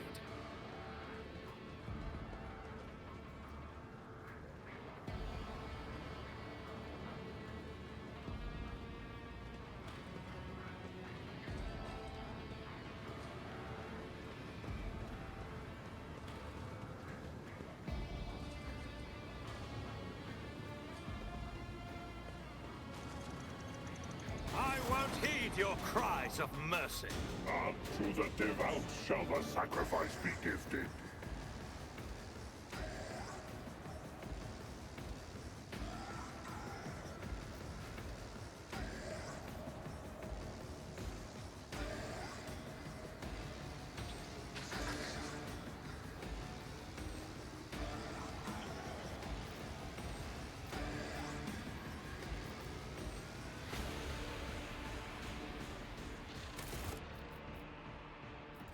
My bad.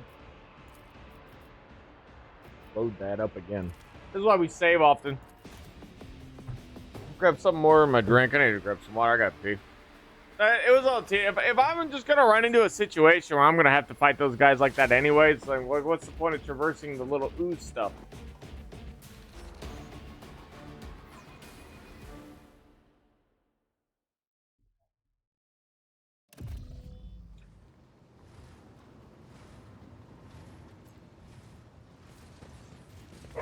I'll lay claim to the stars.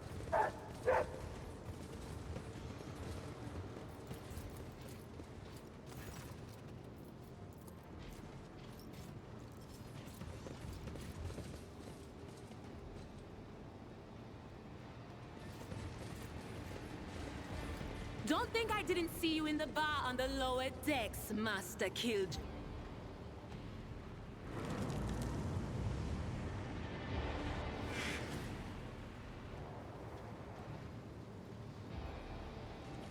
So what happens regardless if I go this way. Alright, we'll save it here. I got pee and stuff. Put up the thing again. The thing that we spoke about, look that. Spread across the planet, overwhelming the forces of the Arbites. When the Planetary Defense Force was called upon to restore order, many of its members defected, swelling the ranks of the Brotherhood. News of the planetary governor's assassination soon reached the public, igniting vicious fighting in every hive city across the planet. Within solar hours, tanks adorned with the revolutionary banners of the Brotherhood were seen rolling through the streets, pushing the Arbites back. By dawn, word of the governor's assassination and the deaths of most of his ministers had spread planet-wide. Seizing the moment, the Brotherhood took control of several broadcasting stations, declaring the establishment of a new theocratic state in the name of the returning God Emperor. While the Brotherhood had seized most of the cities, the Arbites still held the majority of the Ikaran countryside. and maintained control over their precinct fortress in the heart of Lomas.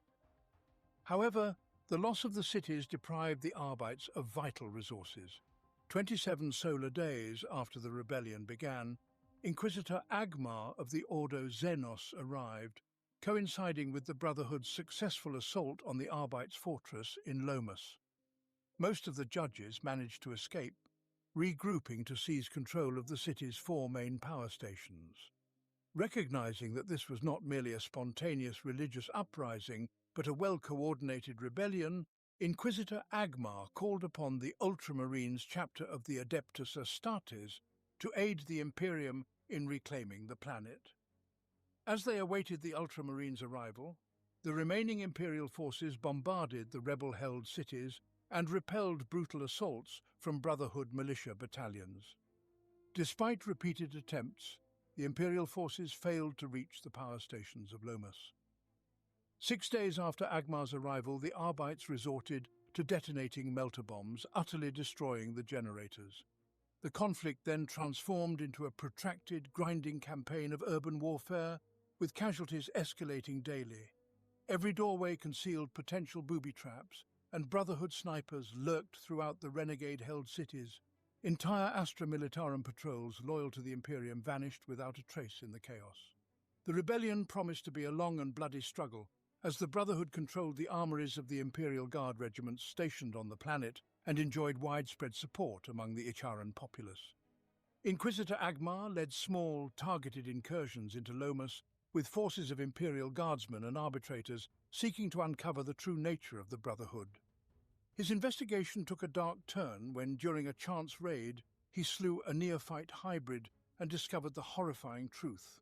The Brotherhood was, in fact, a Djinn Stealers cult led by foul Tyrannid Djinn Stealers. Agmar immediately sent an astropathic message to the Inquisition, confirming his fears of a looming Tyrannid invasion, and awaited the Ultramarines' arrival.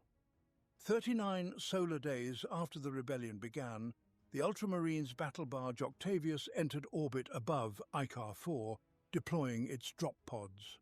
The planet's defenses, crippled by the destruction of Lomas's power generators, offered little resistance, resulting in minimal landing casualties for the Space Marines. The Ultramarines quickly secured the Astra Militarum's armories and the Imperial Governor's palace, fending off poorly organized counterattacks that inflicted devastating casualties on the Brotherhood's forces. Meanwhile, the remaining Imperial Guard forces launched coordinated offensives to link up with the Ultramarines, using their Lehman-Russ main battle tanks as mobile fortresses, gradually bending the Brotherhood's lines under relentless pressure.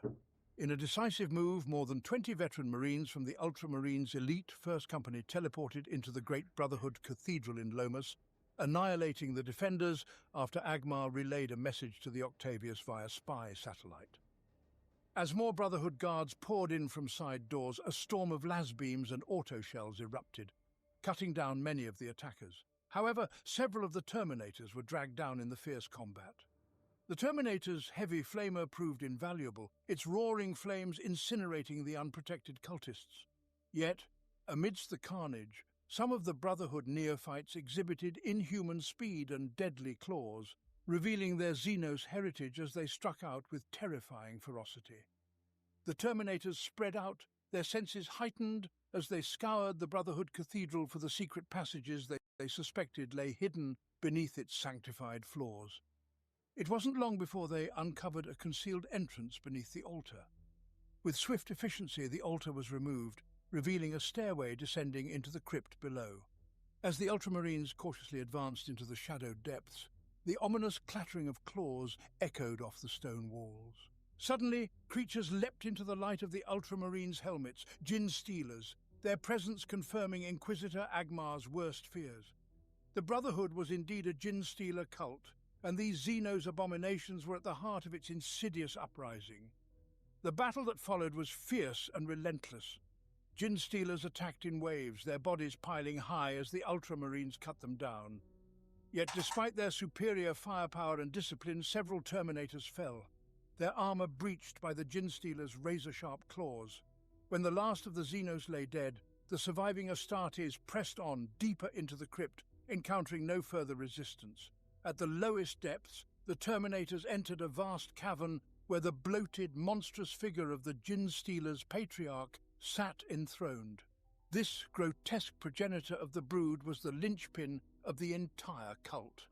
As the Terminators advanced, another horde of Gin Stealers surged forth, desperate to protect their vile master.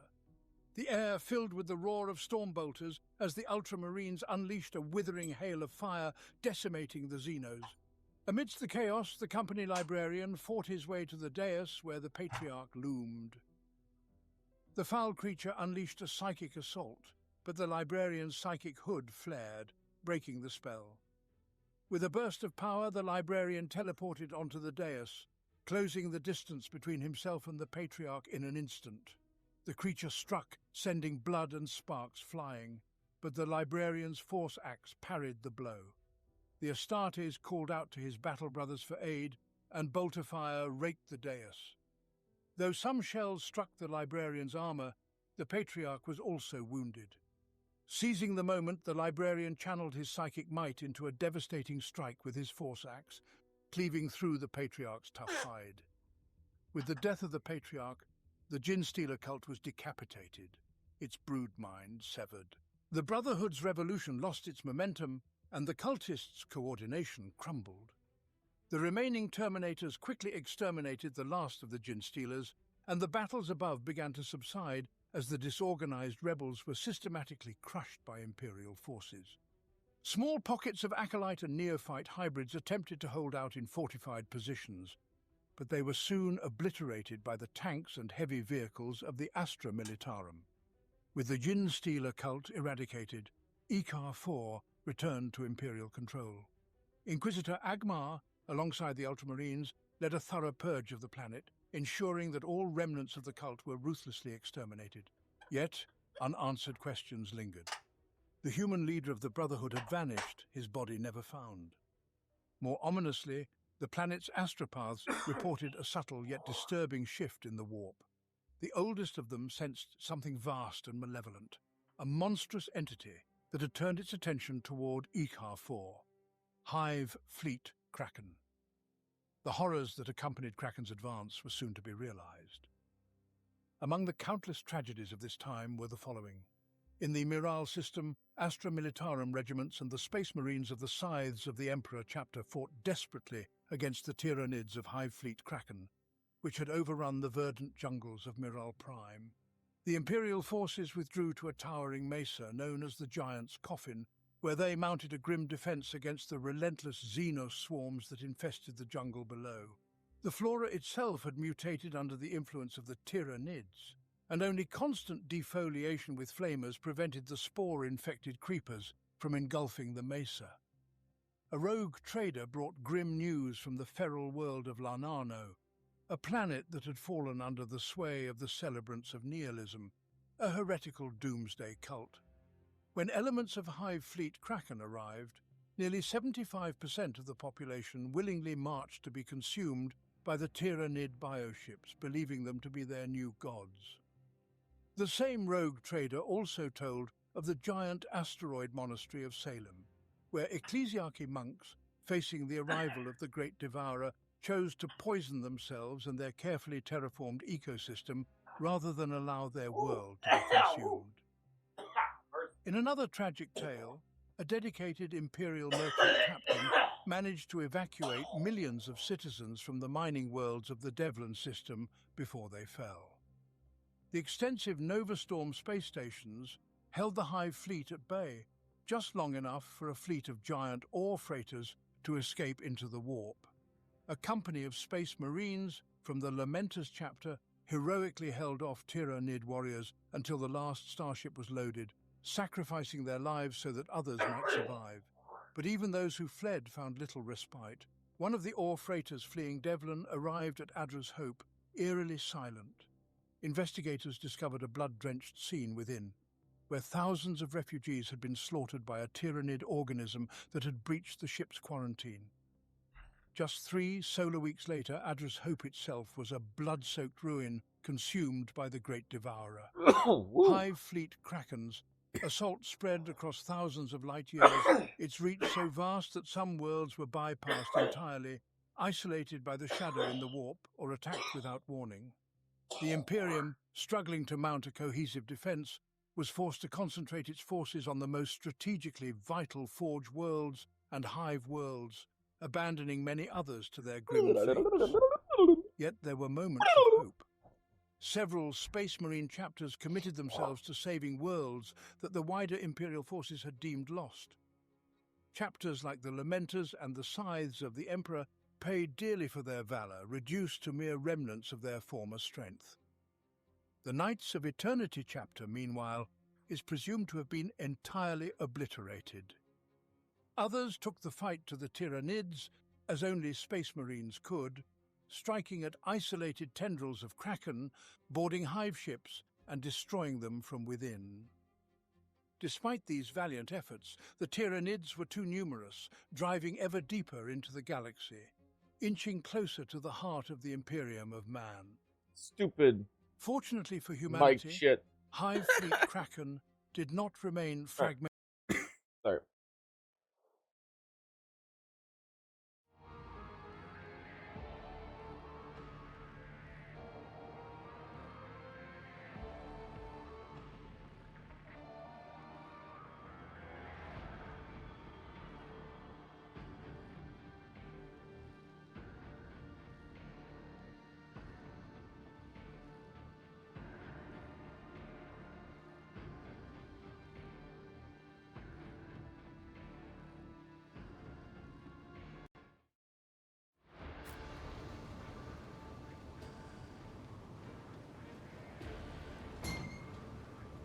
Open in the name of the Lord.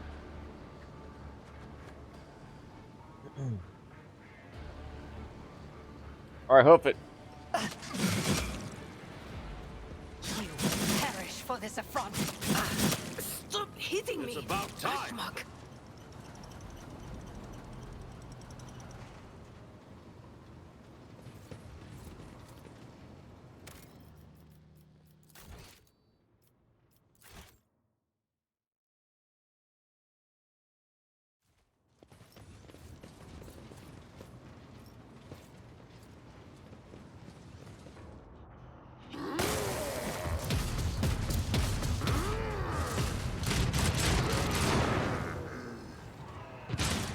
Oh shit, don't die.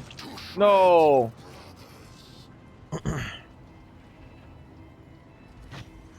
Arc speaker on the ancient monster's armor emit a blood-curdling screech that turns the unholy murmurs of countless voices. Collect the blood of the false believers in a cup, reap of their pitiful strivings, drink of their sorrow, and the laughter of the true gods will thunder in your ears. Halbrand looks up from the bodies of his fallen brothers. You can hear the seething rage in his voice. I am the wrath of the Allfather, and his wrath is to be dreaded. Traitor of the... Oh.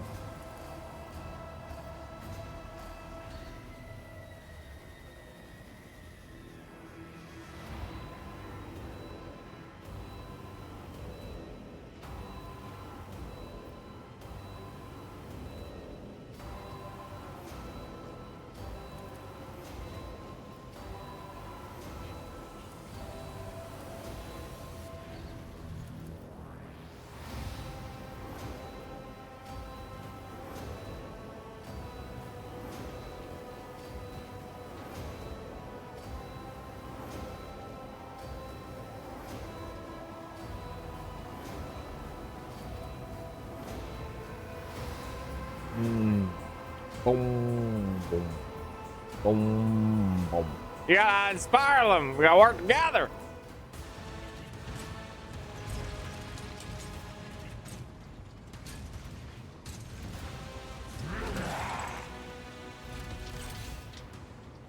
Messiah, give me the power to eradicate thy enemies.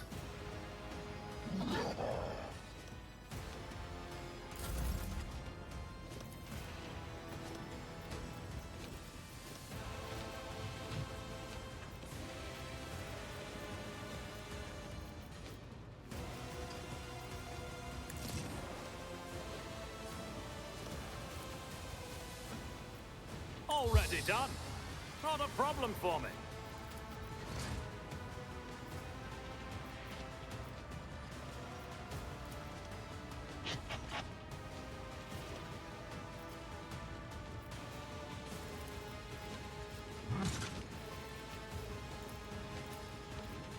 all too easy.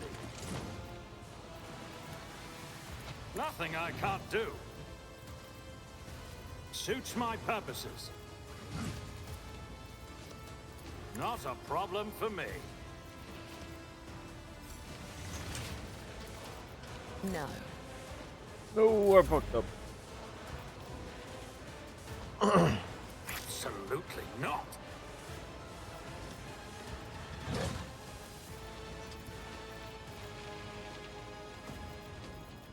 Suits my There's only purposes. death. Yours or mine. There we go.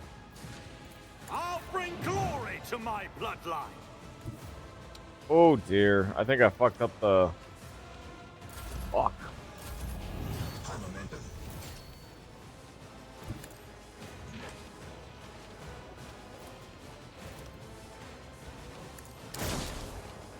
Am I getting Jai Haydari? Remember the name. I can do that with the right incentive.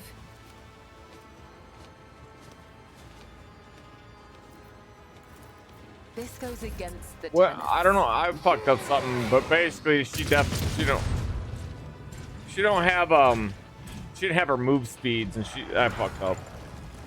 Must be because of I casted the ability to cast her ult over that. There she goes.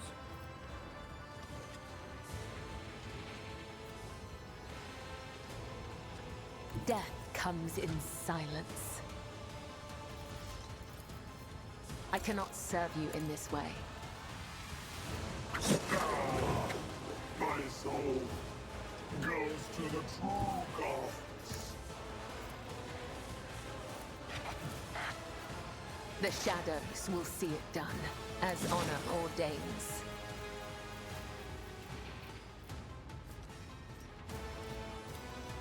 Come, the other side awaits. He has a shield on him, I think.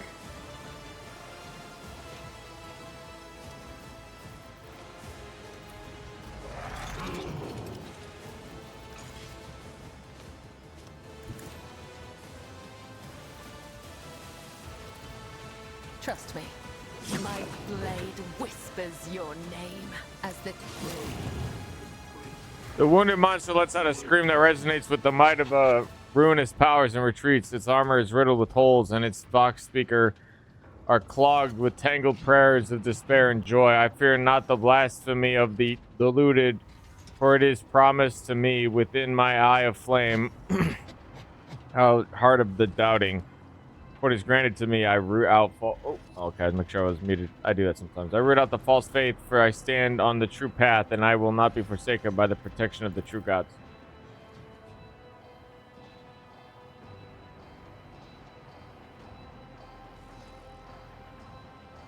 Right.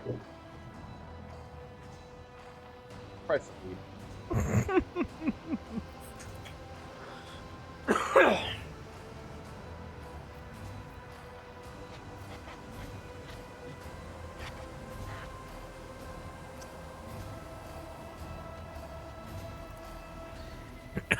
Egging him on, as you should.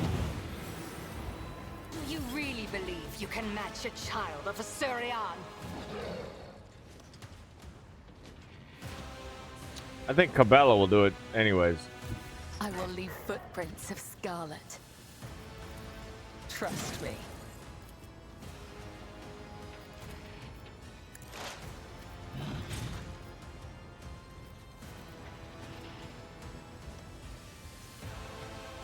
As honor ordains. Let your soul be purged. In the abode of the true gods, there is neither time nor prohibition.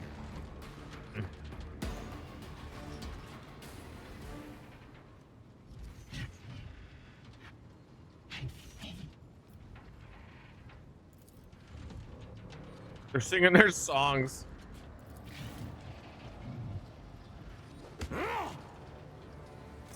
Wait, why? Many lessons have you two young... Wait, what? Halbert shoots a defiant look at Ophar, who has blocked his path to defend the monster.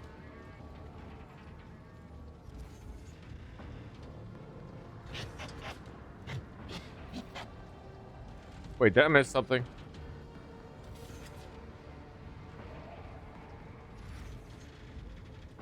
Oh, did I miss what? Urgently reclaiming the last line, Ulfar knocks Halbert to the ground with a crushing blow to the head, him in a deep stupor. What the fuck? Of the baleful pack, worthy was the hunt. Their name will thunder as the feast of victory. Doom's scream I ripped out, leaving it to cry, a tongueless, silent wail. Wolf's howl has flown above hall arches soaring. Gives you a pensive look.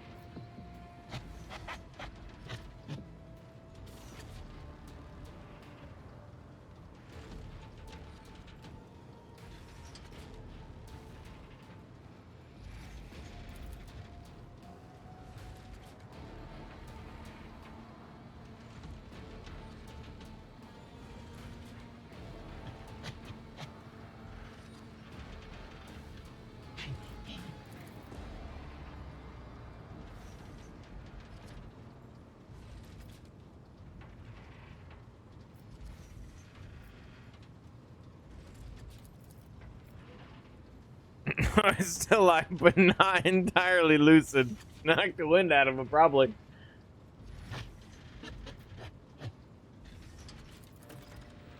Walks over to Hellbrute, whose limbs are convulsing in vain attempts to raise his weapon. The wolf draws a knife covered in red runes and smiles at you. In the name of the baleful wolf was not tarnished in this battle.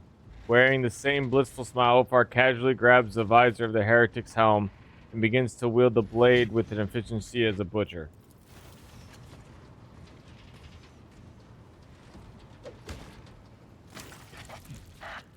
The dying enemy rasps and grueling, choking on blood as severed tendons snap and sawed bones crack under the Fenrisian steel. The Hellbrute's legs buckle, but he somehow remains upright as if out of sheer arrogance. The heretic lives long enough to fully partake of the agony, and when Ulfar finishes, he is clutching the bloody horn that protruded from the Chaos Worshipper's head. Ulfar swiftly carves a protectorate rune into it and proudly proclaims a glorious trophy.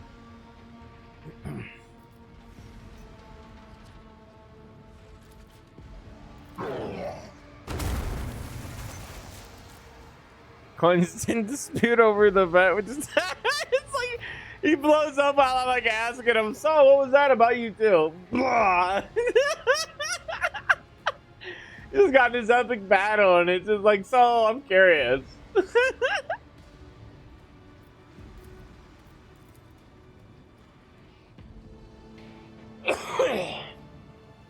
Before you are well, and I don't want to have to answer to the Allfather should you die. Let no one say a worthy warrior met his foolish end because of Ulfar. They are in no hurry to catch me toward the enemy. I will join the fray when I can stand. If you'd be kind enough to leave a few heretics for my blade.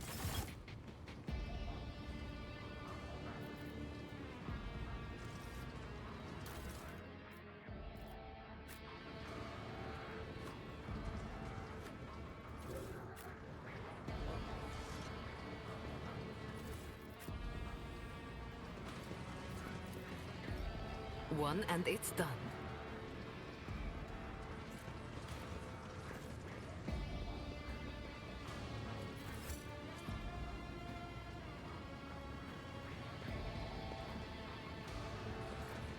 I won't tolerate weakness.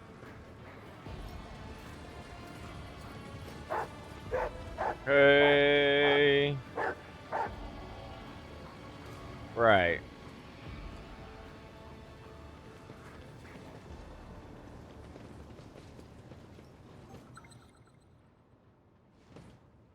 Whose innards need take leave of their gut.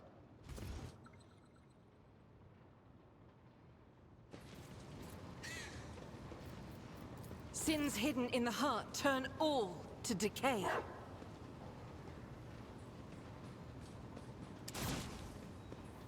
You can't really. I better myself through my service. Carry the Emperor's will as your torch. A new challenge for me? The Emperor favors me today. Oh, shit. I could have avoided all that crap.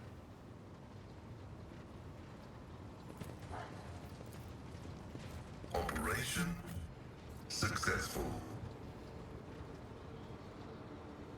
I sense something nearby.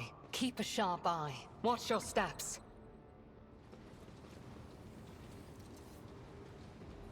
Never doubt me. Join me in prayer. Let's proceed. Duty prevails. The Emperor favors me today. Follow my lead. Do the drill.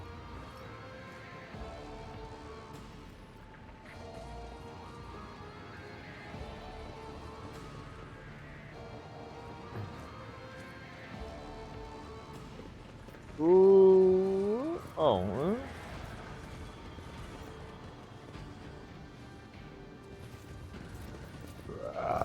Okay, okay. Oh, right. It is. Dang it. Ah. Ah.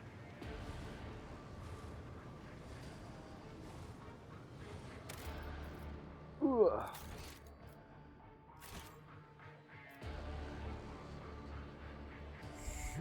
None shall stand in my way.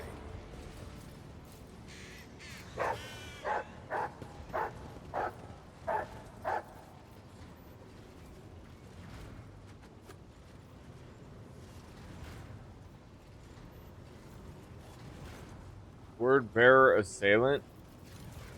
You interrupted my thoughts. I did fine.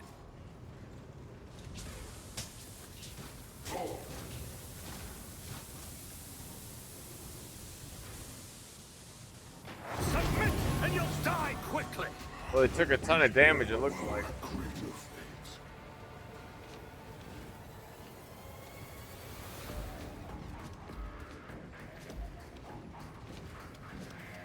I was trying to hit you earlier. And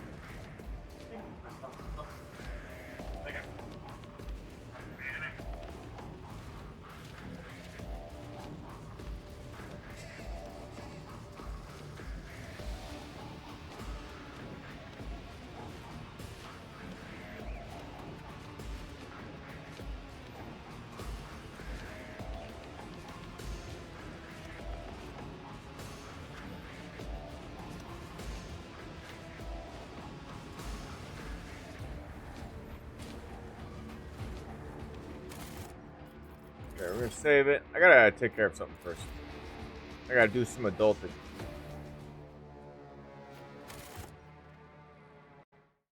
Segmented into separate tendrils for long. Eventually, the tendrils began to coalesce into a single, massive swarm centered on Ikar 4, the hive world whose Jinstealer cult infestation had been the first ominous sign of Kraken's arrival in the Milky Way galaxy. As the Tyranids closed in on the planet, thousands of Jinstealers and hybrid offspring from the Brotherhood suddenly erupted from the underhives, revealing that the alien threat had not been entirely purged years earlier as believed. Defense perimeters were swiftly overwhelmed, and the Astra Militarum forces were slaughtered by the thousands. In the ensuing chaos, an ever-growing number of Tyranid organisms made planetfall, not only the termagants and gargoyles that had formed the vanguard of previous assaults, but also the monstrous carnifexes and tyrannofexes. Even more terrifying, biotitans like the gigantic Hierodule and Hierophant began to stalk the surface of the beleaguered world. The Tyranids unleashed every horrific organic weapon in their arsenal upon Ikar 4. Yet despite the overwhelming onslaught, Ikar 4 was not immediately lost to humanity. Forewarned of the Tyranid threat by the earlier Jinstealer cult infestation, the Imperium had fortified the Ikar system more thoroughly than other regions on the eastern fringes, under assault by Hive Fleet Kraken. Chapter Master Marneus Calgar, the esteemed Lord of Ultramar and hero of the First Tyrannic War, personally led the Ultramarines into battle against their ancient enemy on Ikar IV, just as he had done against Hive Fleet Behemoth on Macragge 2 centuries earlier. The Ultramarines inflicted devastating losses on the Tyranid Armada, both in space above the planet and within the claustrophobic corridors of the towering Ikaran Hive cities. Veteran Space Marines, who had fought in the First Tyrannic War, descended upon Ikar IV and engaged in brutal close-quarter combat within the Hive cities, battles that raged for nearly a full Terran year. Employing the same tactics that had proven successful in defeating Hive Fleet Behemoth in Ultramar centuries earlier, Marneus Calgar rallied the Imperial defenders of Ikarth IV and ultimately cast the Tyranids from the planet. But as with all victories against the Tyranids, the cost was staggering. Ikar IV was reduced to a smouldering wasteland of death and devastation, its people and cities sacrificed so that the Imperium of Man might endure another storm. Among the Imperial forces that fought in the campaign were the Justus regiments of the Astra Militarum, raised from the civilized world of Justice and collectively known as the Emperor's Shield. These highly decorated regiments were redeployed to the nearby Hive world of Radnar, following their actions on Ikar IV.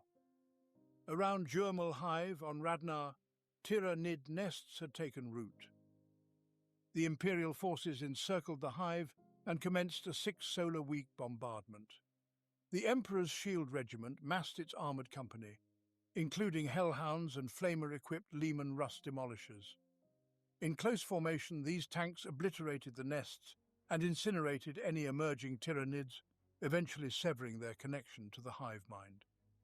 The remaining Tyranids were herded to the far side of the hive and easily exterminated. The first warning the craft world Eldari of Iyanden received of the danger posed by Hive Fleet Kraken came in the year 992, delivered by the craft world's far-roaming rangers. These Asuriani, driven by a compulsion for exploration and danger, secretly monitored the planets and alien races near their craft world. The news they brought was dire. A Tyranid hive fleet of immense proportions was heading directly toward Iyanden.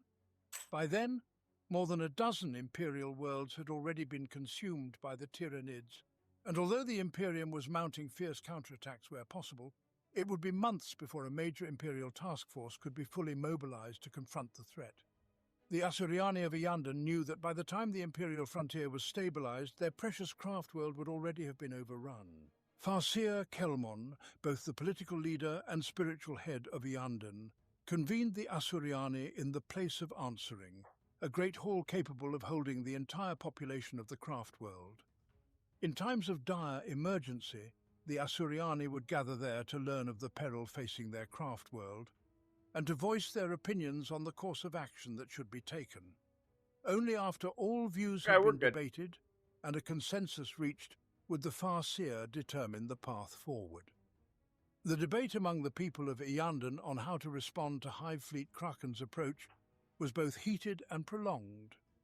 The more conservative factions advocated for isolation, proposing to shield the craft world behind a powerful psychic barrier to avoid all contact with the Tyranids. On the other hand, the more aggressive voices urged immediate action, arguing for a preemptive strike to destroy the Tyranids before they could reach Iyanden. However, both strategies were fraught with challenges, particularly because neither took into account the sheer size of the approaching Tyranid hive fleet. It took a powerful and impassioned speech from the ranger Irilith, who had witnessed the hive fleet firsthand and grasped the enormity of the threat, to sway the assembled Asuriani. For over an hour, Irilith hammered home the grim reality that only the combined efforts of every Eldari on Iyanden might have a chance of repelling the Tyranids, and even then, victory was not assured. As she concluded her speech, a profound silence descended upon the hall, for every Asuriani present understood the immense challenge that lay ahead. Farseer Kelmon then rose, commanding that Iyanden's defences be fully prepared. The entire fleet was to be recalled, and for the first time since the fall, Every Eldari on the craft world, whether warlock, guardian, or aspect warrior, must take up arms. The craft world would be fortified to the utmost, for it was certain that the Tyranids would breach the outer defences and land upon the massive world ship. Kelman also decreed that a horrible looking creature. All right, here. Roll.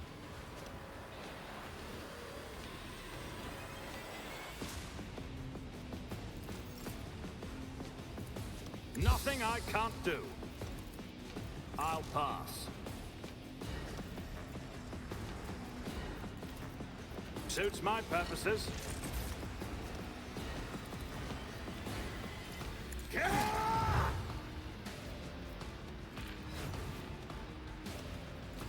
Not a problem for me. Don't get ready to fight fair.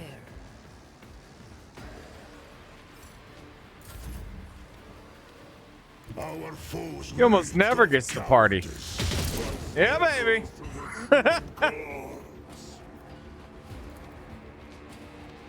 Give this task to someone lesser. Step aside. The navigator is coming. Ooh, girl. I'm afraid not. I am a navigator, not a servitor. That is foolishness.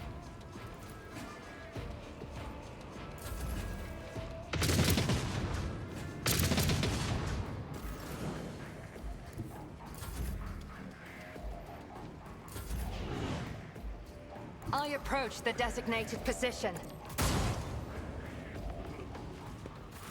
From downtown.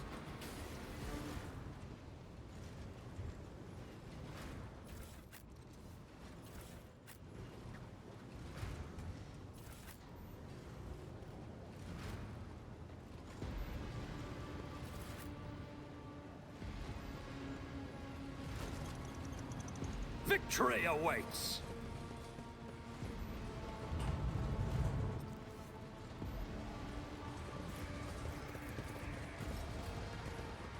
My success is an irrefutable certainty.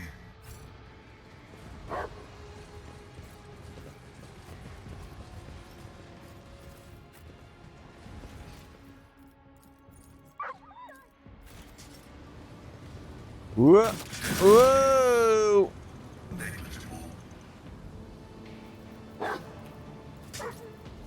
Doubt is for Might be. I won't tolerate weakness. Tell you what, the servitors full-blown immunity.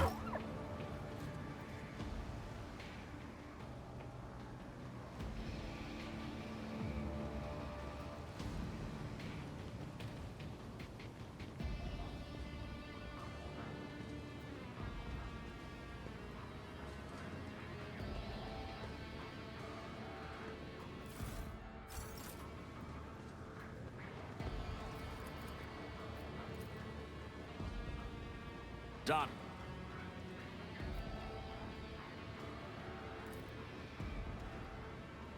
A new challenge for me?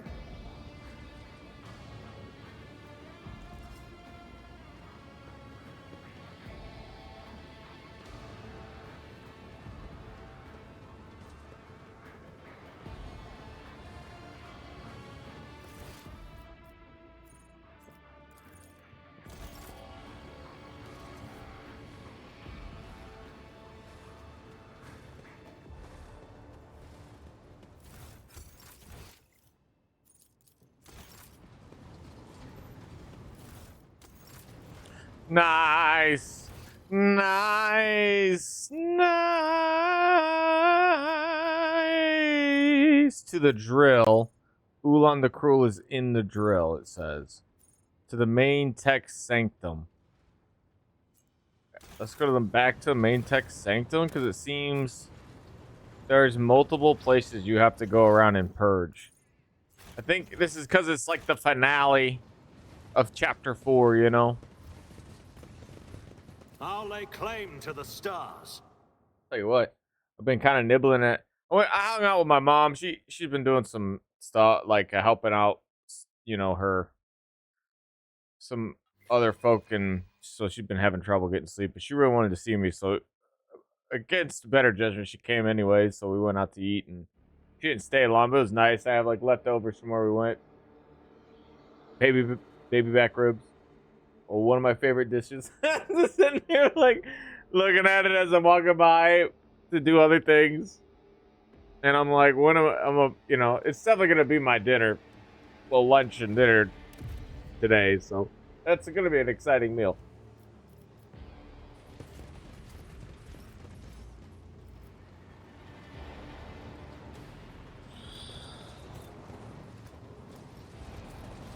Oh, okay, here.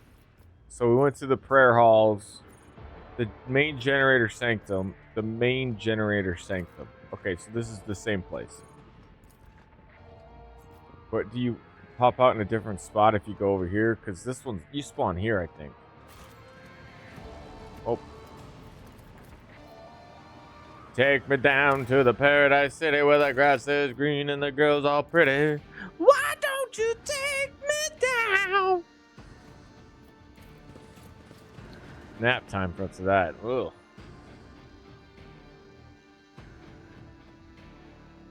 Bum, bum, bum, bum, bum, bum. We need to investigate. Tech use, demolition. Oh, whoopsie.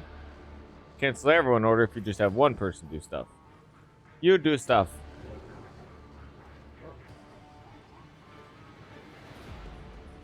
Never doubt me. Son of a bitch. I serve the golden What throne. the hell? Wait, what?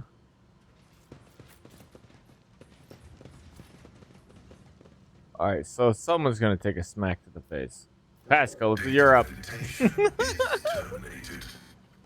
Oh, I guess not. I thought this was gonna hurt. Someone was gonna get hurt. It looks like that's a dangerous vent. Okay. My bad. Tech, Pascal, let's do it. Operation successful. I'm still worried about this. We never did uncover this. I do need to go talk to him, come to think. I haven't talked to him all. But there's also nothing in there. It's kind of one of the, must be you gotta wait till chapter 4 is over or something. It's about time. Nothing escapes my sight. Argenta, good job. Right on better top of it. myself through my service. Duty prevails. Wandering Psyker. Alright, save. Yeah, you know, I guess the game is just to help you keep you on your toes or something. I don't know, maybe to justify demolitions. Whatever it is. They sure do love to put mines all over the place. The game does. The developers. The dirty, disheveled woman pays you no heed, lowering her head and looking at the ground with genuine interest at something that either does not exist or is invisible to your eyes. Even at this distance, you can detect a distinct smell of ozone, too fresh for this stuffy room, reeking of soot and industrial lubricant. This woman raises a maimed hand and absent-mindedly runs its 2 remaining fingers through her matted hair. Oh. She is a psyker. I can feel warm warp emanations roiling around her. One of the cultist prisoners. How did she manage to get out of the cage and survive? Be vigilant. Creatures like her remain dangerous even when they are mean to do no harm. So Hendrix, like with scorn, but says nothing, just hisses venomously through her teeth. Closes her eyes as if listening to something. This tormented soul is beyond help. Grant her the gift of the undying one while she can accept it with gratitude. What an unexpected bit of advice. I can't believe it's coming out of your mouth. The woman jerks her head and transfixes you with a delirious gaze. Only now do you notice a reddish-black mark on her cheek. A many-pointed star, a symbol of chaos. The prisoner bares her teeth, but you cannot tell whether she does as a threat or simply out of fear.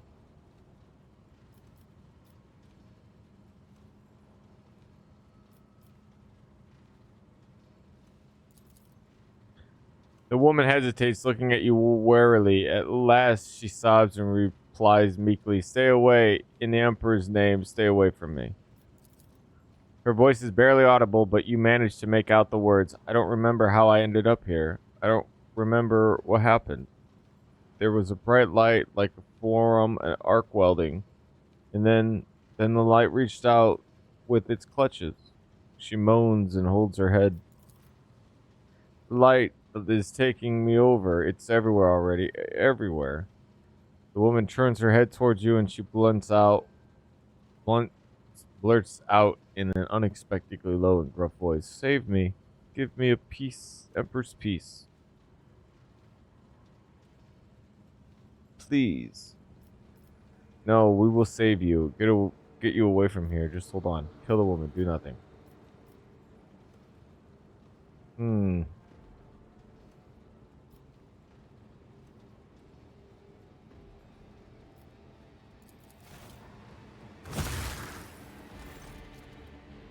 A single blow is enough to end the Psyker's pitiful existence. You examine the corpse, and with a start, realize the woman's facial features seem to have melted from extreme heat.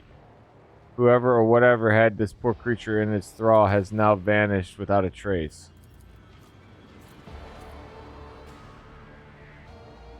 Follow my lead.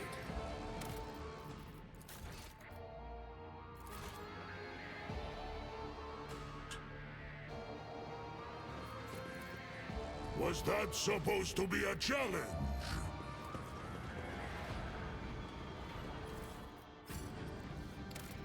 Man, you know, it eats at me. It's like, what? I just think she's just gonna turn into... Now I gotta see what happens if I decide to go without the eye, because like sometimes if you try to persevere with something, you can actually end up using some kind of extra emphasis. Like, it'll be like, okay, this is his path, they want path. What can you do to save this person? You know, bullet head's easy, but can we use our technologies?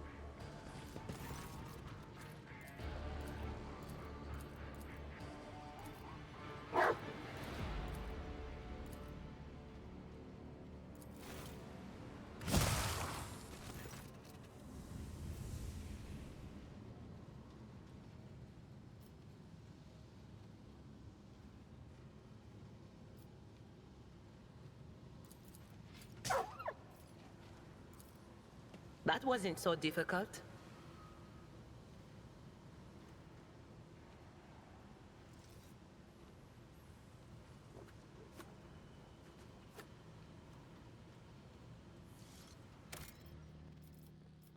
That's crazy.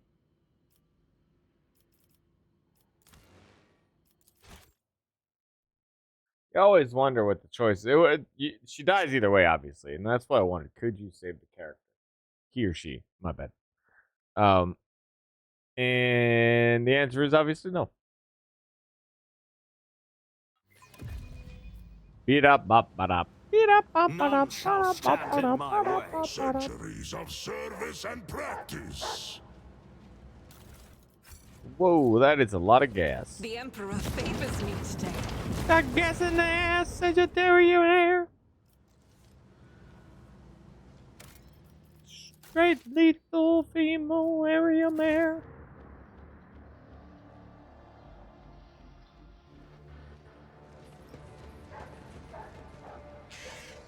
Mad Technomat, Mad Technomat, Mad Technomat, Mad Technomat, no Technomat, no Mad Technomat. Mad Technomat, no Technomat. Combat Servitor. Mad Technomat, Mad Technomat. Fail Telo Sabaton. Alright, I guess where do we start the party? Tolerate weakness. Let's just shoot the Technomat in the face, in the face. The songs of my ancestors speak of stars long forgotten Hey? and worlds long gone. What a shame that you lack the capacity to understand even a single... The machine god grants me insight. Whoa. What? Like, this is like a really good weapon. Like, oh my god, like look at that. Just triple damage? Holy shit. Guess who's getting that item? I woke up with a feeling of wonder. Did As you? if a field of flowers was blossoming nearby. Nope. A child was saved from death. 1,000 heretics were burning alive. Whoa. Begging and sobbing and howling. Whoa. Whoa, whoa, whoa, whoa, whoa, whoa, whoa. Oh, whoa. That's what you were dreaming? Heretics burning alive? She seemed to revel in that part. She was happy that people were joyously happy, but also reveling in the burning and suffering of people. And it's just like, girl, you like let's have the dream of the people just being happy and cheerful and glad that life is good, not the burning of bodies and lives because they've been corrupted by some type of group, or because society is so horrible that it's easy for corruption to seep into these people, because it almost seems like a relief considering the normal circumstances of what they have to put up with on a daily basis. So, you know. Speak, Elantar. Easy. That is beneath me. Is it? Take You a cannot seat force me, and bow before me. Elantar. All too easy. I don't have time for this. Imposing me was your biggest mistake. I am fear incarnate. I am your blade and shield. My blade whispers your name. Killing brings me no pleasure. Trust me. Come. The other side await no. Death is a blessing. I bring mercy and retribution. Killing brings me no pleasure. As death is a blessing, death comes in silence.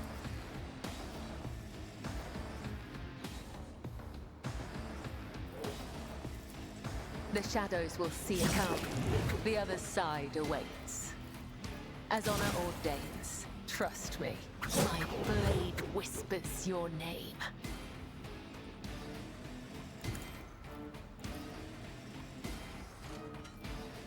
As honor ordains. Caught by the web.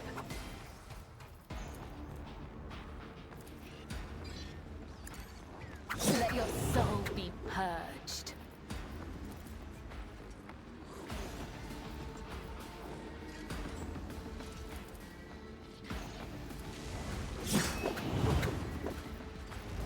Caught by the web.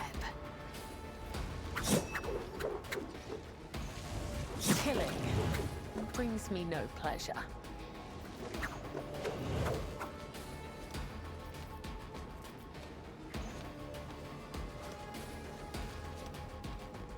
I will leave footprints of scarlet. I shall not fail.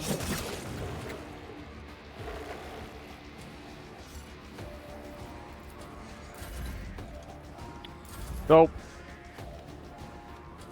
This battlefield air is good for my lungs. Going somewhere? You've got it. Aw, you're no fun.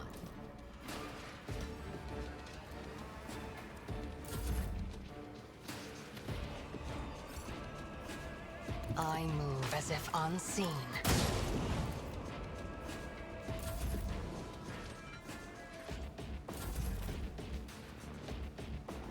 Rejoice in battle. Whoops. Faith Try that without again. deeds is worthless.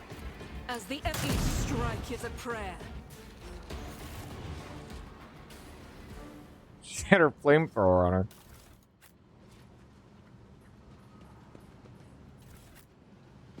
See, right there.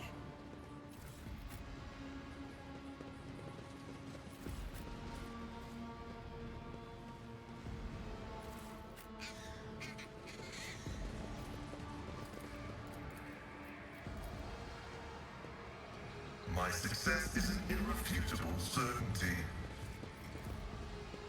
And done. A new challenge for me.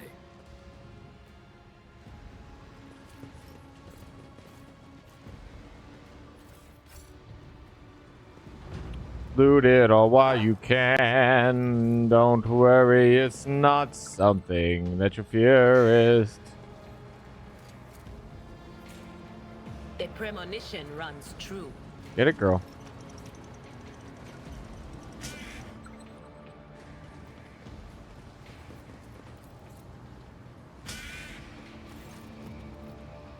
Congregator flickers as if the system is suffering a power failure. You reach out and touch the control panel, but quickly jerk your hand back.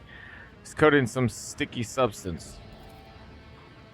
You know enough to determine exactly what happened to the machine. Glitchy projectors themselves are the worst powers. The Congregator case is covered with starch symbols and signs thickly smeared in pungent, oily mass. You spot tiny bubbles emerging from the gleaming metal. It is almost as if the Maldora slime is seeping from these scratches like sweat oozes from pores on human skin. Like sparks are yellowish orange in color, but you are pretty sure this monitor cannot display such a vivid hue. You lean forward and you hear predatorial growls. Not only do you fail to examine the log, even accessing is quite an ordeal. Any data projected from blinking. You spend a lot of time trying to establish a connection between the countless switches and reels on the control panel and the twisted symbols floating on this glitchy screen. At last, you manage to complete the logical network, tame the ranging system, and force it to disengage the data crypt. At the same moment, the Congregator releases a data stick previously hidden beneath a protective panel, and the device drops to the floor right in front of you. It looks like a logic key used to access additional Congregator reserves. It may fit other systems in this part of the planet.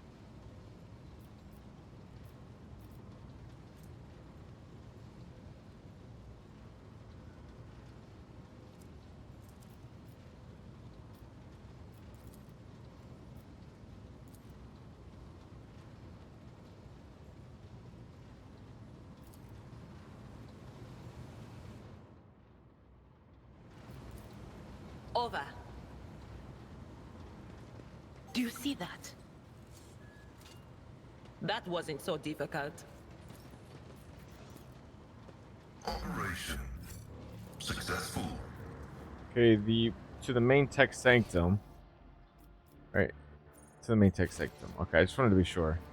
All right, so cleared that out. I guess being methodical is why it takes me so long to play these games. But I like that part. I want to learn the story and stuff. That's why I break some of the rules about the game mechanics. Like, I want to be able to play the game and get that kind of content that I want. Like, I want to read what's doping up this game, making it so sweet. I mean, and the content's really good, man. The writing has been very good, in my opinion. Okay, we went to the prayer halls. Now it's time to go to the main generator sanctum. It's that way.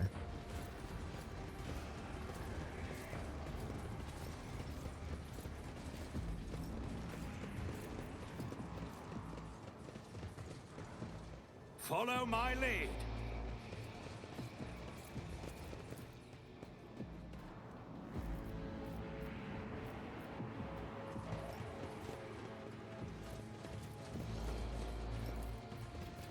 Wait, isn't this the same place? I think I just... Yeah, I think it's the same place. Yeah. Classic me. Alright, let's get back up there. My bad. Whoops, it is.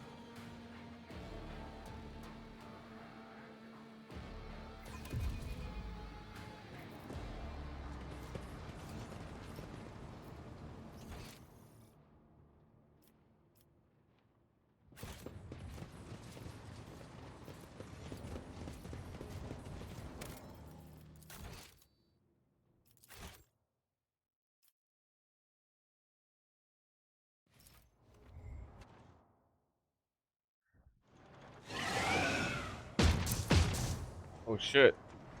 Oh shit.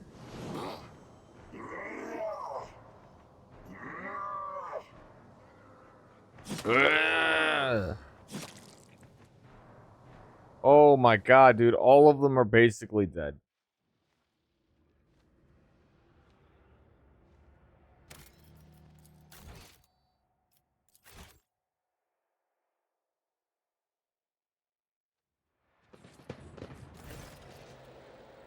My victory was predestined. For you, we're outnumbered. You are a handful of fools who worship a dead fallacy.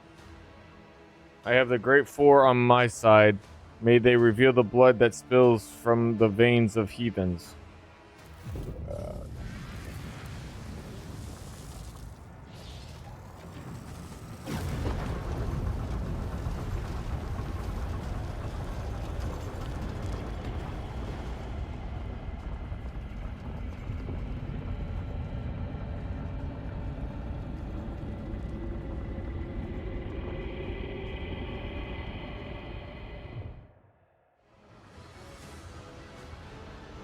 Ron burns you with a blazeful eye. Did you think that saying empty prayers to a withered husk would disrupt the...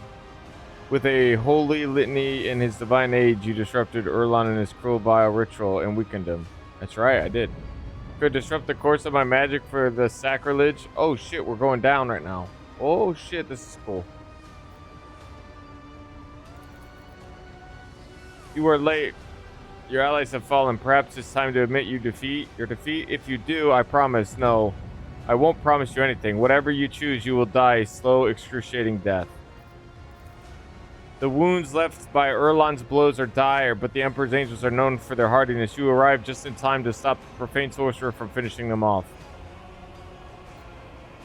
Suppose it's truce. Give me Vicvier and 1/2 of the treasure you seek, and I shall let you walk away with your life. The Emperor protects death to the heretics. Grow as many eyes as you want, Victor. I will gouge them all out. Sacrifice for the faithful. Heed your cries of mercy. Death to the false emperor.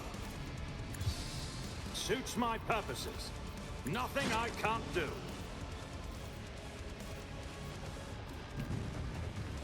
Not a problem for me. Already done. I'll bring glory to my bloodline.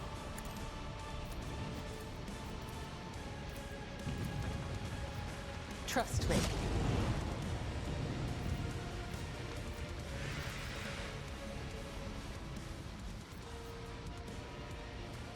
Okay, so he's got more dialogue, basically. I am your blade and shield. As the tenants demand.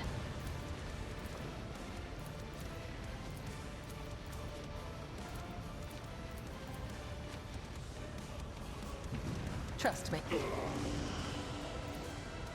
Death is a blessing. As on killing brings me no pleasure. A dance of blades and shadows. Let your soul be purged.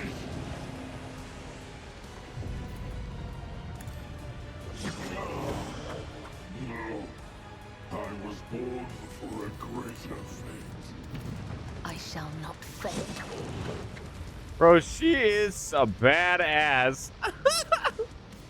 My gosh.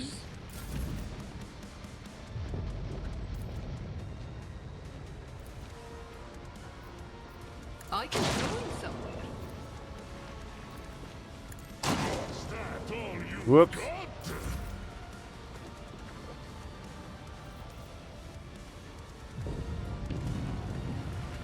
Death comes in silence. Trust me. Come, the other side awaits.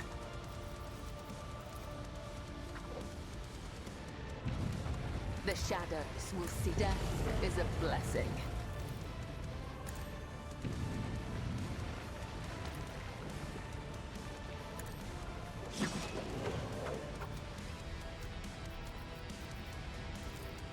Let not the righteous fear. May their blades be... Erlon staggers back from the blow. Your strikes have crumpled his blood-red armor, and his face bears a grimace of pain.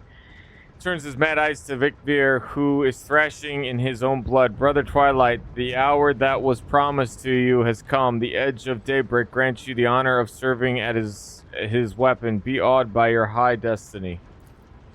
Vicvier's turquoise eyes widen in understanding mixed with terror. What now? But I'm not ready. It's not what you promised. You said I would reign.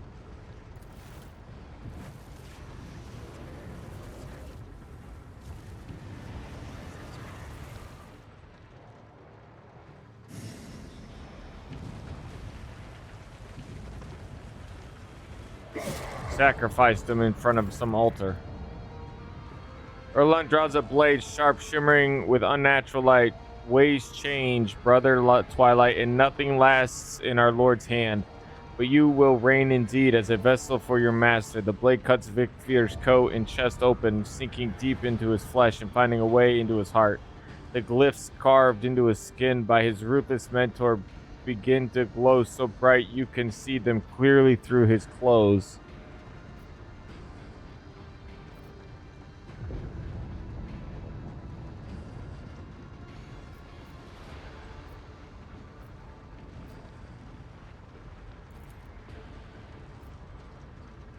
Oh, okay.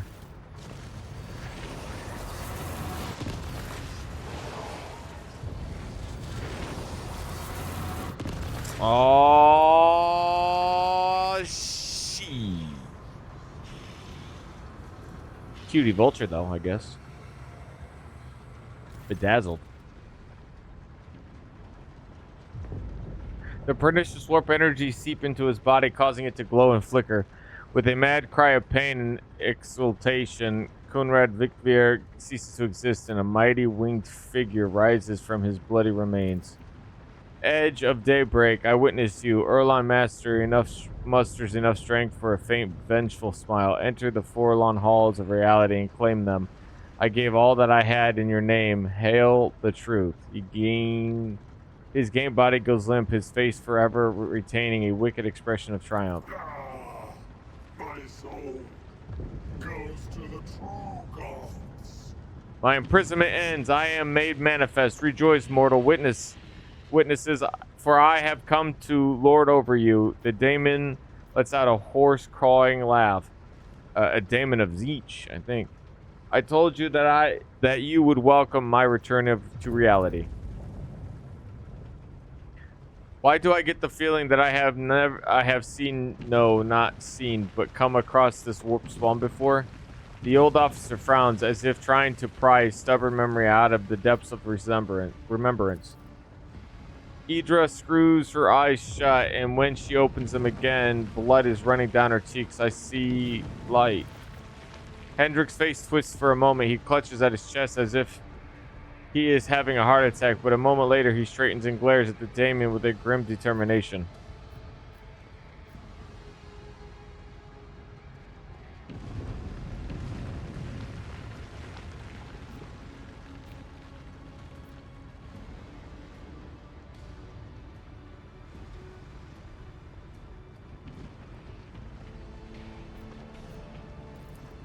You cannot fathom how pathetic and foolish your threats sound, fleeting creature.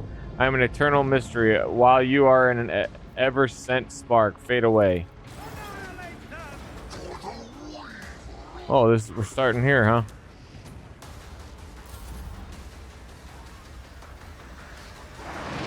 Hey, don't do that. Hey, don't do that either. Whoa. Ouchies. Shields holding!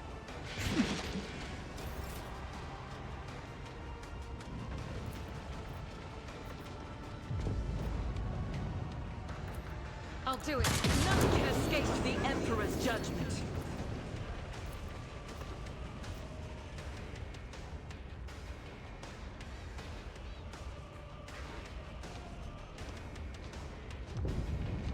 I will bathe this battlefield in righteous fury. That is not the Emperor's will.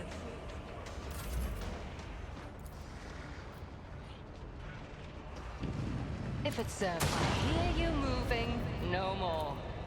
Another soul slips beyond the veil.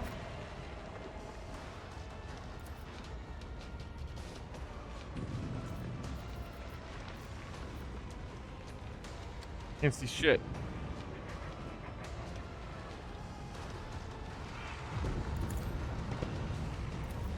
Naturally. I'm done with this one. But of course, Lord Captain.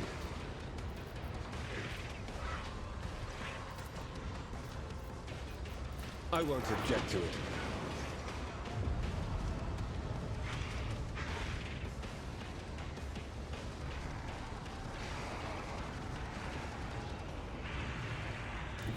I feel nothing. Fear nothing.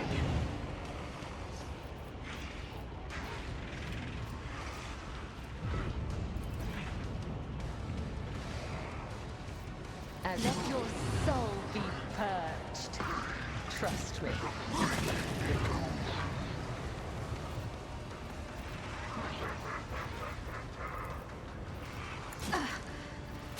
An offering of blood. I shall not die. I will not die in dishonor. As the tenets demand. Caught by the web. As honor ordains. One foe or 100. I will kill them all.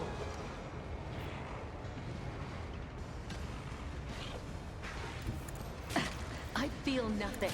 Fear nothing. A tribute to the undying Emperor. I bring mercy and retribution.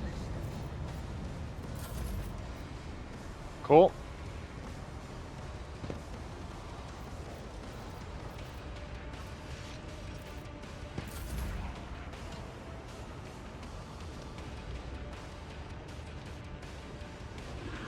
A tactically sound approach.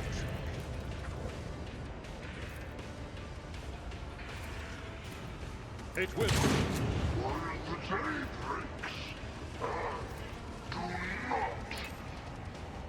I will do my duty. Someone else can do this. It will be done. At your beck and call.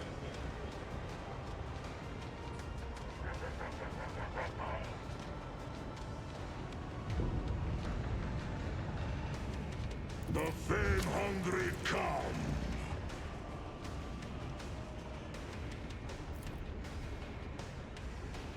See how my hand is thunder. My strike is ruin. That's pretty good. I keep forgetting to use his abilities.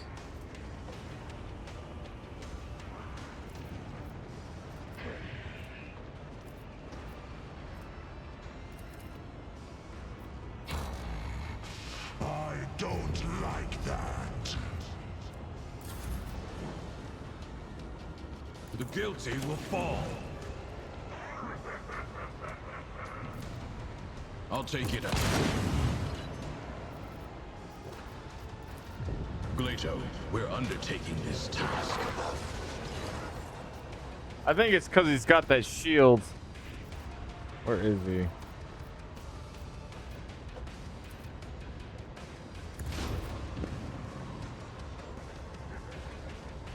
What is this foreboding? Be gone. Aim for the heart next time.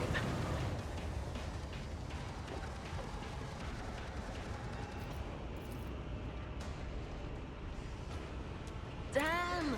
What was the command again? All right. Let's see what you can do.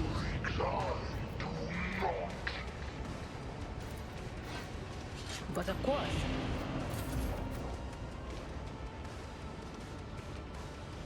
Heavy is the tread of his faithful. Disgrace avenged.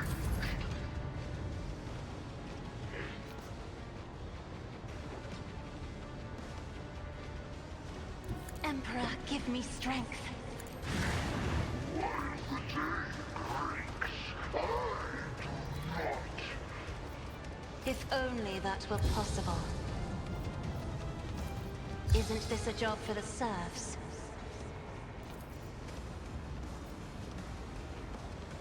I'm not accustomed to being ordered around.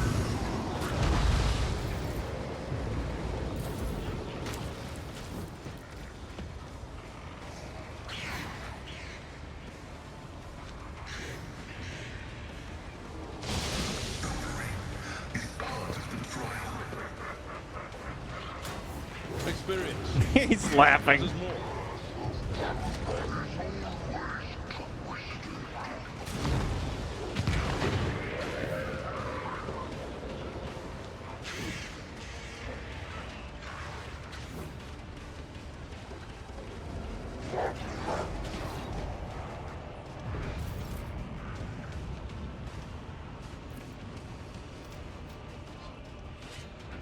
enemies of the Emperor will be undone. Okay, well that's that.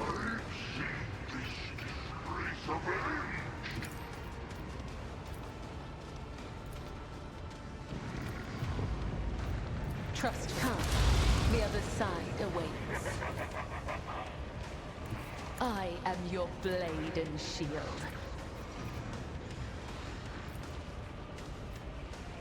I shall.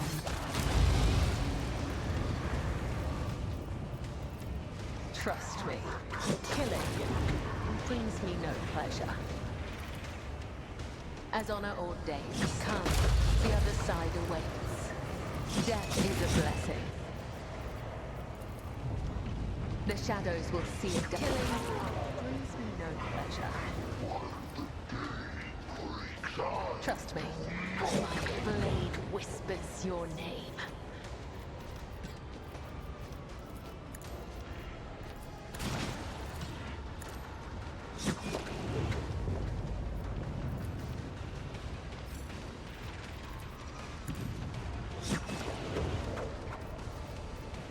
As honor.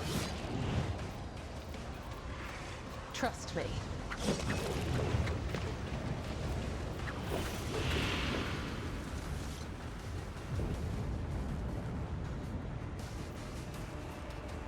All right, nice. We said it.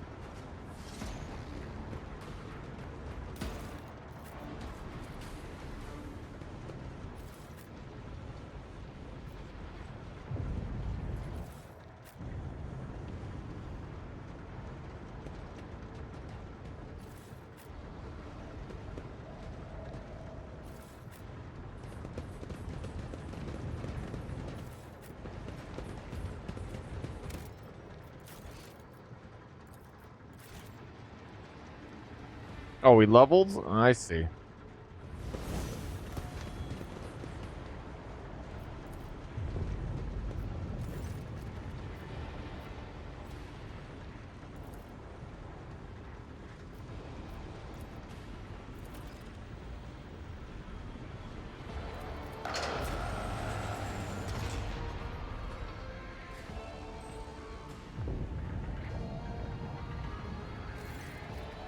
A fine victory.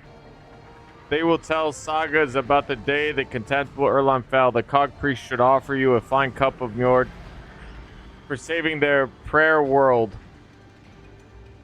Thorvald nods at the two gaunt bodies in crimson robes lying on the floor. If you hadn't, Erlon would have bathed them in 100-fold more blood. As for you, Ulfar Thor Thunderlung, you have proven yourself.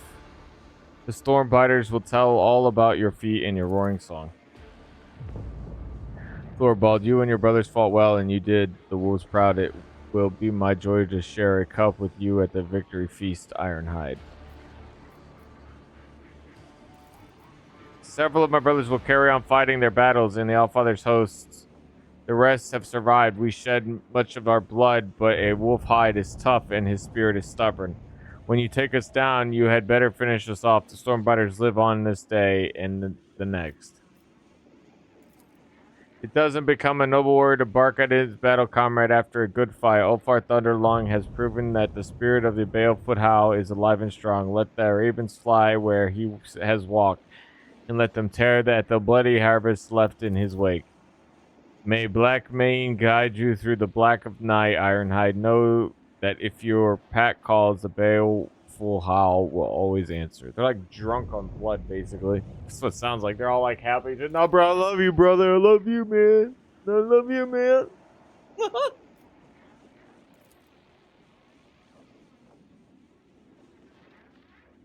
Carols did not allow anyone into the hidden arsenals. All we could see was them dragging crates up to the surface. 'Tis the old age way. We fight, they sweep up the spoils. We brought these from below. For all I know, it was his carols that killed them to seal their lips. Oh. You see no sign of violence in the two-way women's bodies, but their proclamation white skins prove without a doubt that they are dead. Their hands are clutched together in the grip of death. Tickles my nostrils, but it is not the fallen bodies I smell, it is the hands of Inquisitor's minions. 'Tis what my instinct tells me too. My heart never had a strong faith in Calcazar's words before, but now whatever phantom trust I had is scattered into smoke. We must ask questions and get to the answers. By force, if that is the way it has to be.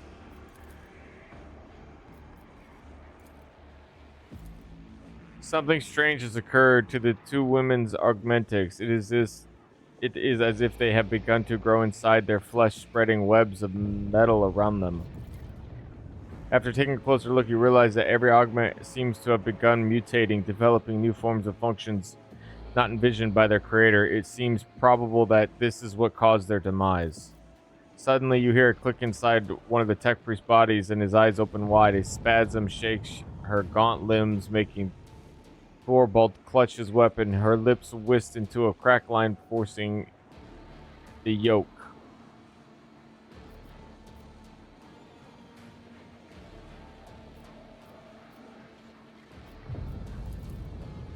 Construction impossible.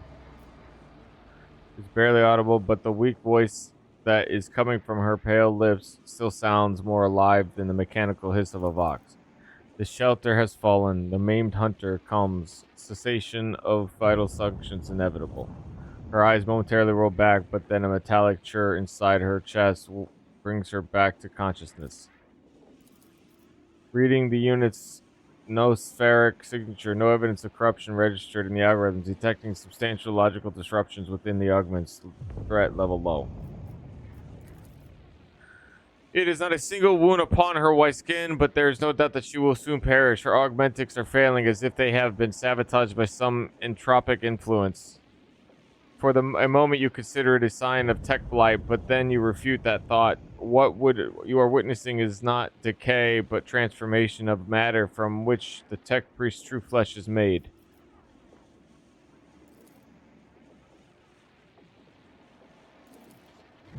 Initiating interrogation procedure. You are not the first servant of the Messiah I have met who goes by that name. You have found yourself at the center of a tangle of paradoxicality. Spoke of a shelter of a main. What did you mean by that? The place was a shelter. Lord Inquisitor hid me here, and not only me, a maimed hunter, a figure of termination, an unknown variable, Amaranth's nemesis. I never meant them, but I inferred their existence based on statistical evidence and logical conclusions. The portents of entropy foretell that the hunter is near.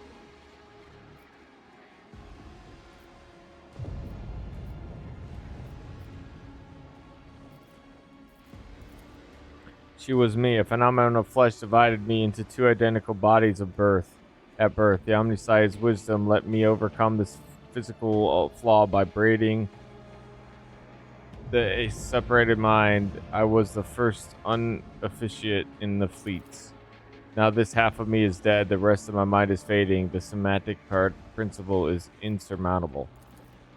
Creation of unificates is dangerous, knowledgeable, but that has long since been denounced by many as the procedure not blessed by the Omnissiah. It is based not on a direct prototype envisioned by the precursors, merely a loosely connected technologies. Knowledge will not have the capacity to be absolute until coming of the Omnissiah. We do not know of such pre-technology, but can we claim with certainty that it never existed? Do you remember stories about the gerrymandered crack, the twin magi who joined their minds in their devotion to Mars? I remember proponents of the right to create unificates base their defense on this momentous precedent.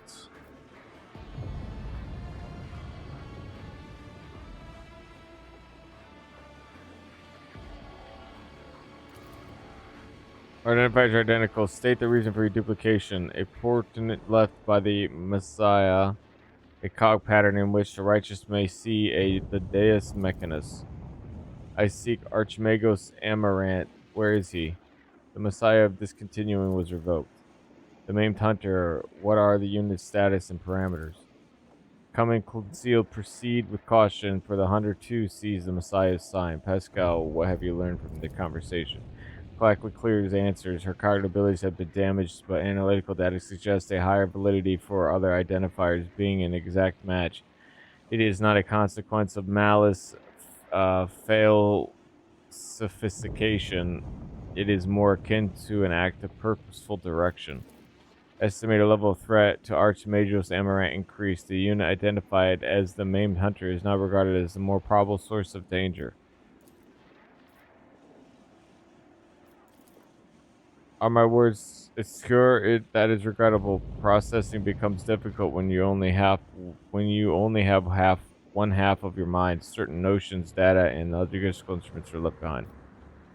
In the less functional part of me. I was a disciple of the Messiah of discontinuing. When he was laid low, I found myself here. I hid from my reckoning. I reached out to the Omnisci's wisdom as I pondered and considered. Logic revealed much to me even here in my prison. Cycle will be discontinued, sister. Hope is illogical, brother. I've learned enough about you. If you wish to know more, then hurry. The turning of the cog will soon cease.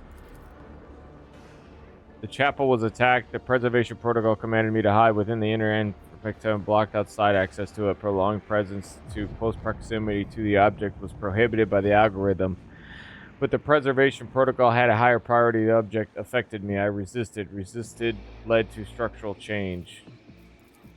The yoke, a weapon we forged at the Lord Inquisitor's command, the destroyer of worlds.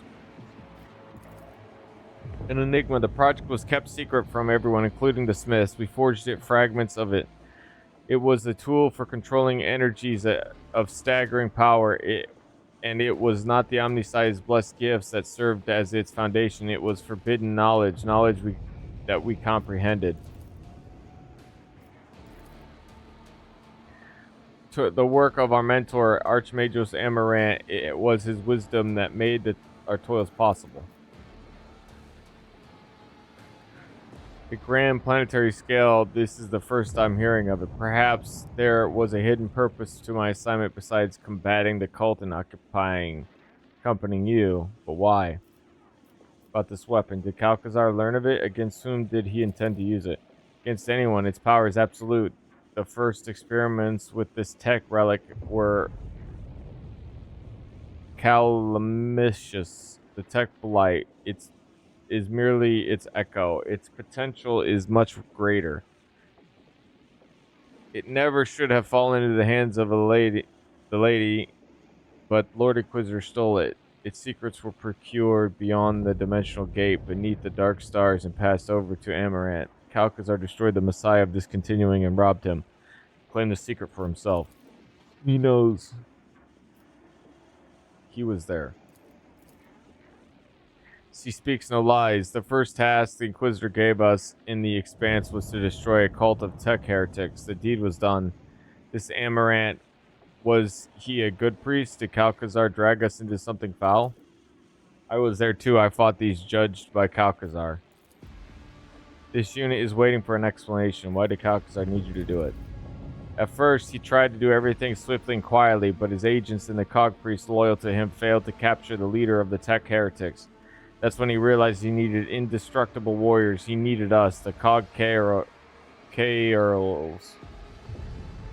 were powerless against the wolves' might, and we brought carnage to the explorers' ships and worlds. It was not my concern, only another's will, and it was the chapter's business. I have already told you more about the wolves than many of my brothers would have said in my place.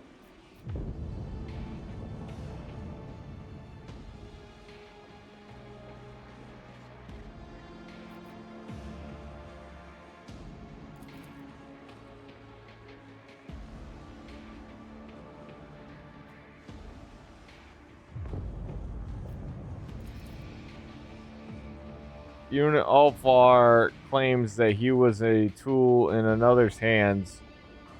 This statement has been archived. Then let every tool be treated as befits its function.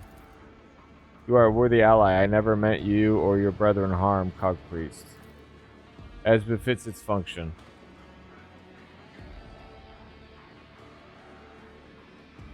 You were wrong to obey Calcazar. He used you to commit a dark deed. It is not my place to judge you. You were following orders. What do you know about the secret weapon? And what else do you wolves know about Amaranth ship? I never even knew there was a weapon. I was told of traitors and I tracked them down. I claimed no trophies. I had no part in any dark intrigue. You think I would have wished that sneaky, scheming viper to get his hands on something so powerful I wouldn't even trust him with my axe? It's true. He immediately, right off the bat, says he didn't like him. Nothing, I swear on my honor. He disappeared and so did his ship. There is no blood of his upon our hands.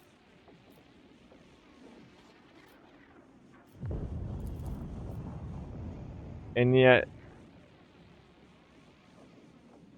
doubts smother my heart. Did we sully our chapter's honor with deeds done for the dishonorable end? Why are you revealing Calcula's secrets to me? I doubt I can learn more from you. Difficult thing to explain.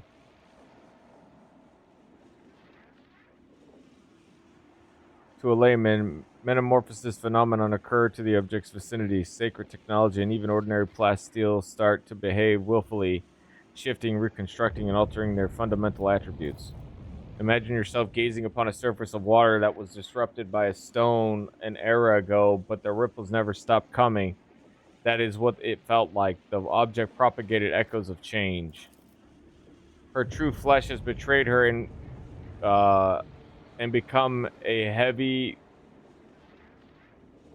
Yeah, these little tenties.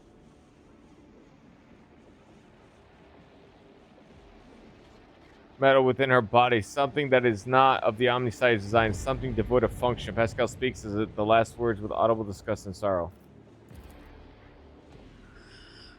I was never a servant, I was forced to serve. When our circle was broken, he offered me a choice, submit or die. He threatened to kill half of me if I refused to forge for him. So yeah, that explains that. He needed Archmage Amarant's knowledge and I had it. I saw no sense in resisting. You betrayed him too?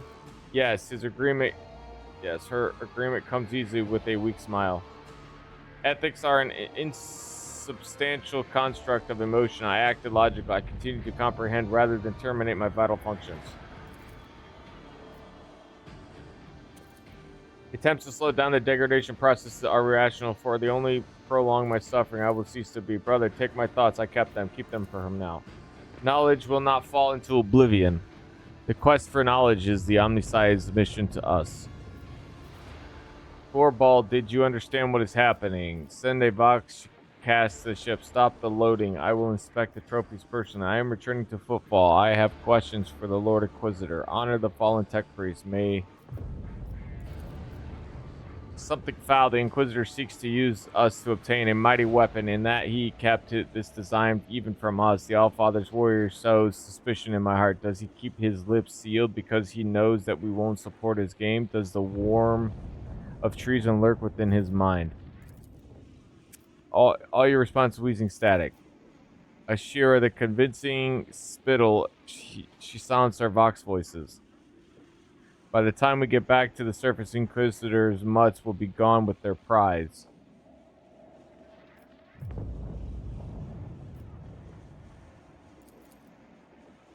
May the wolf that stalks between stars keep their departed souls.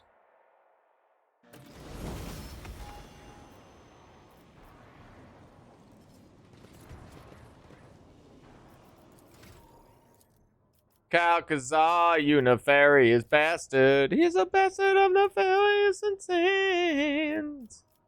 He's a jerk face. Yeah, peak condition.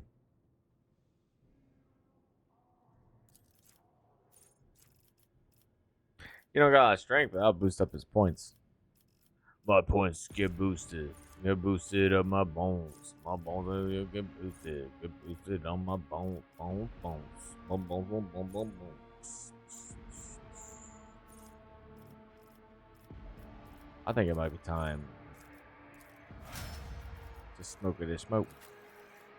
Let's do these levels. The smoke shown afterwards. Oh, that's Awakening. Does she have that thing I'm looking for?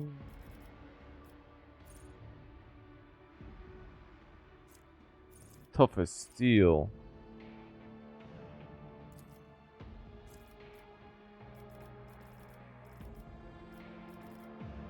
peak condition. Toughest steel and peak condition are both really good.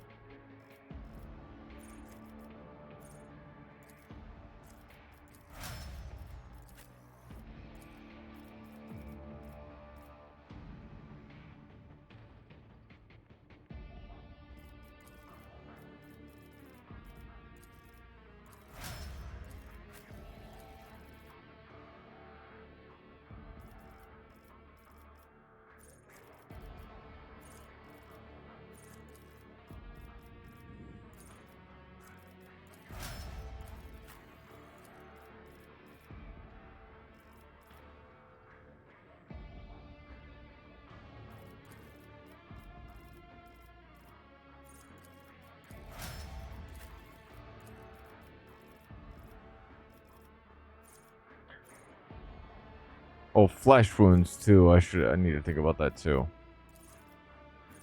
Now this is the guy I'm curious about. Was it 282? Okay, and then was camaraderie. 282 to 286. Say what? That's it? What the what? He's already beefy, but damn.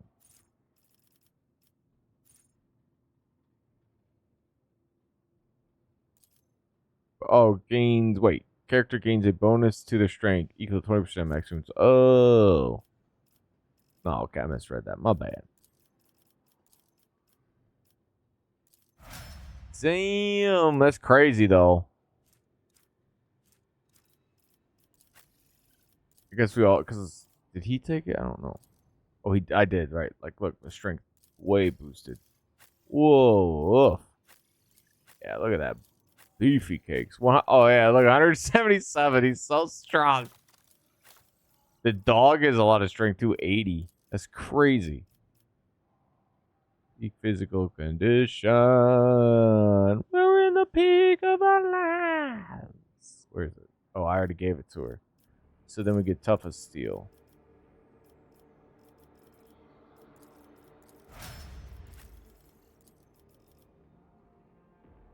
That makes it like if I was able to, like, it's kind of like you just should know how the game rolls beforehand, obviously, because otherwise, and you could basically make it so that you get that early enough, and then by then you can have everyone basically wearing power armor by the end of the game.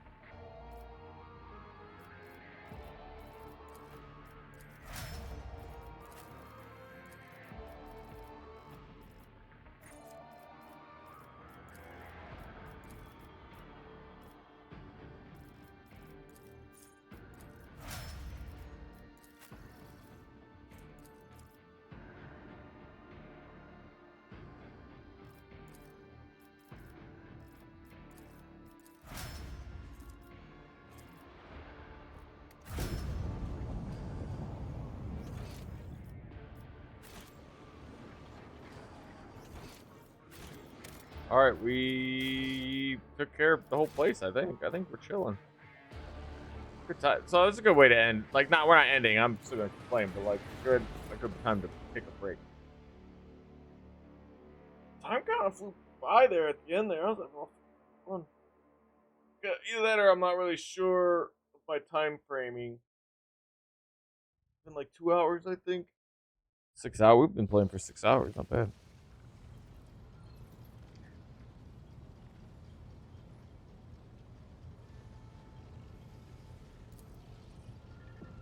Counter the Ulfar's rock hard 4. Oh, this is the Ulfar, and then everyone else is in suits. Look at that. That's me. That's your character, or you know, that's my character. Look at this. It's behemoths. Greetings, brother. What brings you here?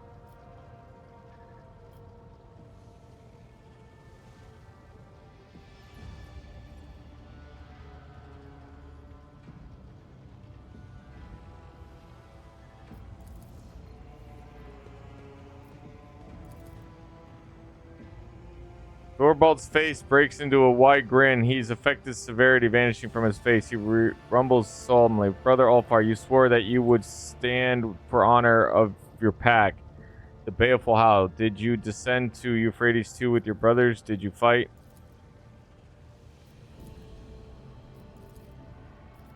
Who will bear witness to the truth of the wolf's words? I won't bear witness. We know you, Larry. Have seen you in battle. We believe you.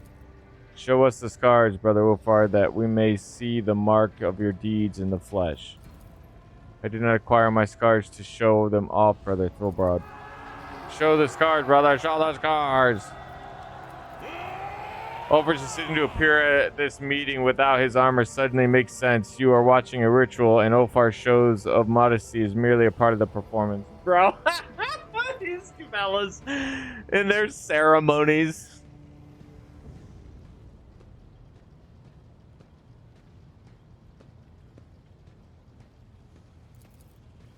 Turns with obstinacious reluctance to let the light fall off the flesh marks of his shield. You had no idea he had suffered such deep and grievous wounds. The crowd erupts in a roar of approval. Did you take a glorious trophy to the battle as a token of your valor? Ulfar removes the horn he wrenched from the hell brute from his belly, and you notice that it is already carved with Fenrisian runes. Words! The wolf proudly shows the trophy of his comrades, causing another explosion of cheers. Proudly thunders a baleful howl, praises the Allfather for sending us such formidable and valiant brothers. Thorvald makes a gesture, and Halbrand removes a magnificent axe from his belt, presenting it to Ulfar with a deferential bow. Except from the Stormbiters, this gift in honor of the battle that was fought shoulder to shoulder. Whoa. Hey there. It's a one-hander? That's a one-hander? Shh. Wow.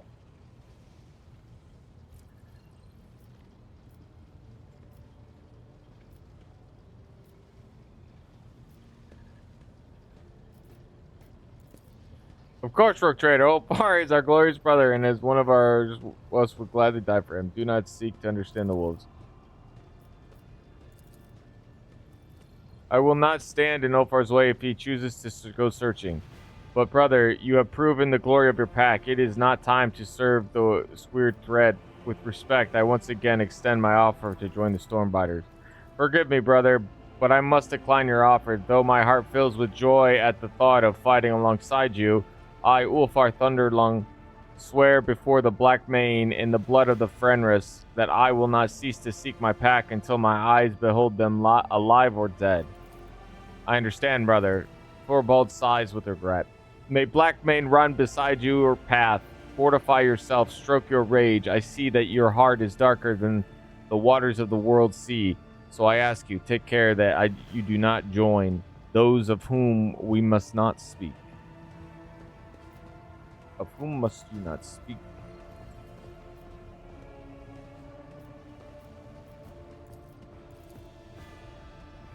And opens his mouth to reply, but he catches a sharp glance at Ulfar and Thorvald thunders. But you do not need the knowledge, Alfater.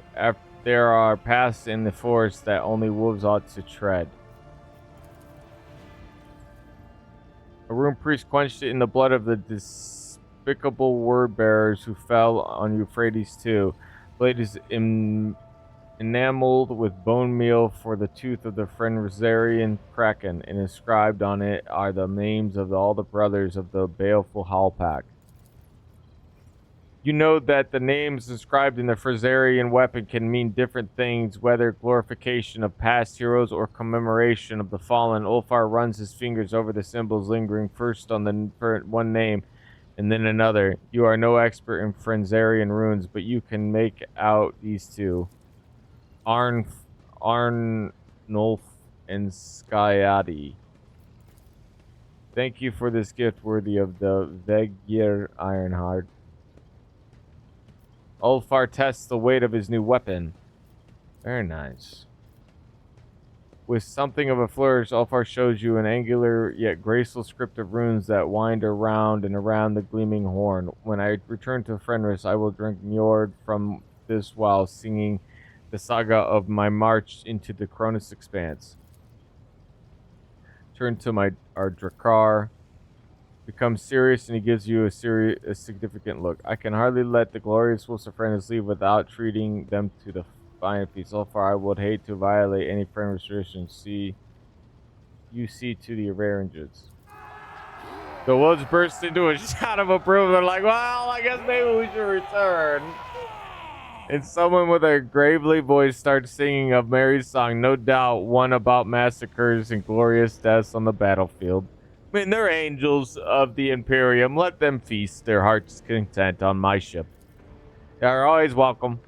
They might be rough around the edges, but they're good lads. The kitchen servants here are certainty no match for those serving in the Great Hall of Fenris, but the masters of Drakkar are not lacking in hospitality or generosity. The small group of space wolves is enough to fill your entire magnificent ship with clamor, shouts, and other portents of calming feasts. Formidable feast in which eating, drinking, and singing will be done the way wolves all do all things, to their to the last gasp. Huzzah! That's guys. They're like, yeah, let's do these. that was fun. I tell you, man, this game is a delight. What a treat. I guess. How about we treat you guys to a feast?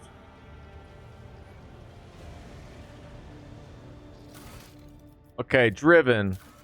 Argenta daring for it during the assault. Okay, captured a heretic mentioned by the name of Salus Prime. Extracted from the cultists is sure to help Argenta find a way back to the planet. Argenta will inform the captain when that happens. So we need to.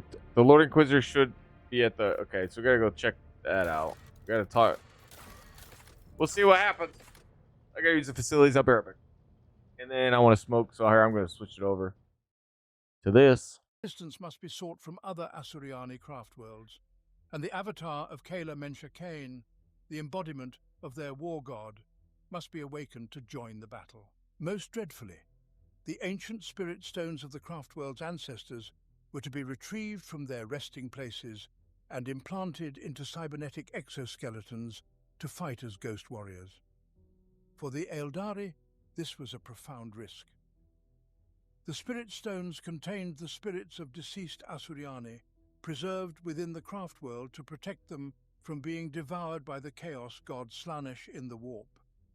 By risking these stones, Kelman was gambling with the very essence of Iyandan's culture, racial memory, and the souls of its people. It was a grave decision, but Kelman knew that the ghost warriors could tip the balance between victory and annihilation. 20 solar days later, the first waves of Tyrannid hive swarms assaulted Iyandan.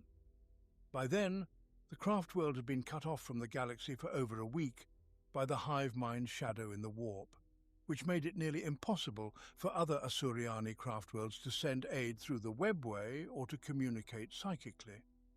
Aside from a few scattered reinforcements, Iyandan faced the Tyrannid onslaught alone. Initially, the Eldari fleet handled the first waves with relative ease. Their spacecraft, faster, more maneuverable, and equipped with longer-range weapons than the Tyrannids, decimated the lumbering biomechanical hive ships in battle after battle, suffering minimal losses themselves. For a time, it seemed that the fleet might hold off the Tyrannids unaided, as wave after wave of Xenos invaders were eradicated. Yet, Farseer Kelman remained unconvinced. The Wraithbone forges of the craft world struggled to replace the ships lost in the ongoing deep space battles, and it became clear that the Eldari fleet was being worn down in a war of attrition, a type of battle that only the Tyrannids, with their overwhelming numbers, could win. Kelman's fears were confirmed when the next Tyrannid wave struck with unprecedented ferocity, nearly double the size of any previous attack. The Eldari fleet suffered grievous losses in its attempt to fend off this assault, and, for the first time, was unable to prevent the Tyrannids from landing on Iyandan itself. Though the initial landing force was annihilated before it could inflict significant damage, the fleet was no longer a viable fighting force on a large scale. There was still hope, especially if the wave had been the main assault force of the Hive fleet. The Eldari's morale briefly soared when the following Tyrannid wave proved to be much smaller. Although the weakened fleet couldn't repel all of the swarms, those that managed to land were easily isolated and destroyed. For a brief moment it seemed that Iyanden had weathered the storm of Hive Fleet Kraken, but this respite was short-lived. 2 massive Tyrannid attacks followed in quick succession, overwhelming the remnants of the Eldari fleet. Iyanden was engulfed as wave after wave of Tyrannid warriors, Djinn Stealers, Gaunts and Carnifexes poured onto the Craftworld's surface. Epic battles erupted across Iyanden, with the fighting often so close-quartered that enemy forces were separated only by the width of a wraithbone wall. Though the Eldari managed to hold their ground in many places, critical sites like the Fortress of Tears, the Shrine of Asurian, and the ancient Forests of Silence, all sacred repositories of their lost empire's flora and fauna, fell to the Tyrannid hordes. In a furious counterattack, led by the Avatar of Cain, the Eldari recaptured the Forests of Silence, the Ghost Warriors and Aspect Warriors unleashing their wrath upon the invaders. It is said that Eldari warriors wept tears of both rage and sorrow at the sight of the ancient forest domes, now ravaged by the Tyrannid infestation. Despite the terrible losses, the Eldari began to turn the tide, forcing the Tyrannids onto the defensive. But their relief was short-lived, for yet another massive Tyrannid wave, but the threading is largest kind yet, of descended upon Iyanden. As poorly swarm made. after swarm flickered onto the Eldari's scanners, Kelman knew that without a miracle the Craftworld was doomed. Over 50 Terran years before the Tyrannid assault, High Admiral Iriel, an autarch of unparalleled naval genius, had commanded the Iyanden fleet. Renowned as one of the greatest Eldari tacticians to have ever lived, Iriel was nonetheless flawed by his own hubris. When Iyanden had faced the threat of a Chaos space fleet raiding from the Eye of Terror, Iriel had led a preemptive strike against the Chaos flagship, leaving the Craftworld unprotected. Though he returned just in time to thwart a suicide attack by a small flotilla of Chaos Raiders, the Craftworld still sustained damage. Expecting to be celebrated for his victory, Iriel was instead called to account for his actions. Deeply offended, he refused to defend his course, believing his record should speak for itself. This left his old friend, Farseer Kelmon, with no choice but to appoint a new High Admiral in his place. Seething with anger, Iriel swore never to return to Iyanden. He and a small group of followers left the Craftworld to walk the path of the outcast, forming the Eldritch Raiders, which soon became the most formidable Eldari pirate force in the galaxy. However, when Iriel learned of Hive Fleet Kraken's impending assault on Iyanden, he struggled to ignore the dire peril threatening his former home. Yet, despite his pride and lingering anger, Iriel could not abandon Iyanden in its darkest hour. Fighting his way through the Tyrannid psychic blockade, Iriel and his Eldritch Raiders arrived just in time. Like a bolt of lightning, Iriel and his formidable raider fleet struck the swarm of Tyrannid vessels. The remnants of Iyanden's fleet quickly joined the fray, and together the combined Eldari forces tore Hive Fleet Kraken asunder. 2 more waves of Tyrannid hive swarms assaulted the Craftworld, but they too met the same fate.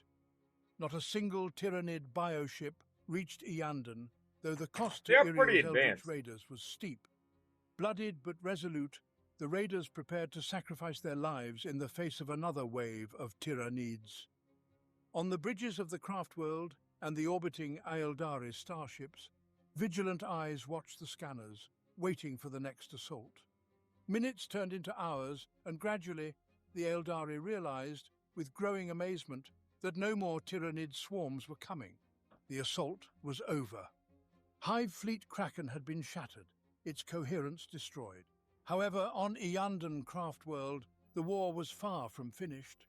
The Tyrannid hordes, now fighting a desperate rearguard action, turned ferociously on the Eldari like cornered beasts. Caught off guard, the Asuriani staggered, struggling to withstand the suicidal onslaught. The fortress of the Red Moon fell to a surprise attack, and for a moment it seemed that victory might yet slip from the Eldari's grasp. But once again, Iriel led his Eldritch Raiders to Iyanden's rescue. Disembarking from their ships, the Raiders joined the beleaguered defenders, and together they pushed the Tyrannids back. meter by meter, step by step. In a final, desperate charge, the Tyranid hive tyrant was obliterated by the combined efforts of the avatar of Cain, Prince Iriel, and the Ghost Warriors. The last of the Tyranids were hunted down and destroyed in a series of brutal, one-sided battles. The Tyranid assault on Iyanden was over. The invaders had been defeated, but victory came at a tremendous cost. Though the craft-world Aeldari had repelled the invaders, Iyanden was left in ruins, and 4/5 of its inhabitants were dead or dying within its shattered halls. Among the fallen was Farseer Kelman, surrounded by the scorched remains of a dozen Tyranid zoanthropes whose heads bore the marks of psychic fire. Iyanden's once proud space fleet was now a mere shadow of its former glory, with the wreckage of its majestic ships and their brave crews drifting silently in space. Though the craft world might one day rebuild, perhaps not for hundreds of Eldari generations, what was lost forever were the souls of those whose spirit stones had been destroyed in the battle. The massive devastation inflicted upon Iyanden and its ghost warriors dealt a blow from which the craft world, and indeed the entire Aeldari species, could never fully recover. Hive Fleet Kraken, though now reduced to splintered remnants, had wreaked untold havoc. Credit for the victory could not lie entirely with the Asuriani defenders of Iyanden nor with the Ultramarines on Ika 4. Eldari and the Imperium had fought as unwitting allies. Had Kraken not struck Iyanden, the Ultramarines' success at Ika 4 would have been impossible, and vice versa. Had either Ika 4 or Iyanden fallen, the Kraken would have been unstoppable. The scattered remnants of the Tyranid attack on Ika 4 fled towards the galactic core, infiltrating the Imperial defense perimeters established against Hive Fleet Kraken.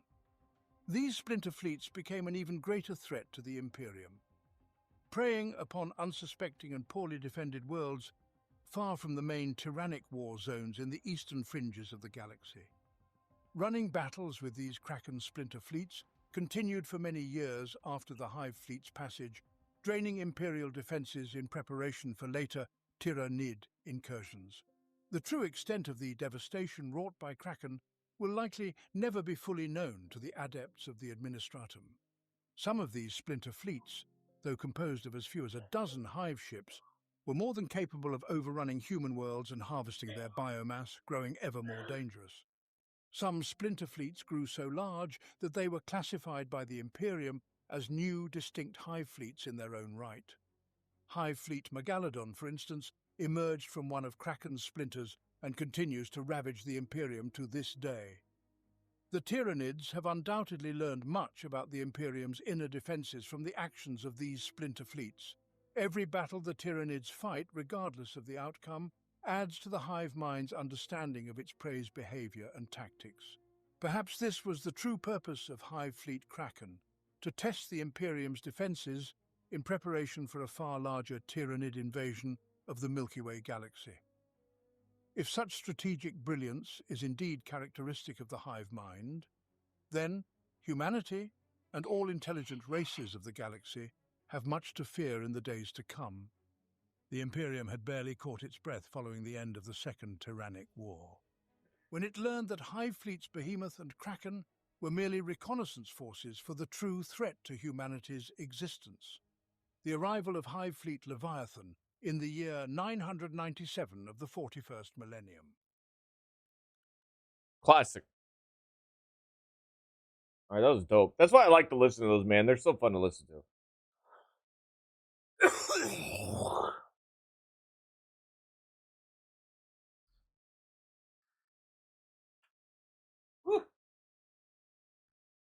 All right.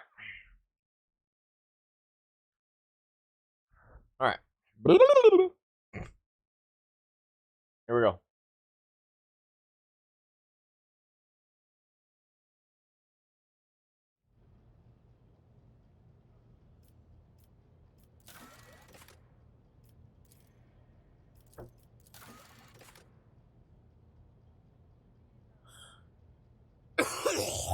Let's just see if Argenta's got something to say.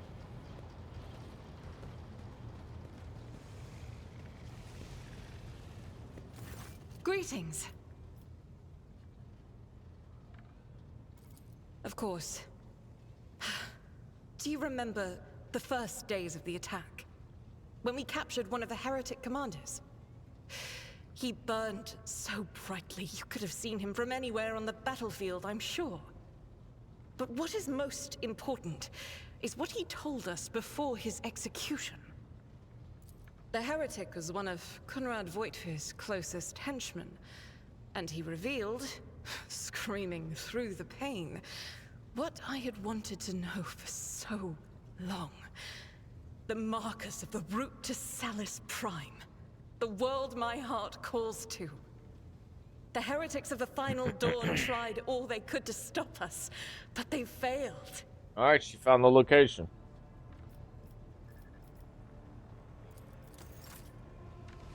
So, hey Ulfar, you've been having fun, right? We gotta equip that axe on him. Let us raise our cups at Fator, in honor of deeds accomplished. Help you to deal with the enemies who besiege your home, and then head for the coordinates that Thorvald gave me. Well, I know, Edfater, that you are dauntless, and if I but say the word, you will join me in my seeking.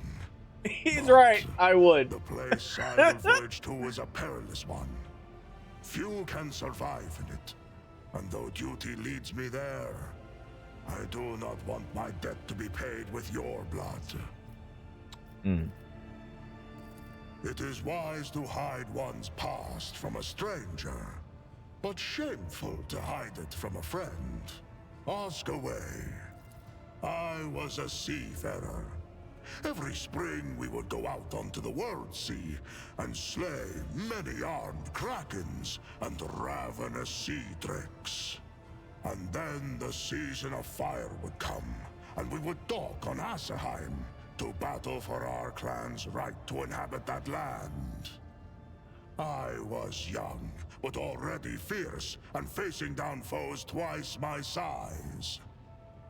The chooser of the valiant, who had watched the fateful battle from the cliffs, deemed me worthy and took me to the Fang for healing. My clan was proud. I spent years in training before I passed through the dreaded gate of Mordkai, bowed on the runestones before both his heads, and walked into the Valley of Dreams. As for what I saw there, do not ask me. That is between me and the Death Wolf. The Rune Priest scoured my soul, but found it untouched by corruption. I returned, and I partook of the cup of Wolfen. I've heard this stuff before, I'm confused. Was long and cost me greatly. When I overcame the darkness of Wolfen in my soul, I set out for the Fang. For 5 days and nights did we bring our wits and wrath to bear in battle. The spirit changed its guise, but in the end, I gouged out its eyes.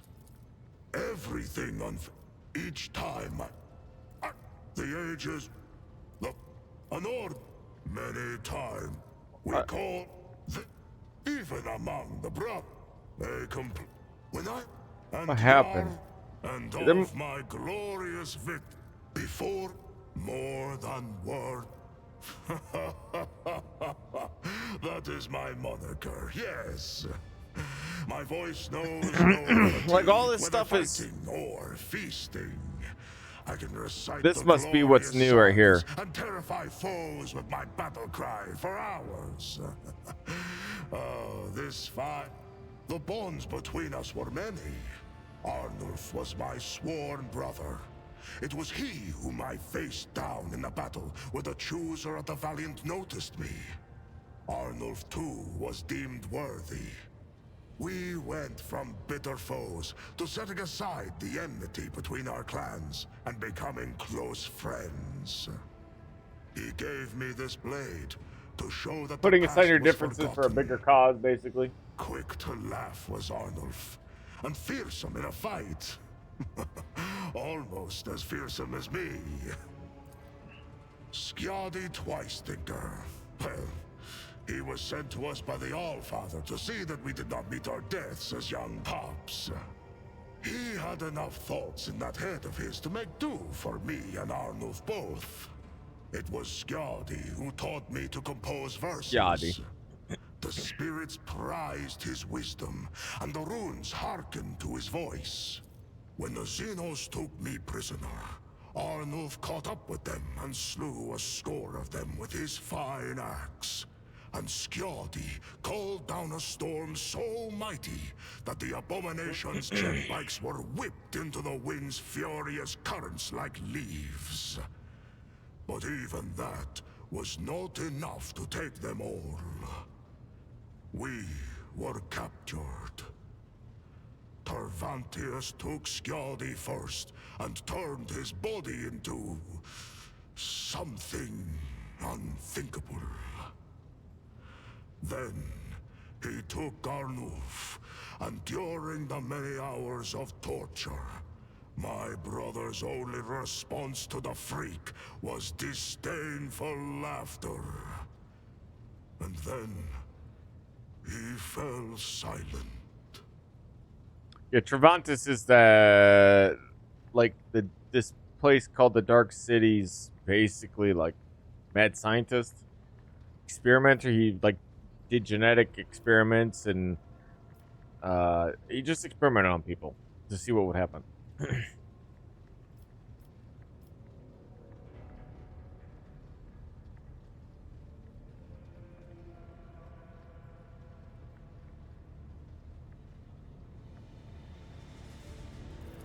And their sagas will be sung in the Hall of the Immortals. So, I enjoy telling stories. What do you want to know? I enjoy Fenris Hjoda, et Fader. Alright, buddy, thanks. So, Cassie, what's My dear friend, the cold embers in Ulfar. I have enjoyed your company. Thank you for the conversation.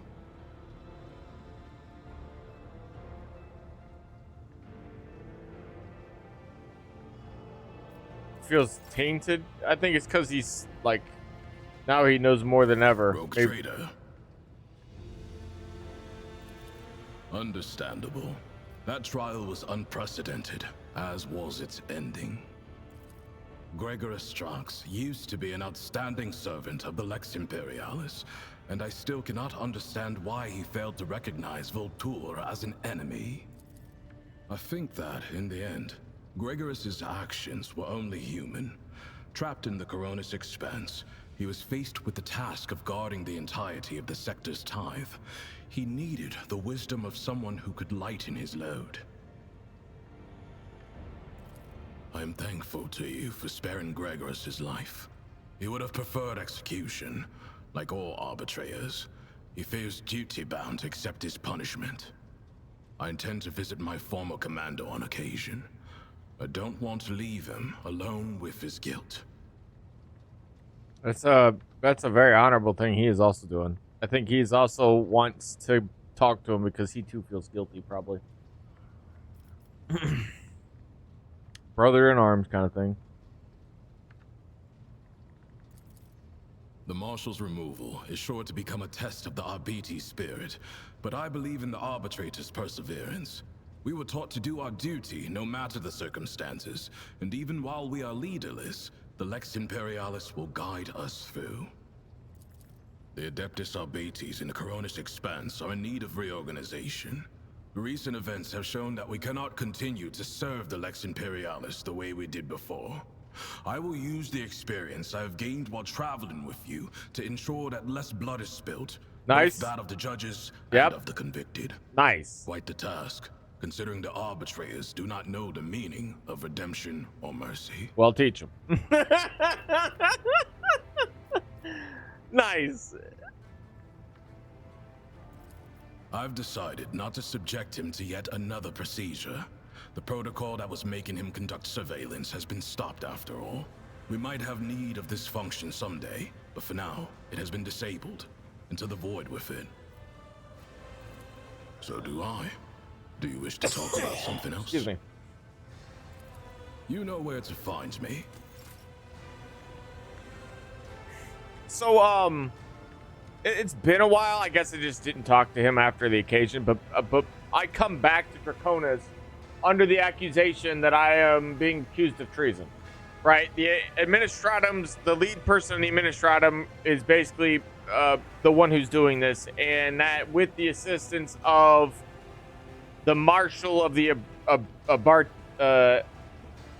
Arbites, right? The Lexarbites, Arbites, or whatever they're called.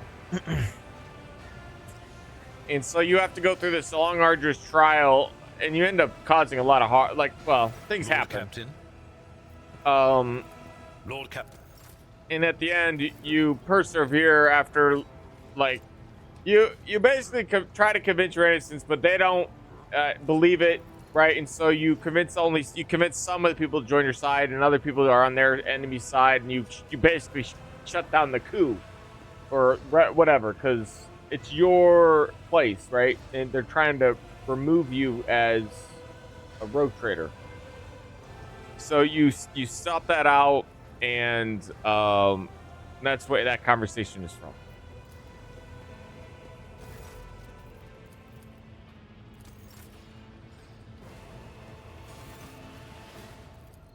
I figure I would be like more dialogue with some of these folks, but I guess not.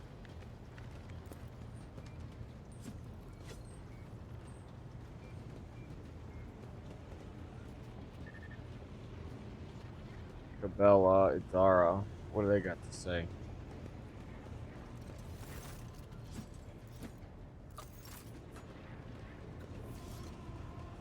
Cabela is so sacred. Wild, man. Elantak. Oh, actually, yeah, let's see if Pascal's got anything too. Oh, where the fuck is he? He's up here. This right here worries me still. Unholy flesh. Pascal. The Omnissiah knows all, comprehends all. May your... Alright, Pascal, keep your secrets.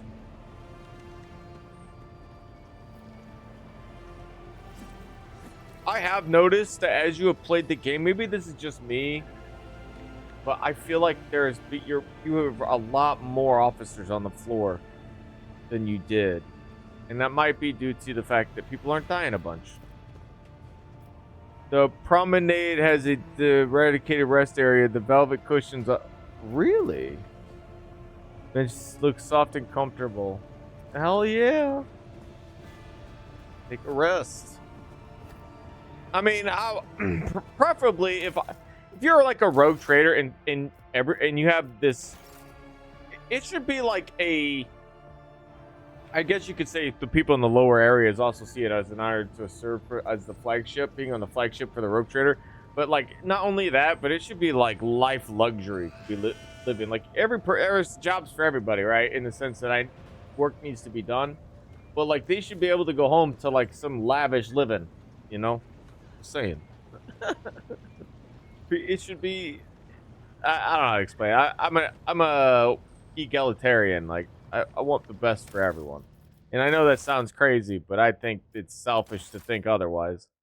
I think it's foolish to think otherwise. It's definitely possible, and the potential to have it done is there, easily. Just greed gets in the way. Poison and souls. Turkey basters. They baste themselves.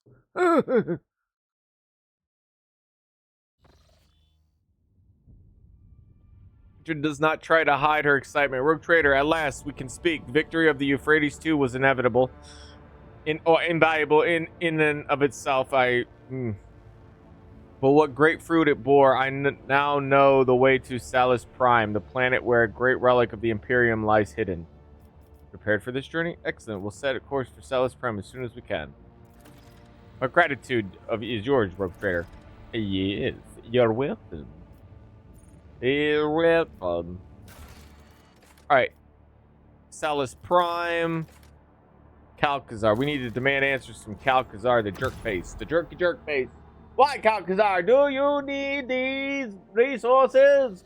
While we came up into the space after we defeated that man who stole all of that stuff, now we wonder, What the heck, man? Uh-oh. Now you gotta go to the bridge first. I gotta readjust the angle of the camera and then back on the map, baby. You know, I've been having a lot of fun playing this other game, League of Legends. Playing ranked. I haven't played ranked, I've just been playing norms and fucking around. It's been a lot of fun. Been thinking about that. Might be doing that here a little bit. I'll probably take like a cut the stream or whatever, probably take a break. Go eat. I think we're still gonna play this for a while though. We're definitely still in chapter 4, which is wildin', man. The content game. I have played this game for a long time. Oof. It's one of the longest, and I'll tell you though, the game is so good though that I've kept playing it.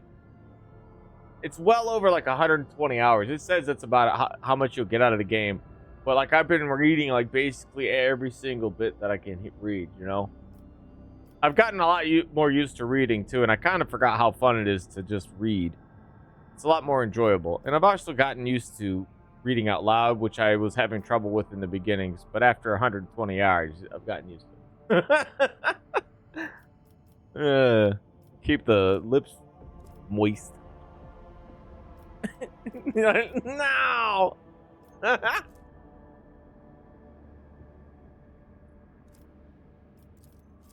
Whoop. Pew! Your Lordship, the Choirmaster is reporting that the Astro Passive received a signal. It states the following. Arc Mechanicus Hermetico is calling the unit Pascal Hanamune directive visit. Priority ahead of the queue. Purpose. Discontinuing the cycle. It is followed by set of coordinates. According to my data, the lost sacred vessel Hermetico is the flagship headquarters in the last confirmed location of Archimagos Amaranth. I hereby request permission to immediately embark on an expedition. Pascal, why are you being summoned to that ship? No data available, no hypotheses are available. The justification is irrelevant. If the blessed Amaranth summons me, I must comply with the directive. Chart a course to the transmitted coordinates. I'm coming, Mentor. Especially if it's just kind of forcing us to go there. Like, wait, is it on this planet? Where are we? But she's looking for some old relic, right? It's gonna be there, and if it's not, whatever. Like, it's kind of like the relic's been there, and if it's there, it's there. If it's not, it's not. Whatever. You won't know. Whoa, what? I've been waiting for you. Hurry up. The water is hot, like the fire in a longing heart. It's weird when she says water with a V. Volta. Why? See that it looks like the locks in my headquarters are changed. What exactly is going on? Whatever, just join. I ain't a fool. Isn't it divine? Why didn't we do this sooner? Yeah, come here. Let's just... And dialogue. Nice. You found your true love.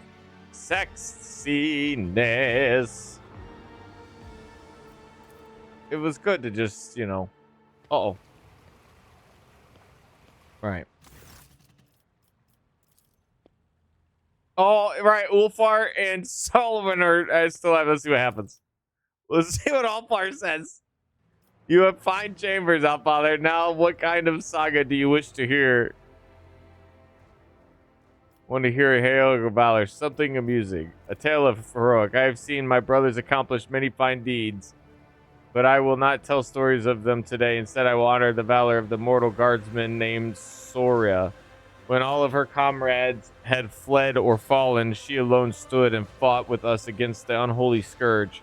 She died with honor, a laser pistol in one hand and a torn banner in the other. Fragile is the human form that stands with the Astartes, yet those with heart of flame a hero's honored place will claim beside the All-Father's children.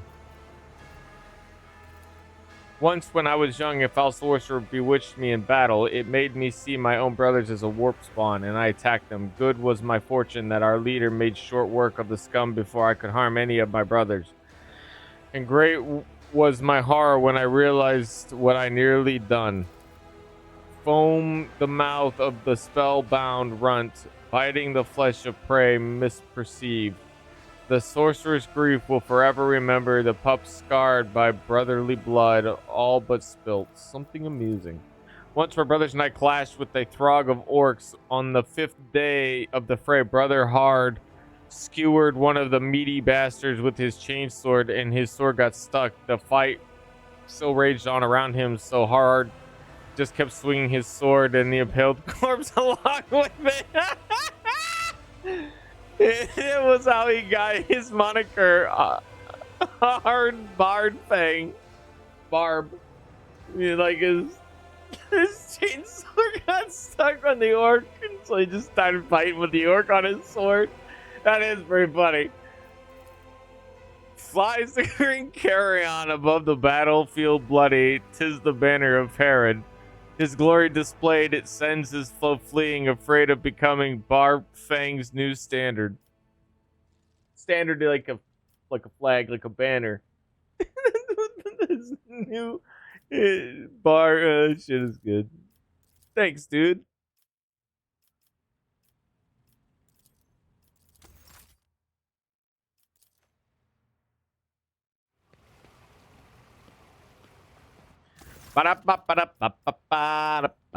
Bring Solomon in. It's on board.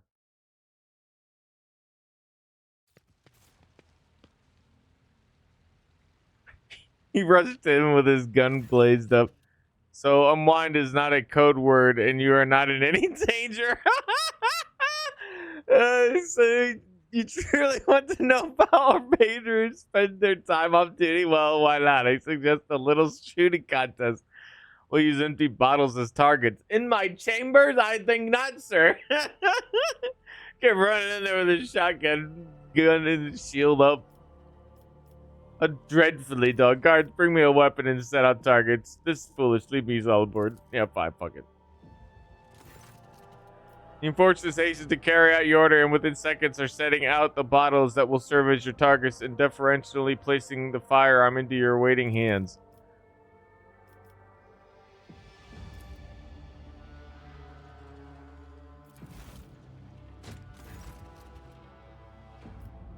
Exactly on target, and the enforcers are growled discreetly.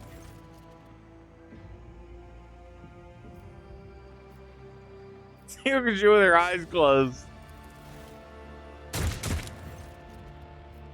Target explodes, showering the flower with glass. Oh shit. Wait, what? Makes a gesture toward the target, and Glado makes a lightning fast leap. The bottle shatters in the master's powerful jaws. Take the bottle of my finest Azamek as a reward. Because you cheated using Glado, I refuse to accept your victory. Dismissed. My trauma is at hand.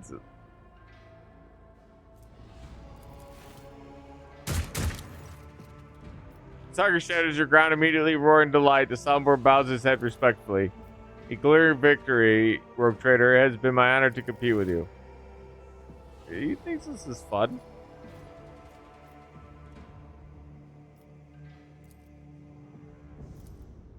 I should have just gave him the Amasec. That would have probably been the better route, right? Like, what would have mattered otherwise? He used this talk to destroy one of them. I should have just been like, all right, fair enough. Maybe. I gotta tell you, that girl got saved. All she has to do is just make coffee. So I just act like she's making me coffee. Very actively. 3 cups. Like some type of psychopath. Yeah. There's other options for her, but like really it's like make her have coffee or doom her to like suffering for the rest of her life, and I wasn't for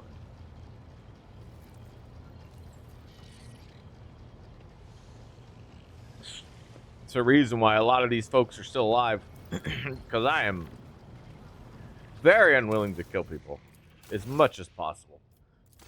You have to be like completely gone, unwilling to be able to change in any form or fashion to like basically get the end swift of justice, which is death, I guess.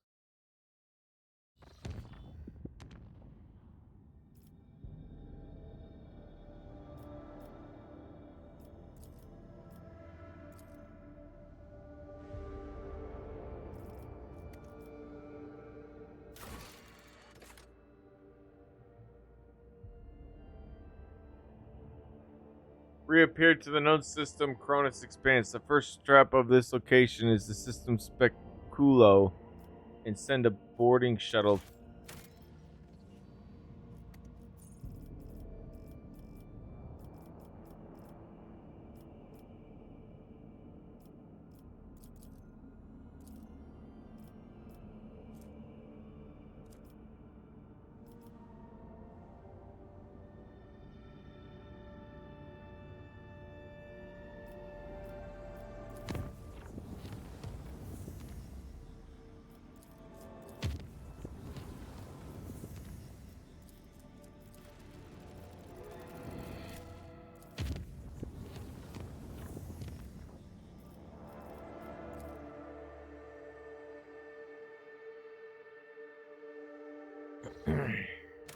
Save, always be saving, because a game may be something other than what would be an Explorator Flotilla.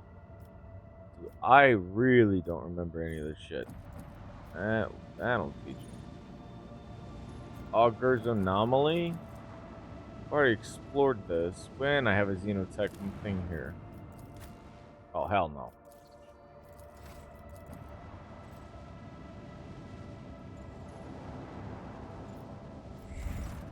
Your Lordship, according to the ship's registry, we're looking at the Arx Mechanicus Hermetico. We picked up a box signal coming from it. May the Messiah of Discontinuum reveal the way of safe docking gate.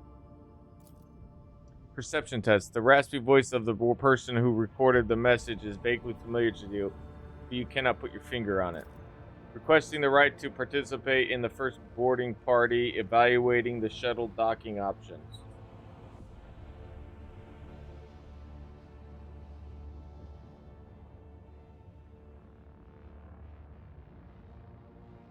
Is there a safe docking spot? What do we know of this ship? Not at the moment, Your Lordship. The damage to the hull makes observations difficult, and the surveying vacuum locks are sealed shut. I hypothesize that the proper vacuum lock may be opened using my personal access code. Justification. A message from the Arc Mechanicus. To what do we know about this ship? Each Arc is a sanctuary for the Adeptus Mechanicus. Every such ship is a relic. They are incredibly ancient and were made to search for the sacred standard, temple's construct patterns. Legends tell of an entire forge worlds that were literally disassembled for parts to make such vessels. In any case, she is in ruin of her former glory. We observed numerous traces of internal decompression, but not a single sign of aggression carried out from the outside. For what it's worth, some of the decks look intact, at least from the outside.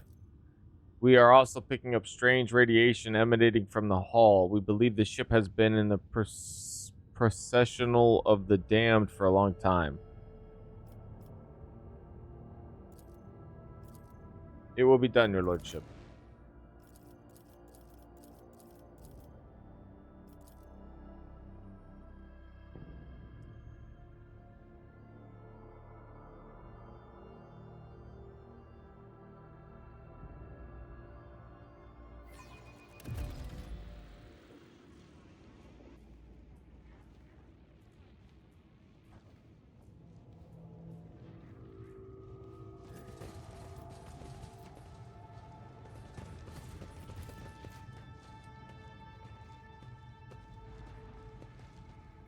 It's about time!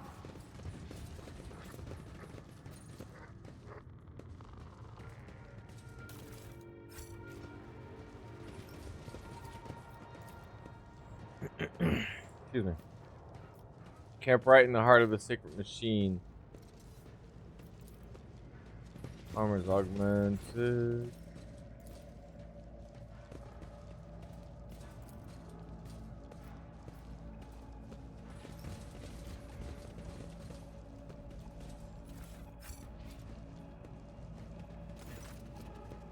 The lean, hunchbacked man studies you with his piercing gaze. One of his eyes locks you up looks you up and down, and the other has been replaced by a bulky augmentic, ancient and adorned with gold, but is deactivated for some reason. He states in a dry voice, "The ghost of nothingness has entered the deck of the Asgen tribe."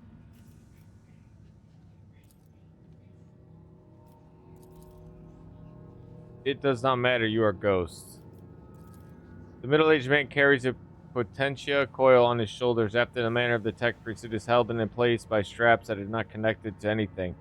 Its weight has given him a hunched back. One of his arms have been replaced by an exquisite tech scribe augmentic, but the quills and steel are incredibly dull, as though they have been scraped against bare rock, and the limb servo motor is dormant. The sight of the mangled augmentic uh, elicits a pained grimace from Pascal.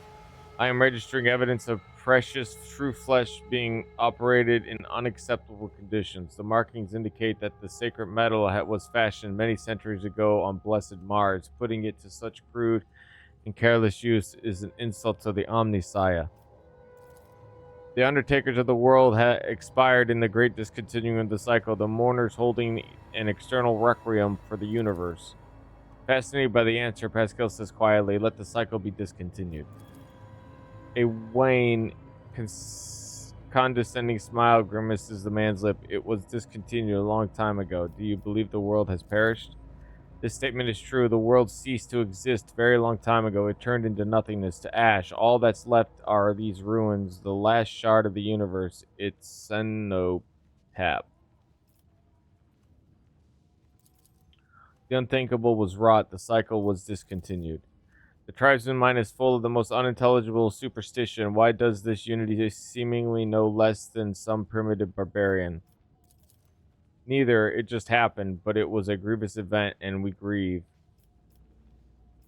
Is that why you call us ghosts? Yes, there is only nothingness outside this ship. Sometimes it spits out ghosts born out of the world's ashes. Oh, and they wander in. The sight of you saddens us, for we mourn you. Alas, there is nothing we can do to help you since you do not exist. I see. The man sighs and makes a sign with his hand that is vaguely reminiscent of the tax priest's gesture to ward off evil. God, what do you make of these people? Hypothesis. This primitive community is made up of descendants of low-ranking technomats who once serviced these decks. The name Asgen derives from a category Asgen. As stood for the acolyte category. Acgen. Acgen derives from the category Acgen. Ac stood for the acolyte category, which serviced the main decks. Gen referred to service staff who assigned general as opposed to specialized maintenance duties. The man looks at you and Pascal with indifference. He does not seem to have understood a single word. How do you survive here, and what do you do? We hold a vigil for all of existence, and the spirits of the mechanism give us water, food, and nutrient mix. We thank them for what rights of machine servicing and maintenance so commands the great entity. I'm registering multiple deviations from the catechism of maintenance and operation in the actions of these units. Hypothesis. The breaches of sacred instructions do not stem from the malicious lapse into heresy. They are a consequence of the right having been lost to memory, a grave heresy, but not as profane. The voice from the Vox is full of sorrow and reproach. Who or what is this great entity? The supreme deity, the spirit of wisdom and revelations. It bears the name Marnat. I am registering a meaningful linguistic pattern, requesting all information on Marnat. Marnat is a divine being of great wisdom. Of great wisdom. It was this great wisdom that discontinued the cycle, and all who had to partake of it lapsed into nothingness. We never partook of the wisdom, which is why we exist, and I have nothing to tell you about it, Ghost. You talk to us, your kinfolk do not. Why? I am a fabricator general. My shoulders bear a scared burden of leadership. A sacred burden. His shoulders bent under the potentia coil resting upon them. The others fear you, as ghosts can carry the living away into nothingness, but I am protected by Marmat's grace. Fabricator General, I am registering heresy. The man listens to the tech priest's outburst without flinching. The universe must have a Fabricator General, the supreme priest of the Omnissiah. There is none other to hold the title, therefore it is mine. Have you seen anything unusual lately? The echoes of an old crime have heard beneath the arcing vaults of our home. The tribesman nods at you gloomily. A ghost of nothingness walked among us, of like appearance to you, but without a face. He spoke words that must not be spoken, and then penetrated the chamber of observe us. And our abode was shaken by the wrath of the gods for days, and we felt as though we were drifting through nothingness. His head and says quietly, "This is him, my mentor, Amaran." Marnat. Oh, Marnat. Yeah, I see. His brow bore the mark of sorrow and past misdeeds, and his voice was like seeping sand. No other ghost walked with him, but he was alone, had a mind and will. The others did his bidding. An abode of deities and mighty spirits secluded from mortals. Down this great tube they observed to descend to the mortals. Now they have all retired to the house of Observus, the calm and keen-sighted, there to remember and mourn the world that once was. He has given us a distorted description of the Observatorium, a bay that housed the Hermetico Bridge. There, under the grand dome of Glass Crete, the wisest hierarchs of the Adeptus Mechanicus would spend time in reflection to strive to discern the Omnissiah's guiding sign in a glinter of the stars. It is a hypothesis. An archive search yielded no confirmation of this data. My possession of it is anomalous cognitive fluctuation. Abandon this thought. Your kind can't go in there. The great tube was made for the travels of gods, not mortals. Only one who has the blessing of Pref, the spirit who rules this deck, may approach the great tube. But even such a one will have tried in vain, for the great tube spirits have sealed its gate and will only open it to those who know the divine word.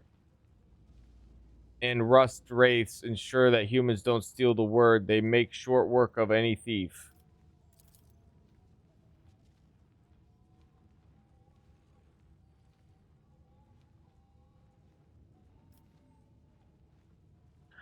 Only ever answer to shaman's invocations, and only occasionally at that. In speculations, most likely describe an important machine spirit that remains awake, requesting a conversation with the unit identified as the shaman. Words command all of the existence. The gods rule the universe using words of power. There was a time when mortals too were granted knowledge of them, but that time died along with the world. The term divine word refers to command litany. A thorough understanding of the situation aboard the Hermetico would allow me to select the correct litany and recite it to the mechanisms that are still operational. What are the rust wraiths? The ancient ones, the servants of the gods who used to be the gods, great warriors. Now they guard the peace of this universe cemetery and see it to the mortals don't challenge the divine order. The Scutari, the deck guard, these immortal servants are an elite detachment of the crew blessed with most ancient and wondrous augmentic enhancements. They could survive in a sleeping state for centuries even. Their presence here is unusual. Typically, the immortals only leave their storage chapel on special orders from the bridge. He knew the secret. The spell was not of divine origin. Its power surpassed that of the gods. It was born in a mysterious depths of irregularity. And soon after the mortal first uttered it, the world is no more. Pascal waves a mechandrite at him in annoyed dismal and says impatiently, "The blessed Amaranat can command any mechanism on a ship. The indoctrinal heresy uttered by this unit is unworthy of the attention. Your guesses are amazingly spot on." Pauses to think to say with no great confidence. The statement is false. Each of the hypotheses was logically deduced from our present situation. Good. Don't seek to enter the god's abode, ghost. It is no place for you. All right then. Like he's like, don't do it. It sounds like there's a train or something that takes you somewhere, and you got to know the code. I think that's None shall what I got. stand in my way. An ancient servitor seems dead. The infrequent twitching of his head is the only glimmer of life left in him. The numerous augmentic regalia embedded in the body of the servitor of the Omniscience speaks of his high standing and devoutness. Can you activate him, Pascal?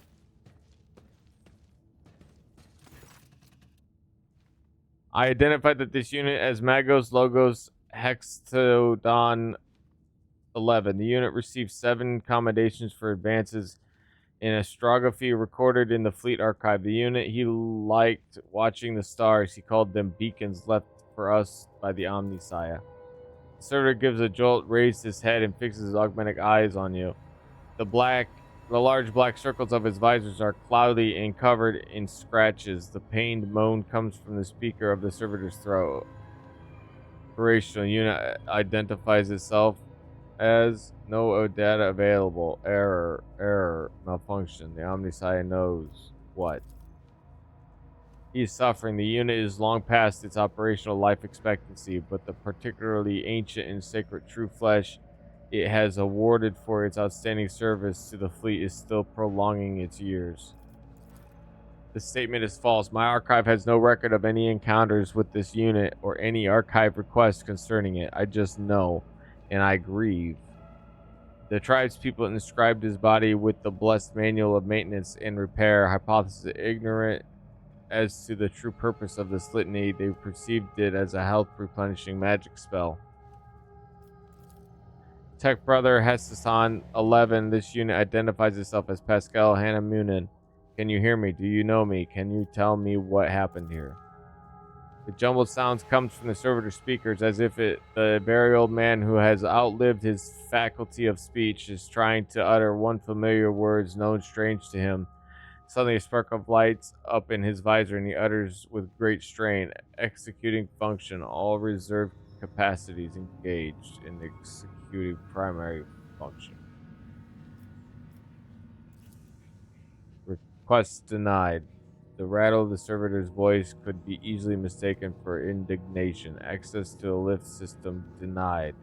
Systems to the obscuratoria mode is in the Obscuratoria is a complete ban on holy ministry within the compound. Any and all sacred maintenance procedures are deferred until after the ban is lifted.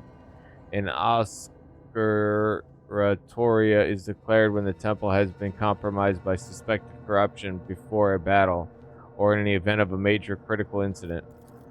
This unit cannot select the appropriate counter-commanding order without knowing the exact reason. Obscuratoria was declared. I'll lay claim to the stars.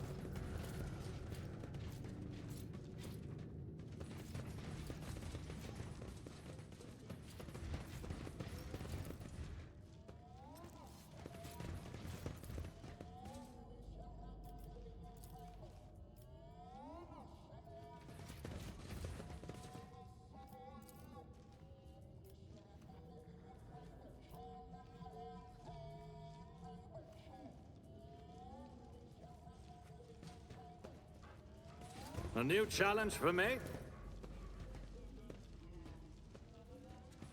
Halt. I noticed something.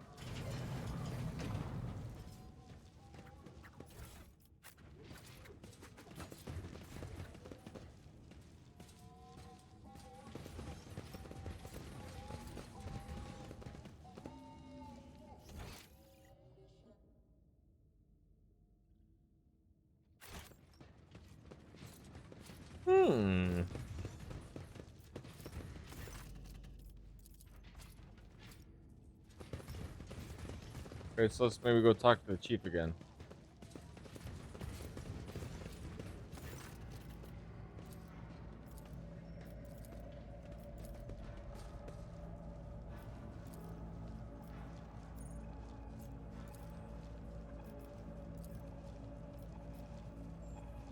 Follow my lead.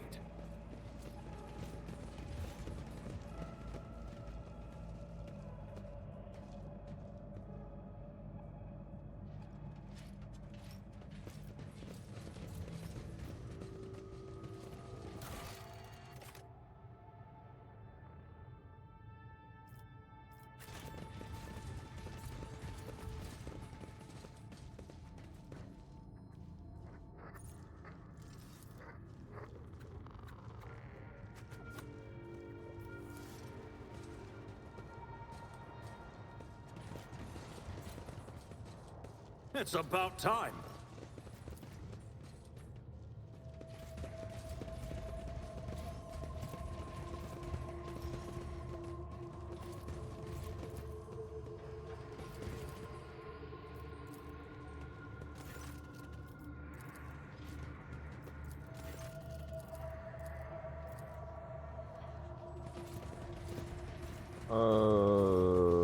Okay. Oh, here we go. Have you come to speak to the great Pref Ghost? Pref will not speak your lesser tongue, but I can help. I can interpret. An aged barbarian's skin is covered in tattoos and machinations, as if the ink drawings of cogs could pass for actual augments, wires, or scraps of flesh and tubing. Category 6 or 7, 8 blasphemies in the tribesman's vestments. Only enlightened tech priests are authorized to dismantle and interact with the bodies of the sacred machines. In painting the skin in crude imitation of true flesh is a profane mockery. It is how I venerate the iron spirits who have done their duty and passed into nothingness, Ghost. I do this in the hope that I may gain some of their wisdom.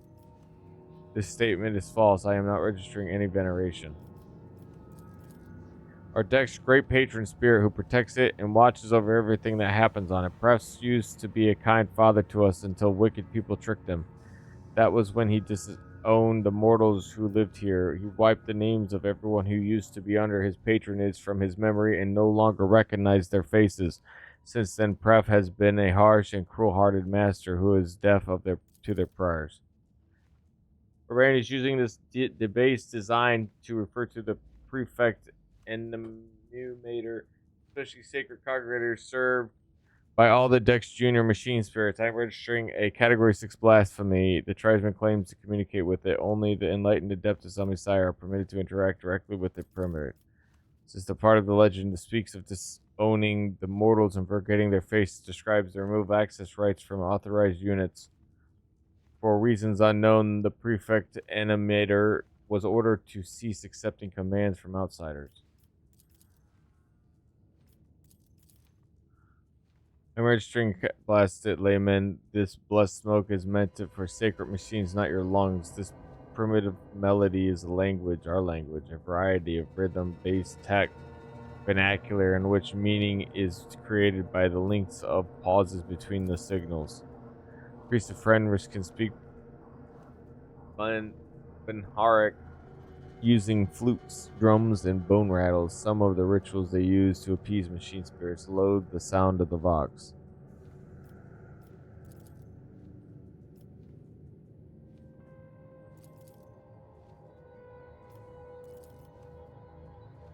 Giving existent data to the machine spirit's refusal to follow orders within the chain of command, I predict that the standard identifiers will assign a low priority. Speaks a tech priest language. Do we even need an old man?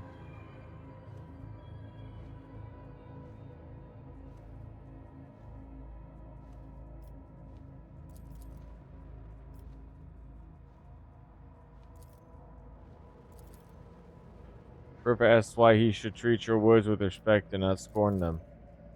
Spirit is requesting to know the unit's access privileges. It refuses to submit to a stranger's will without a compelling reason. Machine spirits can be capricious and undisciplined after years without sanctified maintenance. This one may have forgotten all about obedience. Normally, in cases like these, a tech priest would bring a wayward spirit to its senses with a shock from an electric prod or a blow from the wrench. A wrench accompanied by a litany of an unintelligible obedience. Interruptible.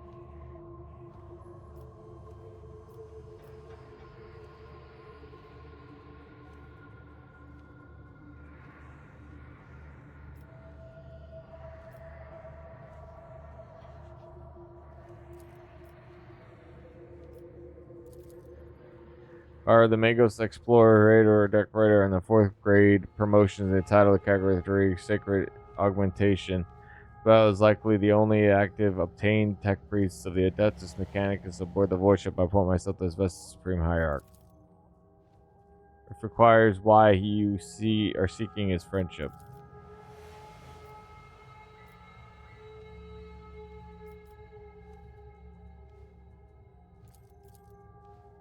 Continue the cycle.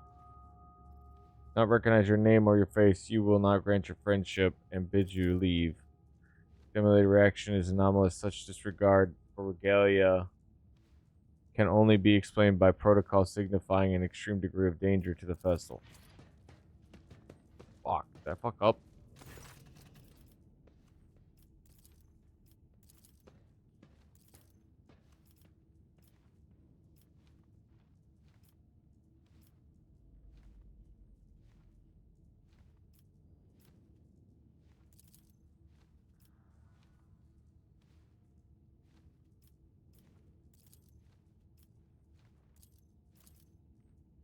Why you shouldn't treat your words with respect and not scorn. Use access privileges.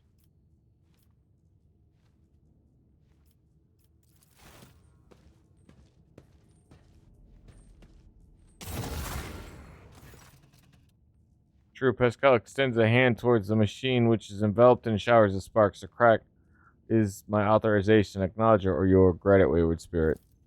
Spirit wolf, shield my soul from the terrors of the warp and the ire of the angered spirits. Prefers, acknowledges your power, ghost. He does. He asks why you seek his friendship. Prefect Emmanuel requests to be interrupted as, what is the purpose of your visit? Tell it you are on a mission from Anne Morant. Perhaps the spirit knows who he is. Honor your reasoning for the friendship, and he wants you to leave. Son of a bitch!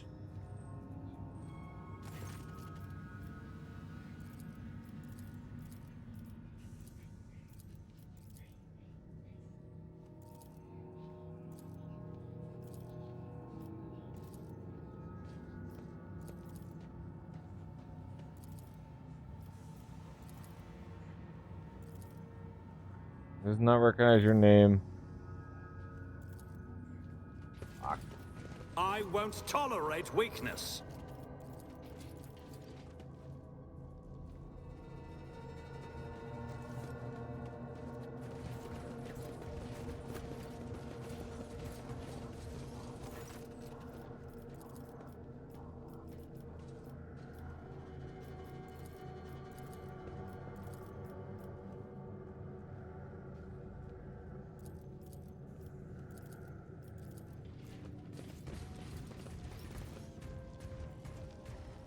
None shall stand in my way.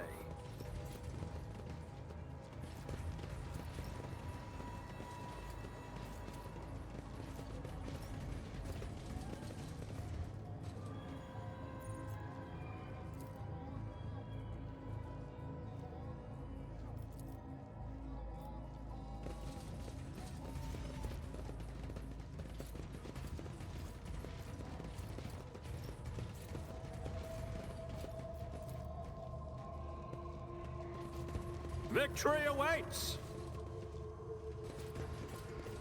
I don't know, dude. Am I supposed to find out this information? I cannot be leashed.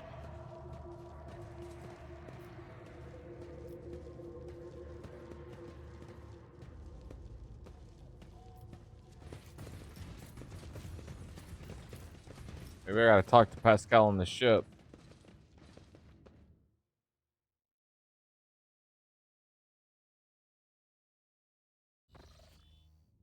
Lordship, according to the ship's registry, we are looking at the Arc Mechanicus Hermetico. We picked up a Voxone coming from her.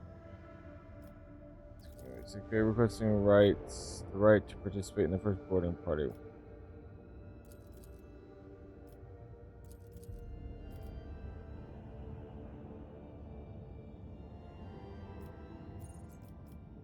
I don't understand.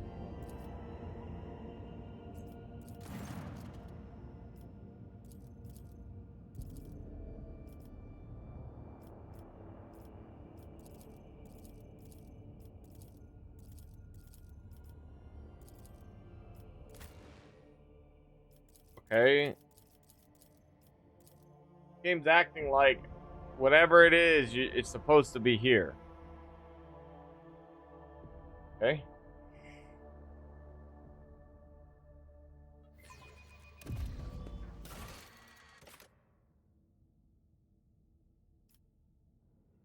Didn't even act like I met the Follow spirit. my lead.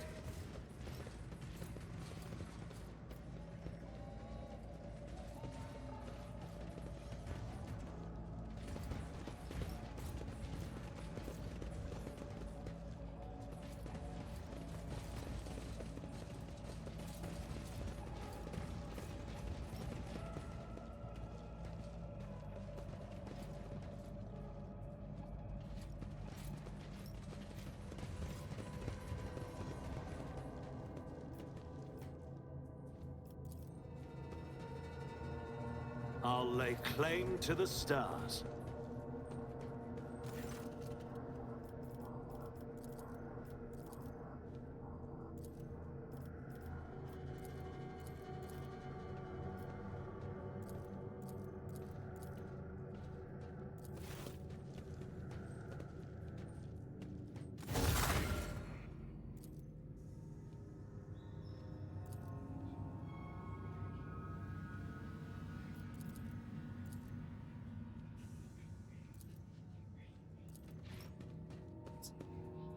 What the fuck?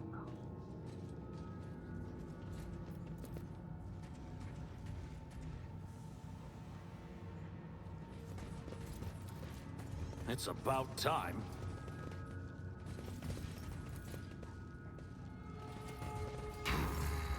Yes.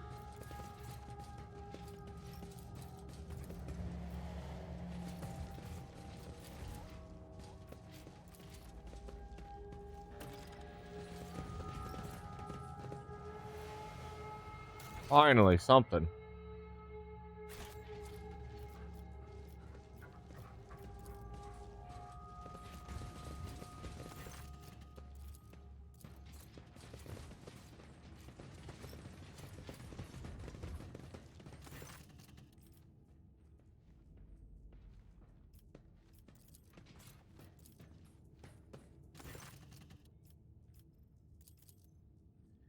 As its first pronouncement, the unit declares that no security threat to the High Observatory is present. As its second pronouncement, this unit orders the operation of the lift system to be restored. As the third pronouncement, this unit confirms that its authorization is an issue that order.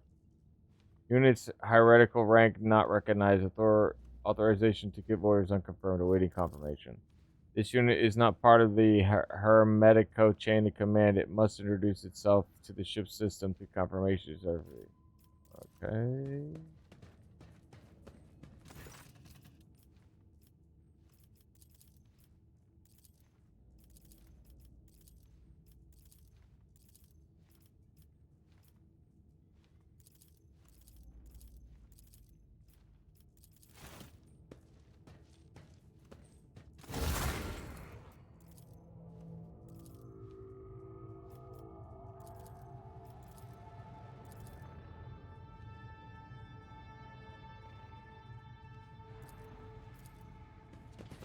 What the criminy?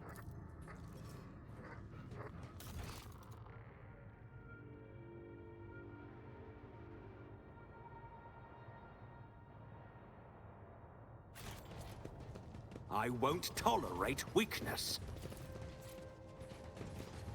Oh, maybe I go down here now?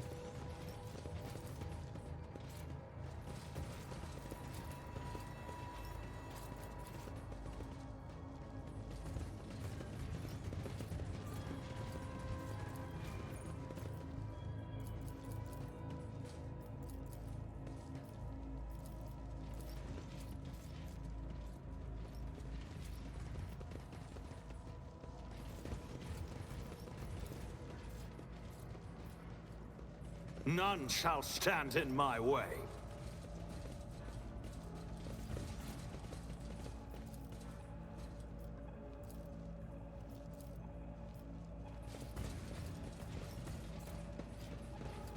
This is...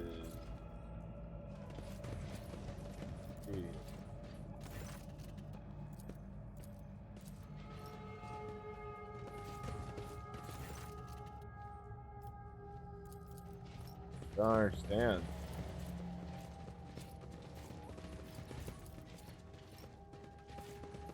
Victory awaits.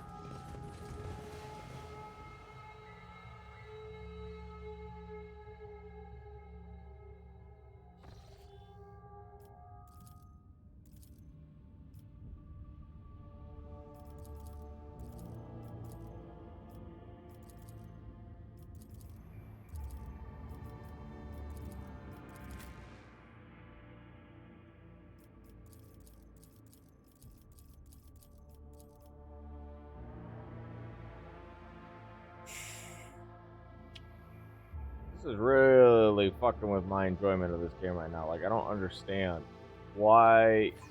Like, what is left to do or say to this fucking characters in this game? Like, is it bugged or something?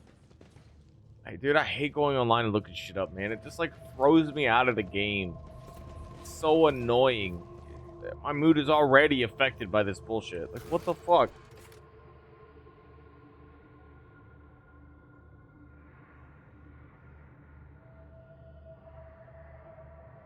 Meet the prep spirit. Why? Like, what are you talking about, dude? Who the fuck is this prep spirit that isn't then that guy right there, man? And I can't, nothing see. What, dude?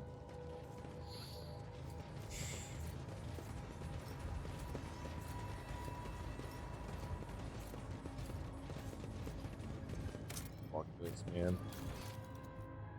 Shit is annoying, man. Way to take me out of the game. God damn it, that's so stupid.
There we go. Fuck me, man. It started that he knows my name and is familiar with my power. He respects my mission and grants me a place within the crew's chain of command, and your work here is done by Hammock Interpreter. I remember the language now, or more precisely, this unit used to know it, and now it remembers having known it. The data exchange deviated from the standard registration procedure. The perfect enumator was commanded to limit the number of people who had clearance to issue orders, including even high-ranking tech priests from other ships. It was tasked with defending the observatorium as if it were under siege. Our mutual introduction rather resembled an exchange of secret passwords. Secret passwords I had to fucking look up.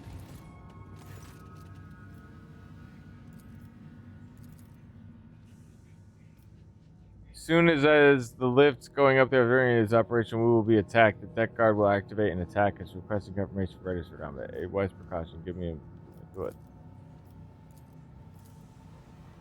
I greet the Venerable Magos and will execute the order presently. Lift system activated.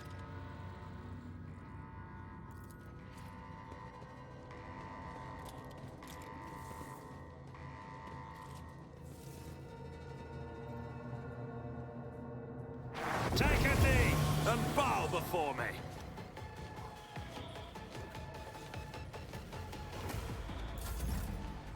All too easy. Suits my purposes.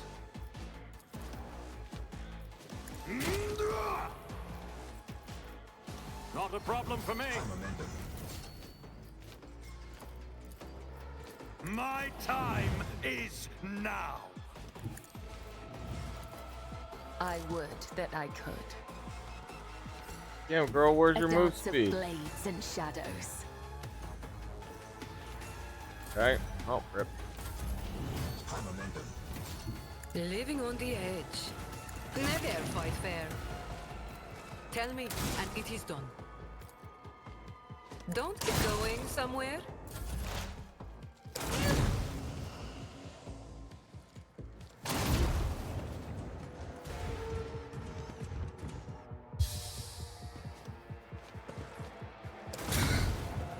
Jeez Louise.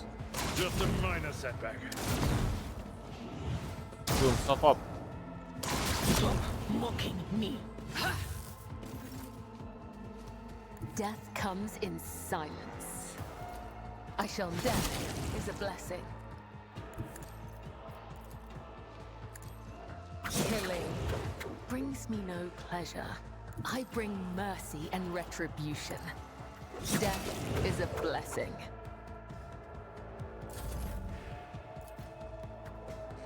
Swift and silent. That sucks for them. Maybe don't do that.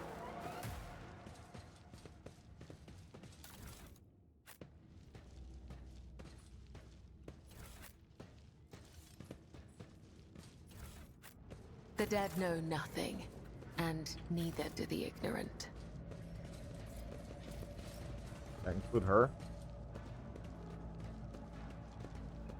I guess in a way that's a true statement.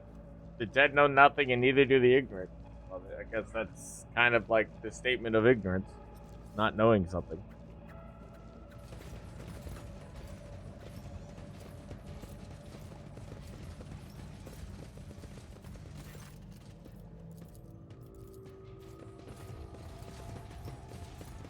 A new challenge for me?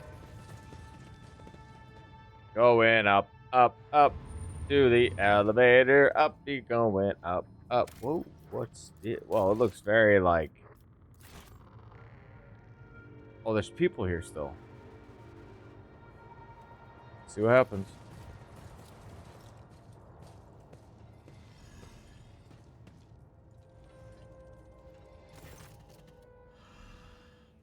Brass whisper. The face of the tech priest standing opposite of the hidden behind a brass mask. Rather than being one piece, it is assembled from fragments of many augmentics. You have met this man before. He is called Brass Whisper, a member of Lord Inquisitor Calcazar's retinue. There you are, tech brother. Brass Whisper's voice is raspy and punctuated. His gaze is turned towards Pascal. A solitary procedure will be performed and the identification codes verified after the proper priority requests have been executed. Tell me where the blessed Amaranth is. From the mask, you still don't understand. He used to play a major part in the story. Not anymore. This meeting is held under my initiative.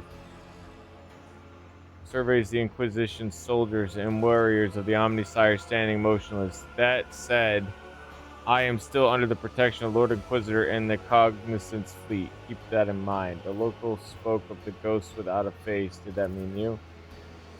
In order to remove the Hermetico out of the procession of the dam, we had to disrupt the pitiful locals.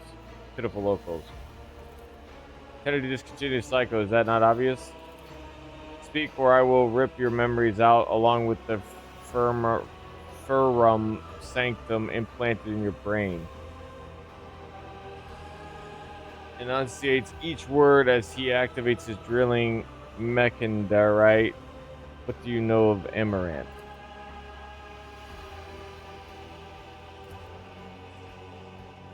You lack very concept of what you are looking for, layman. You expect to find a man, and Amaranth never was one. He was never one person. Oh, I see. I wonder if Amaranth's collective. Oh, I see. It was created by a group of tech priests who renounced individuality and merged into a hive mind. A mind that reasoned arrhythmically but was guided by the principles and convictions of a righteous spirit, a super ego that brought them one step closer to the Omnisire. You are looking at Archmagos Amaranth, you say? Something clicks inside Brain Whisper's mask and his voice becomes louder and harsher as if coated in liquid metal. He has been by your side all this time. statement is false. The hypothesis is without Pascal, obviously. As the cycle coils in multitudinous loops, it intersects with itself. Unlocks us in a cage of dado bows. Pascal shudders as if struck by motive force itself. Rise like steel wings behind his shoulders. A voice from his Vox speaker takes on an otherworldly profundity and power, and therefore the cycle must be discontinued. He is the original creator. The Amaranth Collective was designed to be a philosopher and a researcher. The concepts he produced were so powerful that they almost destroyed the Cognizant's fleet. But then he faced an unresolved dilemma, and that is when the Amaranth came apart.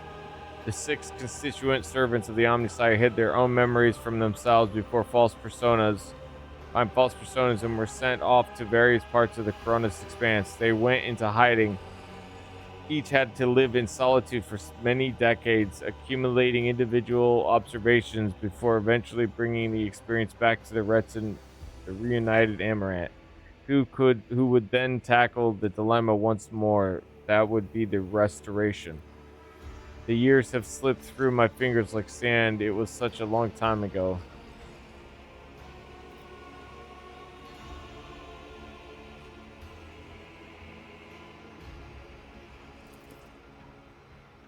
His 6 mental keynotes. Demence was paranoia. After the separation, he sensed that his memory was a web of lies, and that feeling drove him to the depths of madness. Tarzus was faith, fiery and unyielding. Examantha was logic, unclouded by emotion or value judgments. Abel was her good twin, imagination. He did not know his past, just like the others, but he felt more than they did. He was always different. That was why he was the first to get close to the restoration, one of the first. Pascal was judgment, the moderator of the cognitive process, the one who makes the decisions. And Nail, a brass mask, skepticism, the one who doubts. Restoration was statistically calculated on a level beyond your comprehension, layman. Billions of variables were taken into account. Countless scenarios went into the development of optimal strategies. 2 Amaranth units meeting each other was an inevitable certainty. The matching identifiers were to be sparked that would start a chain reaction that would precisely what happened. By the perfect stimuli, curiosity, anxiety, shame, each part of us was hostage to the legend of betrayal it had committed. For suffering drove us to search and strive. Its name was Eschantos, the secret of the right of putting a machine spirit to death, a technology embodying the discontinuing of the cycle. Was it meant to exist, or was it the acme of profanity against the Omnissiah and his creations? Continues Brainwisher's speech in a lofty tone. Eschatos was the perfect weapon against creations of the Omnissiah that had been corrupted by enemies, but also against his faith servants. Its spread could bring victory to the Imperium or it could destroy it. Eschatos could spell the end of the Adeptus Mechanicus, for it was the perfect answer to the power wielded by the cult of the machine god. Was it a blessing or a curse? No, there was no answer. Protraction was unacceptable, and so a way was found to shelve the issue. And I found the answer. Escantos should not exist. We will correct our mistake. A machine negation, a no-spheric signal that interrupts any and all life created by the Omnissiah, the power that I used to tap into unconsciously. Shared knowledge lay dormant inside the mind of every Amaranth unit. You tried to decrypt the other Hamamunans neurocongregators, did you not? But to no avail. It was you who created the cipher that locked the Amaranth's memory. To the other human. The statement is true. I was admitted into the Lord Inquisitor's retinue and authorized to study the dangerous artifact taken by Amarant. It tried to exert some kind of influence on me, but my data vows protected me. A short circuit awakened some of my memories. I conducted an analysis, solved the Akantos dilemma, and began to act. My agents are all but terminated Tarzus, but he hid under an armor of martyrdom and insanity. An attempt to intercept Pascal on Alter Templum Calixus X-17 failed because Abel had summoned him. The assassins caught up to him in the Riked Minor starport, but he was able to escape again. Another group went after Abel, only to perish at an Electro-Priest monastery. He dispatched dements who had lapsed into heresy. Exomentha simply disappeared until she suddenly turned up dead on Euphrates too. I had no idea how she managed to hide from me.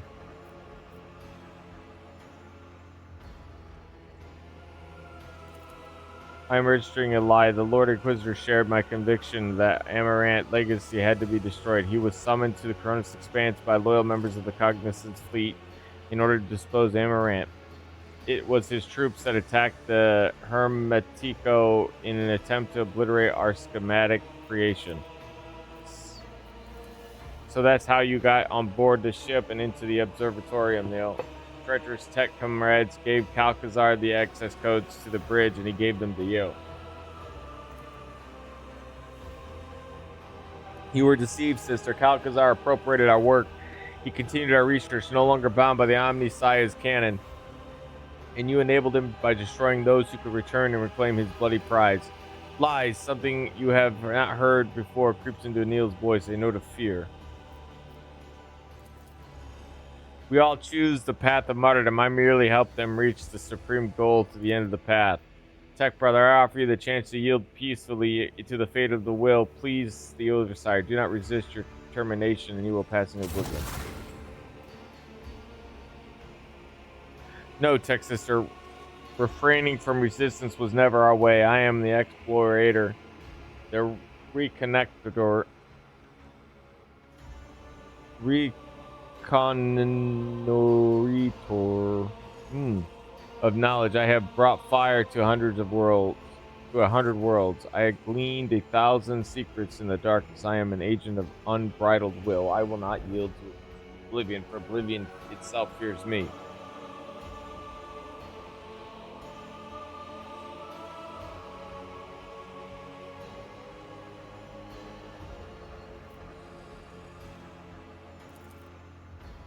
Need to awaken, Tech sister. Here I am, holding you to account. Lured you here for a reason, Pesca. I wanted you to see what our followers had become. This is what deviation from dogma ends in. Breach of canon begets ignorance. Ignorance begets blasphemy. All we did was breed corruption, schisms. Remember when they came to depose us? We wrested them and destroyed the ship.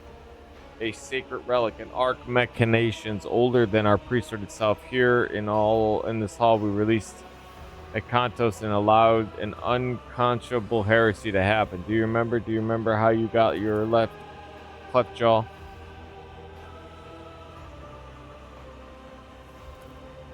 And it sufficed for you to merely show up in the expanse again for a schism and to rear its head once more. The Cognizance fleet is already being torn apart by a fratricidal war. Is this what we wanted? Let us finish this. Let us discontinue the cycle. You violate procedure, skepticism, you usurp the function of another. You challenge only. You do not make decisions. I do.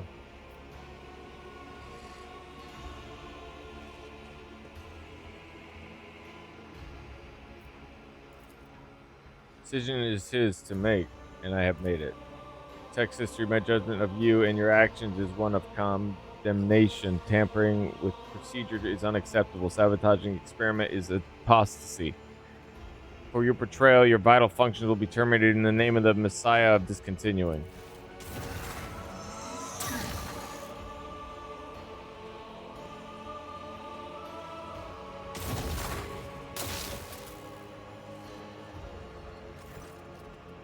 Green energy entangles in light like a net, burning her true flesh. I refuse to recognize you as the Messiah. I do not believe in you. That is your problem. You have always been too skeptical. I won't heed your cries of mercy. No, redouble our efforts. Watch my back.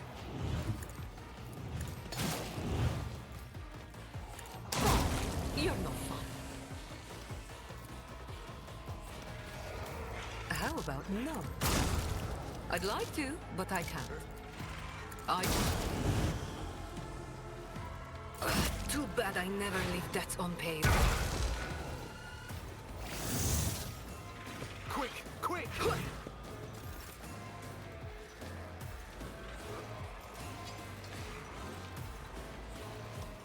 I will leave footprints of scarlet. The chateau, the other side awaits. Trust me. As honor ordained, killing, I cannot serve you no pleasure. I am your blade and shield.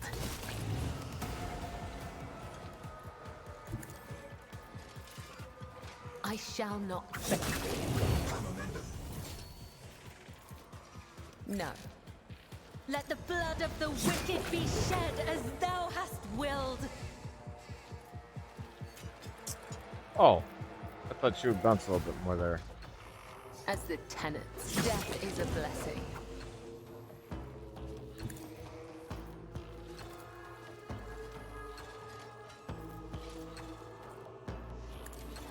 Killing brings me no pleasure. Death is a blessing. As honor ordained, killing brings me no pleasure. The shadows will see it done.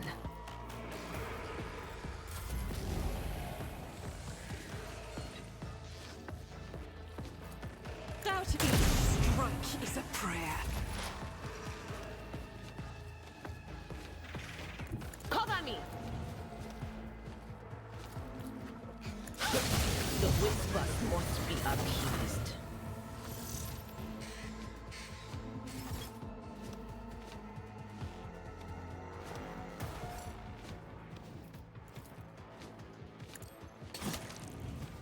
Quiet Whisper.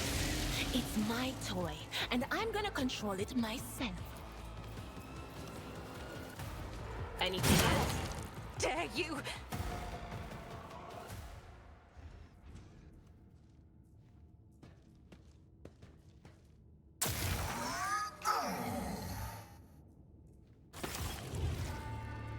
Shall not create a schism. Thou shalt not suffer a heresy. Like the hand of a deity, the mechanary extends over the line, convulsing the deck. I do not want this, tech sister, but the procedure must be completed. Farewell.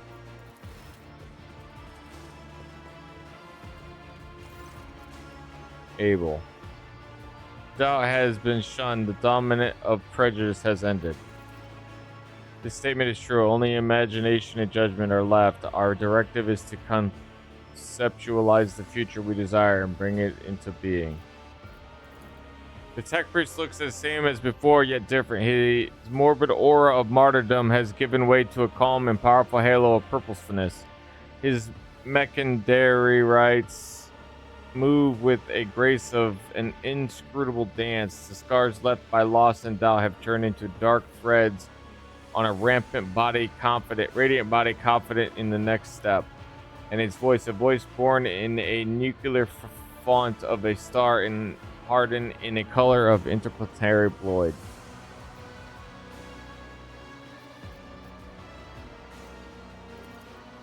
So am I. I declare a period of ignorance overall and will resume execution of the general algorithm. Integrity has been rehabilitated to the satisfactory degree. Memory access has been restored. I remember everything.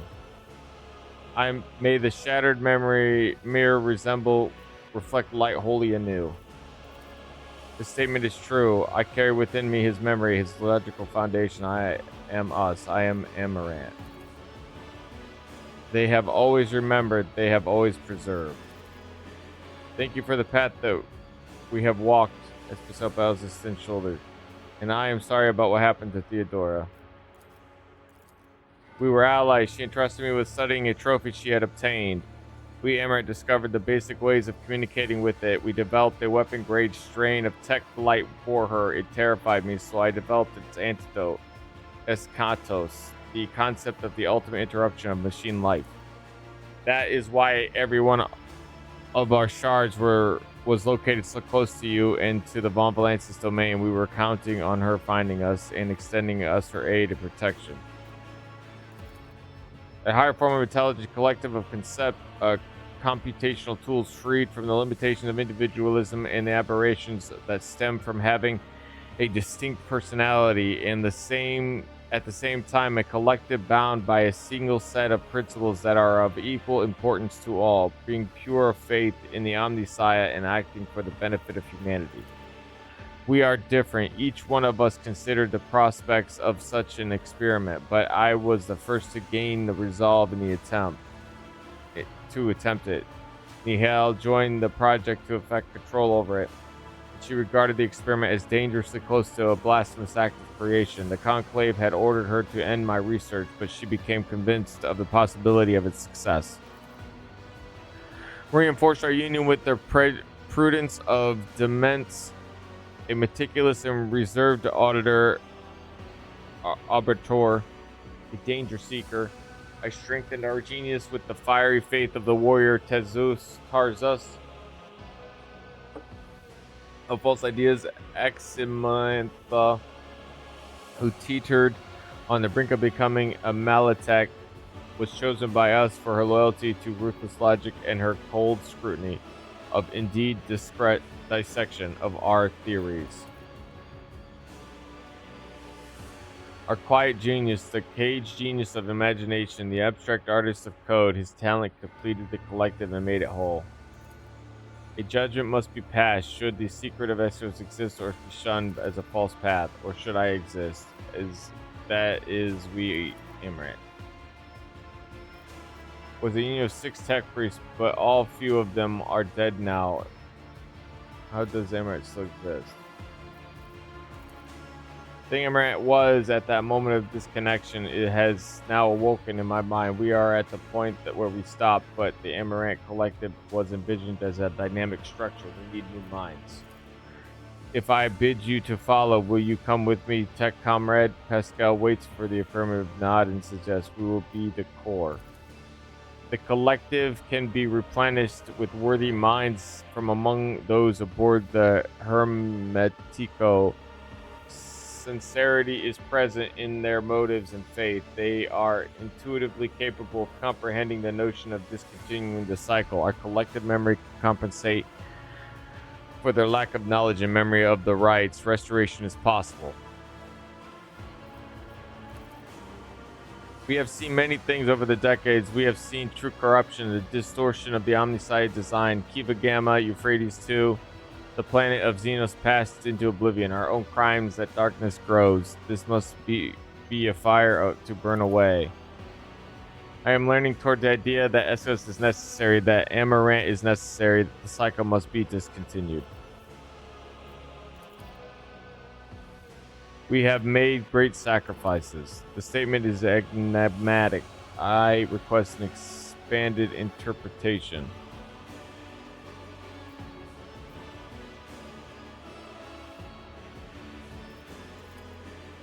You have always been inscrutable, tech comrade.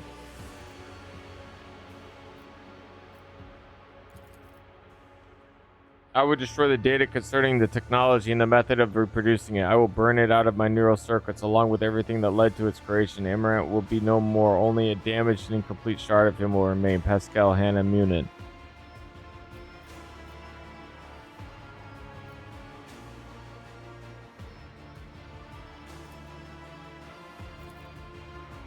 So great is the temptation to preserve my personhood and yet hold on to the power of Eschatos. My own thirst to yield to the temptation is what allows me to pass the judgment. Eschatos must be foregone. One cannot possess it without one's mind becoming depraved, and existence of the Amaranth Collective will sooner or later lead to its destruction and the concentration of its innermost secret in the hands of one. This is unacceptable.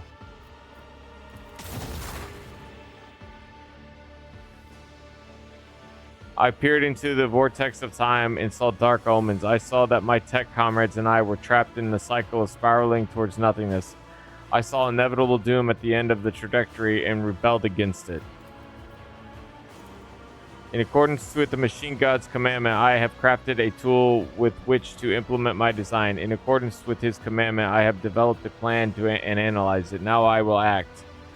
By my power as an Archmagos, I hereby effect a restoration and revive the Amaranth Collective. The servants of the Omnissiah need a Messiah who will discontinue their cycle, and I will be that Messiah. I am him. Whoa, what?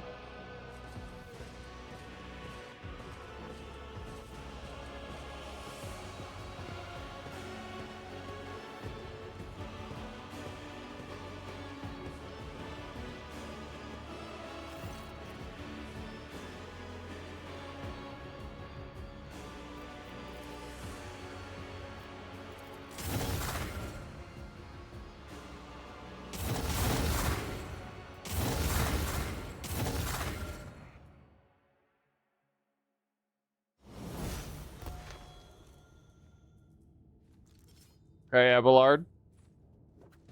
Watching the lazy handle sacred technology breaks my heart, figuratively speaking. My cardiovascular augmentation can withstand much more than high blood pressure. I won't tolerate weakness. Okay, the cycle's been discontinued or whatever.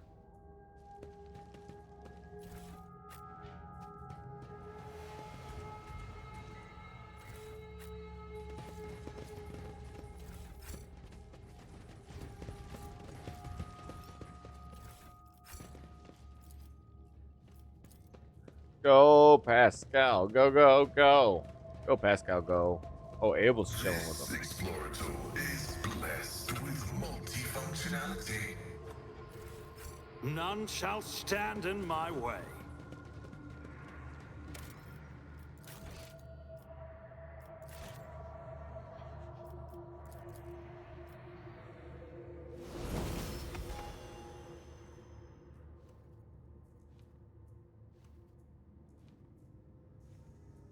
You are authorized.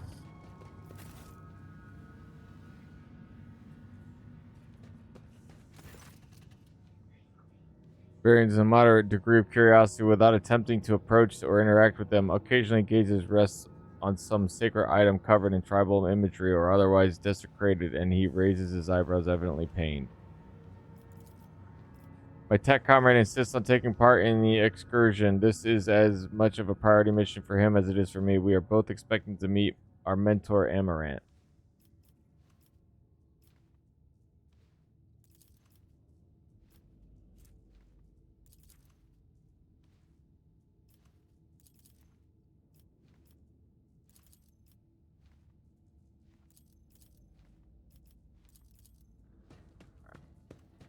Alright, I think that you were supposed to, I didn't realize he came along with you. You're probably supposed to talk to him a lot sooner than that.